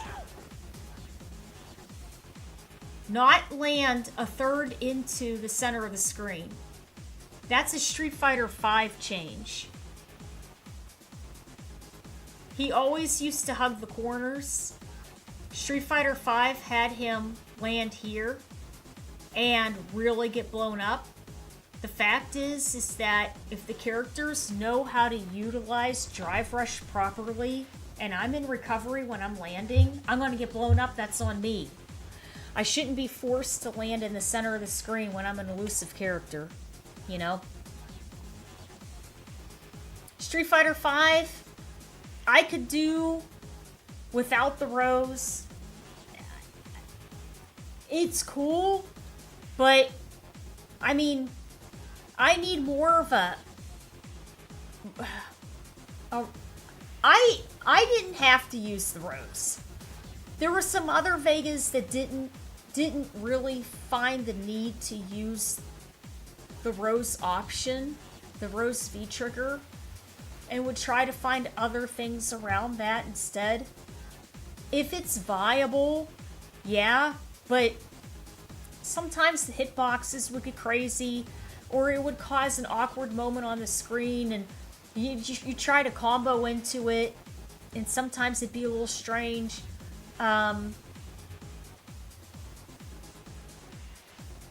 Okay, the stance switch claw slices were good. And, what else? There was something else that was big I really wanted to say, but I don't remember what it was now. It was about 5. Oh, yeah! Vega has a command grab. He's had it since 1991. It's the Izuna drop. We don't need an additional command grab. Vega had 2 command grabs in Street Fighter V.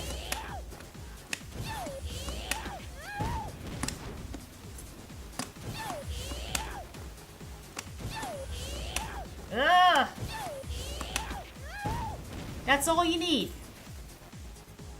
If you know what you're doing, and it doesn't take long, you'll know how to Barcelona, and then you'll know how to Barcelona and swipe, right? And then eventually you'll get your timing and start doing scoops. And that's it. You pick it up, you learn it, and then you mix it in your bag of tricks, and that's it. You learn it in Street Fighter 2, you learn it throughout the rest of the games. We don't need to, like, dash up and go, oh man, you know, okay, my claw's gone, and then I'm just gonna, whoops, my claw's gone, and then I'm going to, you know, go into some different suplexes and stuff like that. No offense, he doesn't need that. I was like, this is cool, the animation's cool, but he already has a grab built into his Barcelona. That is what you need to utilize, and it's an execution thing because it's a timing thing, and everything about Vega is about timing and space and being elusive, right?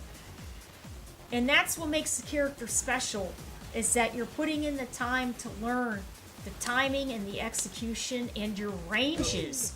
It's not about, like, you know, other stuff and then getting in there and then doing command grab, and it's like, no, it's like this, his command grab's right here when I can do it. It's been a little while.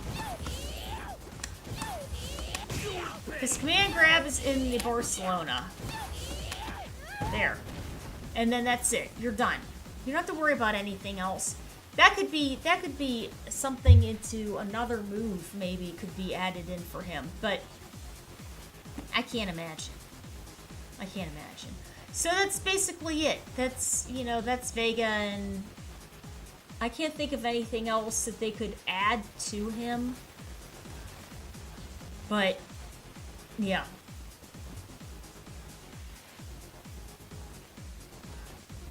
Hi! Oh, thank you so much. Thank you so much. Very informative, interesting. Item pickup mechanic is a must-have. Stay as a mechanic. I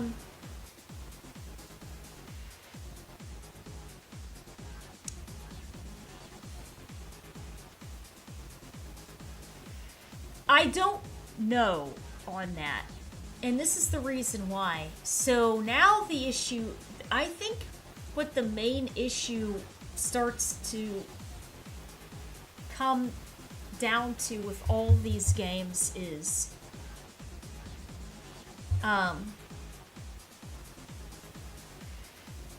the games have to show that they're doing something new to prove that they are selling something that is newly created. and basically not the same product. Okay?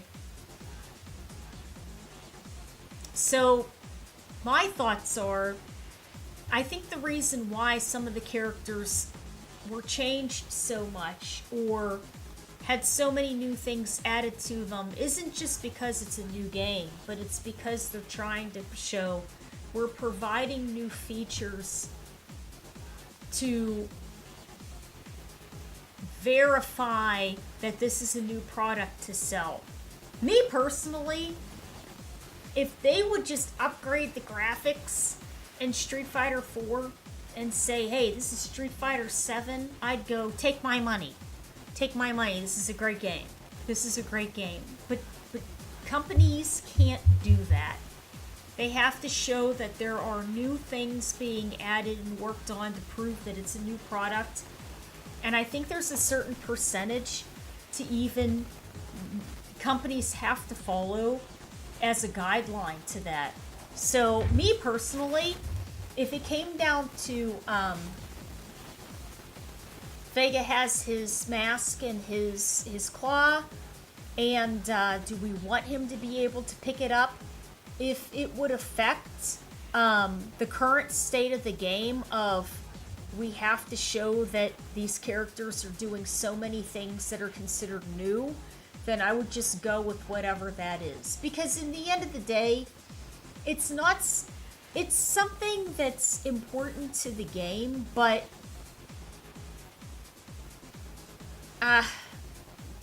it can be learned around.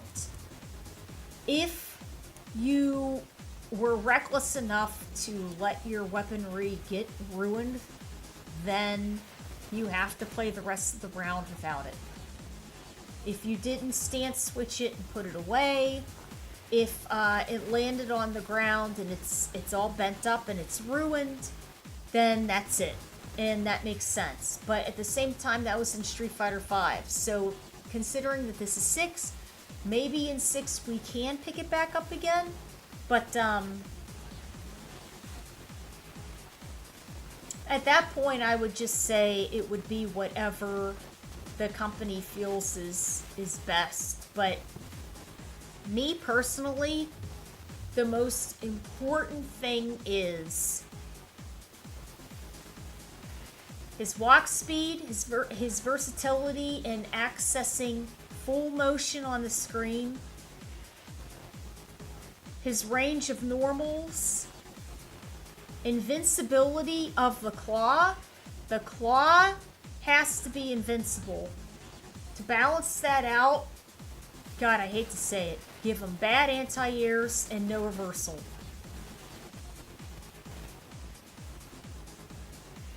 Give him a decent Barcelona that accesses full screen, sky-high claw that has a fast startup but it's not invincible, Scarlet Terror that has a fast startup but it's not invincible, and you have to still combo into Crystal Roll because it's unsafe. And of course his slide. You can't forget that, you know, his slide. Oh, and his leap kick. And then add in stance cancels for quarter circles. He should have an anti-air slice, the neutral slice, and a down slice. And then that's it. That's what I would think, at least. Having fun? Good. That's good. But, yeah, if anybody has any questions, you know, let me know. And we can, you know, we can go over some more little things and whatever else. But,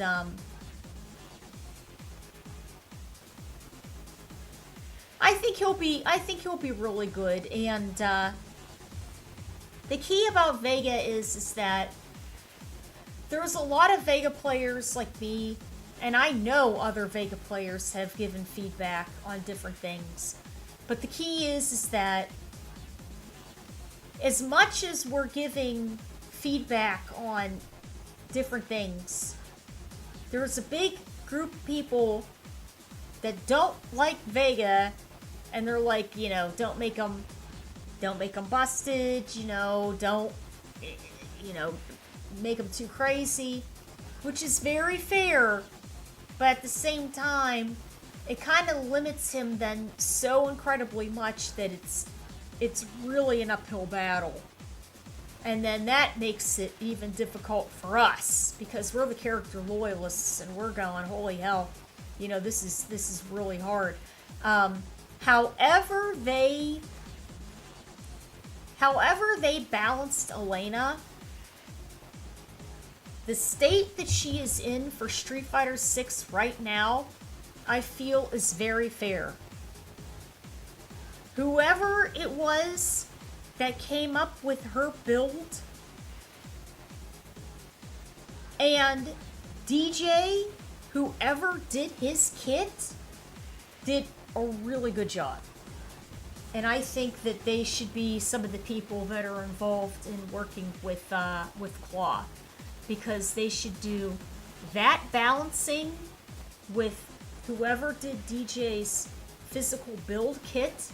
They should get together and then be the masterminds behind him, because I think he'd work the best. Yeah. Oh, Vegas, you're made too! Yay! That's good. That's awesome. Yeah. Enough updates to justify the price. Yeah. Yeah. Well, it's mainly what I noticed was, but I also had read it somewhere, they said that for a product to be considered new, a percentage of it has to be brand new, newly created. So when Street Fighter V came out, you noticed that the characters generally looked different, right? Which that's fine. I mean, the graphics are different and everything else. But I'm not just speaking about body-like, right? I'm speaking more of the clothing. So Cammy was dressed different. Vega was dressed different. Ryu was a little different. And then they had some characters that you can leave them the same, but that's because the rest of the cast is filling in these differences. So Chun-Li was pretty much the same, but it's a percentage. So, and I like the different changes. You know, the changes were interesting. It's just that I really wish there were a lot more charge options, and man, and if there's charge levels, and you know what, maybe, I don't know if that could be a thing, but maybe, considering how versatile Street Fighter 6 is overall, maybe that can be another option. I play Guile, Honda, Bison, Balrog, and Vega. Instead of having double quarter circle levels, why can't we have charge? And then maybe that can be an option to buy. I would buy that in 2 seconds. I'd pay $20, $50 to have charge as an option for instead of doing double quarter circle. We'll be like, look, we're gonna in this battle hub this week, this option with the avatars and everything else for $50. We're gonna say your character can have a motion in charge or a level in charge. I'd say take my money immediately. I'd switch over. I'd put DJ in charge so fast. DJ's level in charge. And then I'd play on the stick. But yeah, if that could be an option, I think that would be a really cool thing. They could say, hey, we're going to allow charge inputs for levels for so much money. I don't think that it would ruin any of the timings or anything too much. I don't think it would be that aggressive of a change, because we would have to buffer into the combos anyways.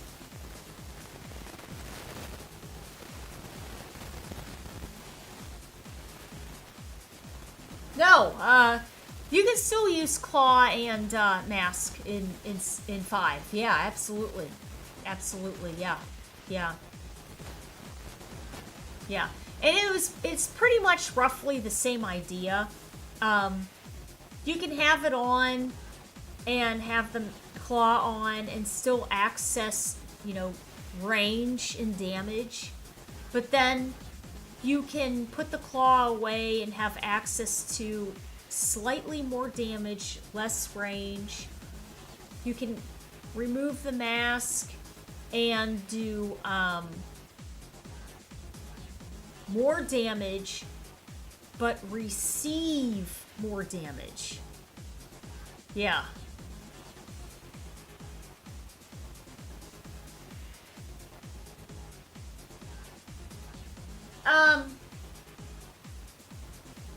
Basically, it's a timing. So, if you are pressing back,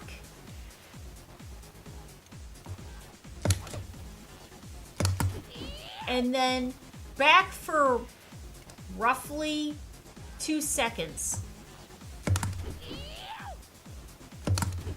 and then you press forward, you can get a, as long as that's the input, right?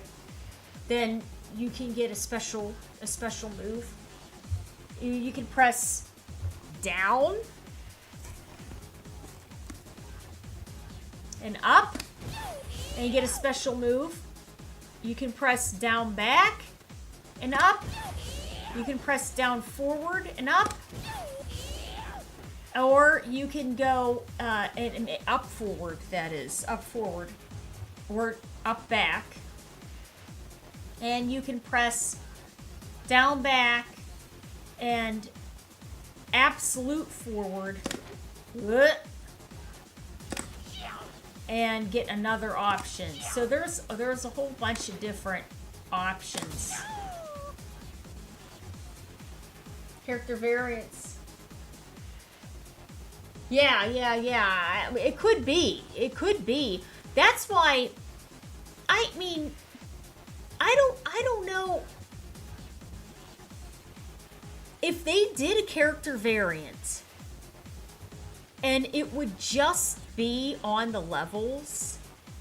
It would just be to access the level. So like the combo would be exactly the same, but instead ending it with a charge input.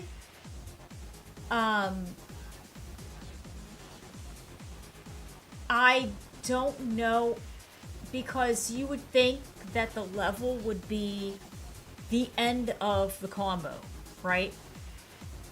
Oh no, that's not true, because Chun-Li, no, there are level extensions. For the level extensions, they would have to be balanced a little. But for, say, a level 3, if they said, hey, level 3, you can buy charge for level 3, and level 3 is like the end of the combo, I would buy it in 2 seconds. I wouldn't think that they would have to balance the level 3. It would just be, we have to do the input. Yeah.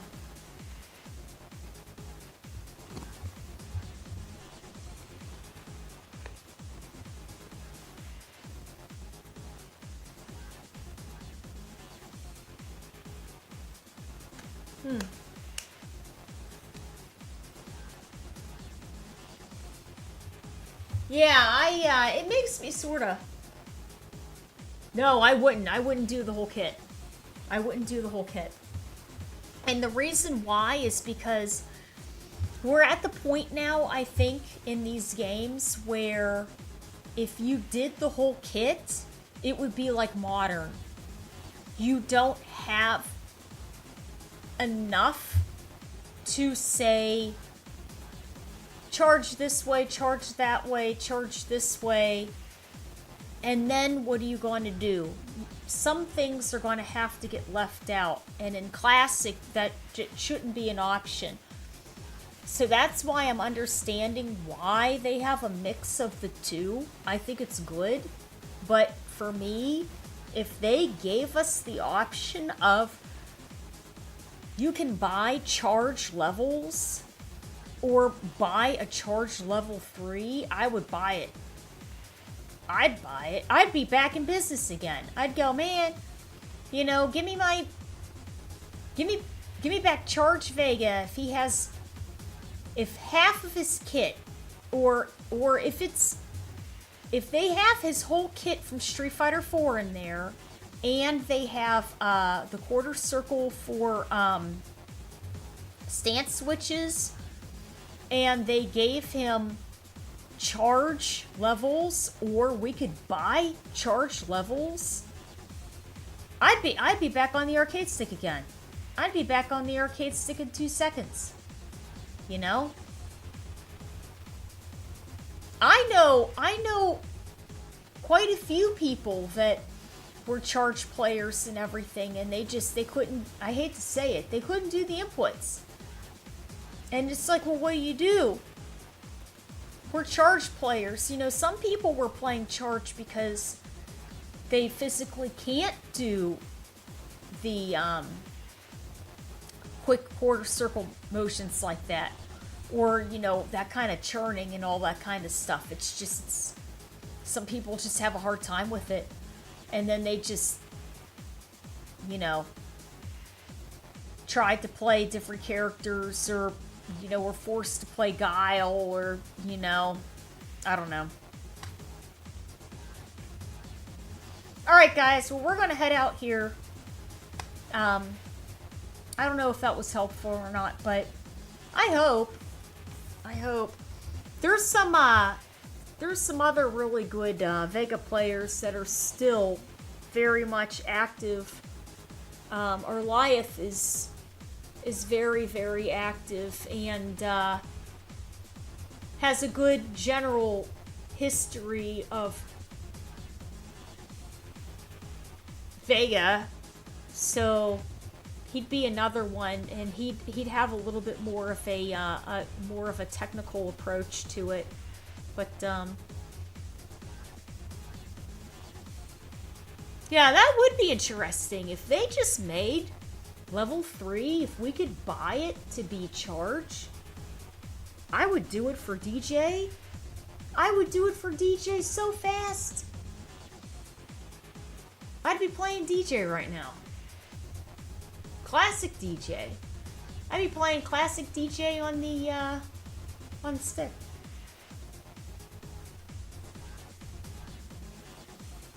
You don't have to call me, ma'am. Alright, guys.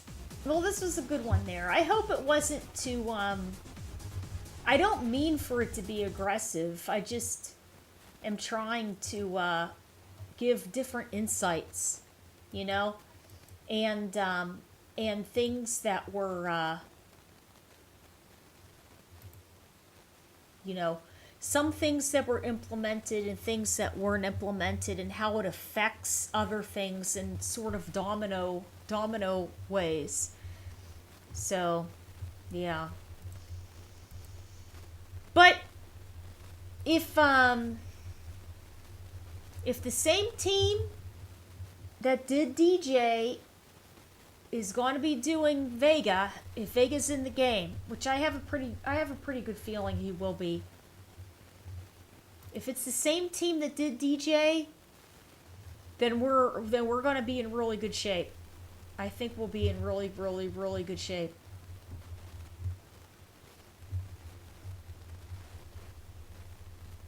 And if it's the same team that balanced Elena for this season, for right now, I think we'll also be in really good shape. It will be good. It will be good.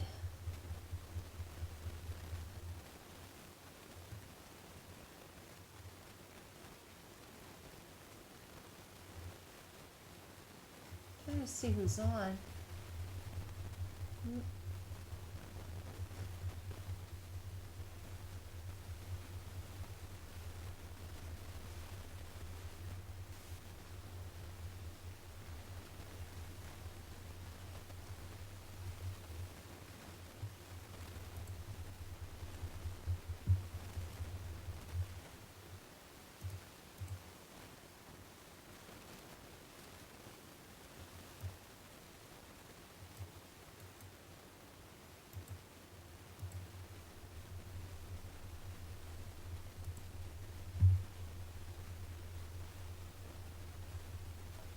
Hey.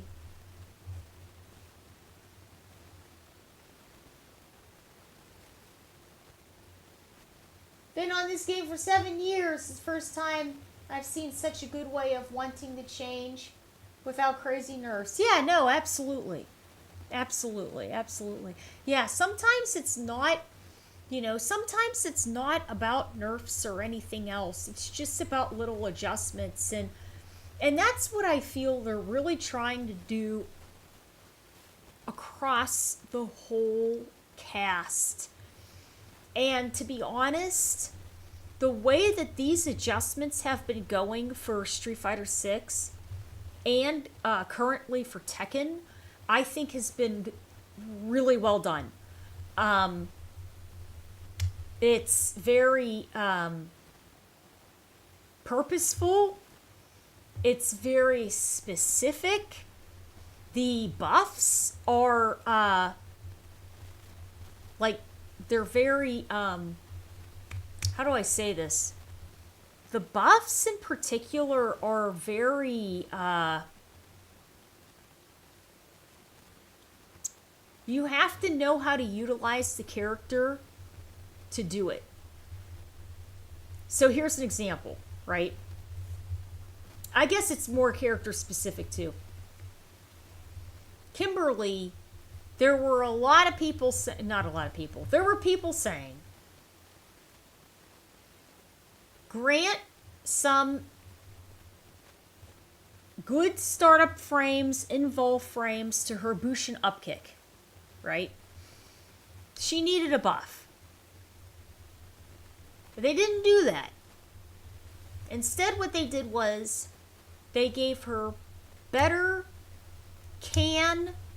spray paint can juggle opportunities that forces you to be preemptive in what is your setup in putting down the cans. You have to get the opponent to the wall. You have to have your trap. You have to be loaded with the cans. And then you have to get the confirm with the cans activated, ready to go. And then they said, all right, you did that. So the next thing that we're going to do is we're going to give you larger juggle opportunities. And they upped her juggle count. And I think that's very fair. Because if you were just going to say, okay, well, we're going to give invulnerability frames to Bushin up kicks, then you're going to have a character that's going to be flying all over the screen with invulnerable Bushin up kicks, blowing up people 24 hours a day. They said, hey, look, we're going to give her a buff, but you have to know how to utilize it. And I thought that was very fair. Now, on the opposite end of that, you have Revival with Elena for her level 2. And that was a very hot topic because before Elena came into Street Fighter 6, her Revival dance was a concern in Street Fighter 4, right? But in 6, the way that she was balanced, Elena had to, really work to try to get some wins and everything. She wasn't a widely used character, right? And they said, okay, you know, we're going to work on Meteor Volley level 1, and they did, and you know, and it helped. And then they said, all right, we're going to, if you decide to do healing, we will heal her more. And it's a nice option. And you know what? It's not being abused. It's not being abused. And for me personally, I still go after the damage. I still go after damage. I'll have like 5% health life left, and I'll go, you know what? I'm going to go after the damage. I'm going to see if I can get away with it, if I can try to do it. But the changes that they're making are very purposeful and thoughtful, and I think it's good. I think it's good. So it leaves a lot for us to look forward to, and a good thing. It's a good thing. Yeah, because big, huge, giant nerfs don't really help anybody unless it's something that's just really kind of too much. Like in Tekken, you can access a heat smash, or I'm sorry, you can access the engine's mechanic, right? And then create a wall splat. And then not only are they enhanced by the mechanic, and they got a big chunk of damage from that, but now your character's against the wall and completely vulnerable, and then they're going to get a reset of a big chunk of damage. And they said, no, we're taking this out of here. And that blanketed affected everybody, but it made the game all for the best. So it all worked out. It all worked out. Drive system.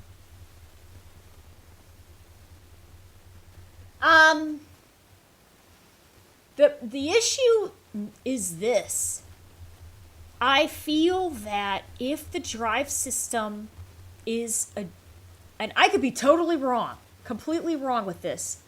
I feel that if the drive system was adjusted, that it would cause a domino effect on other things, including specific balancings of each character. And we're so far into the game that I don't see them changing any of that. I don't see them changing that. I see them changing more gathering the data and analytics from us playing and from online reviews, you know, and stuff like this. And then they're going to say, okay, let's look at this, and this. And then they're going to take it and make adjustments that way. But I don't see a big change to drive rush happening. Yeah, I don't, because it would affect some of the characters so drastically, and I don't know if they want to put all the time and manpower into balancing all of that out, you know? Street Fighter 4 knowledge, Elena.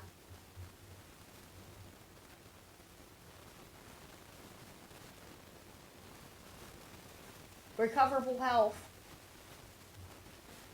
Well, the way that she's balanced right now is really, really good. And her revival dance for 6, they gave her more healing, and it's fair. It's fair. It's fair. Yeah. Yeah. Yeah, it's completely, there's nobody really complaining about it. And at the same time, it's not like, I play Elena also. I really enjoy her. And it's not like there's 10 million Elena players out there, you know? So, yeah, it's I think the way that they're going about her is very good. Very good.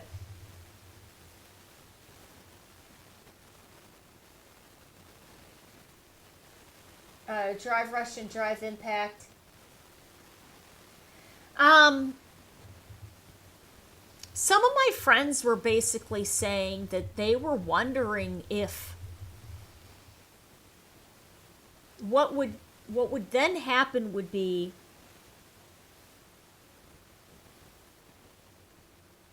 it would be a change in costs to access Drive Rush,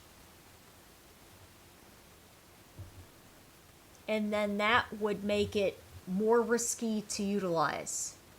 So, say you do a Drive Rush combo, and they were talking to me about this like a little while ago. I don't remember the specifics of it, but it was mostly if you do Drive Rush, then instead of it being 1 bar to go across the screen, it would be 2. And, or if you do a Drive Rush cancel, instead of it being 3, it'd be 4.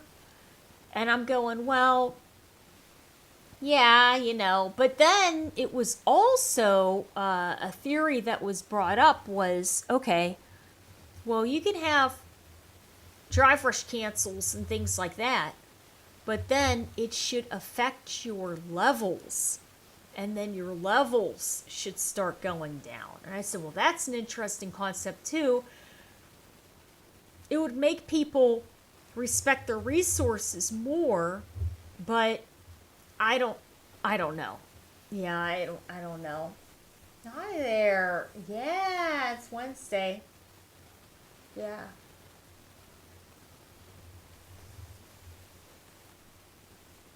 Oh, would that have balanced Elena's healing in 4? I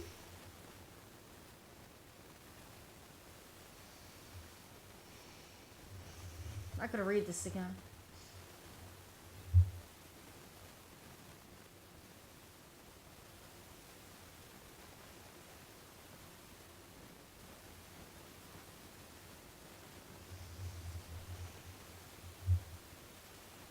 See, the only thing I know is this. In Street Fighter 6,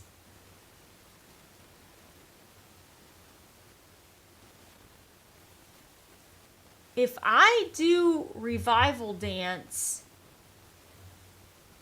it builds Elena's life bar back. And that, I mean, recoverable health, that's nice. But it actually builds back her life bar. So then, in 4,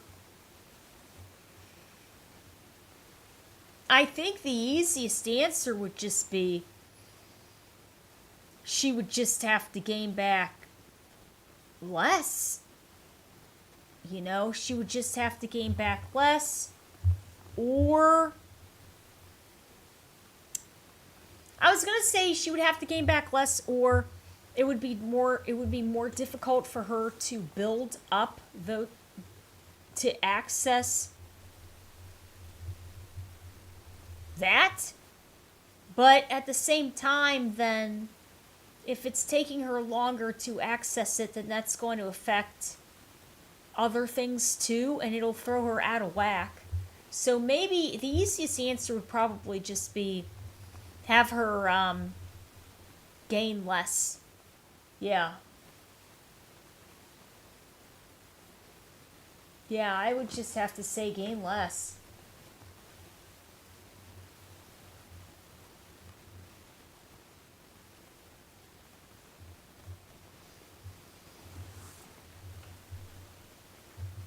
Yeah, because I remember, you know, I would be playing against Elena's, and you're going, oh, okay, you know, a third of my life is gone. Almost all of their life is gone. Then they did healing, you know, and then she heals. And then you go, well, okay, I can try to, you know, get her down again. And then you're trying to get her down, and then instead of you being at 75% health, you're at like 40% health. And then she'll do it again. You're going, oh my god. You're like, wait a minute here. And then the next thing you know, they won. It's like, oh god. Yeah. But I think it's just have her gain less. That's all. Just have her heal less. Might be easiest. Yeah. Because once you start affecting how the resources are coming in and adding up, that starts to affect other things mechanically with her. So I would just say probably it's best just to have her gain less. Yeah. Alright guys, we're gonna raid somebody. I hope this was a good one.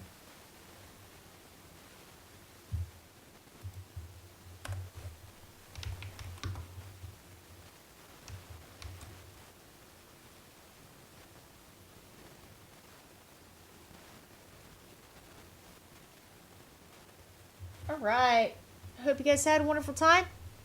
Thank you guys so much for tuning in, and it was very fun. Very fun there going over, you know, obviously Street Fighter 6, but also Vega changes and stuff like that. So hopefully we will be seeing some cool Vega news in the future, which would be good. Or Balrog too. That'd be pretty neat. So, alright guys, we're going to head out. I will see you all next time. Bye.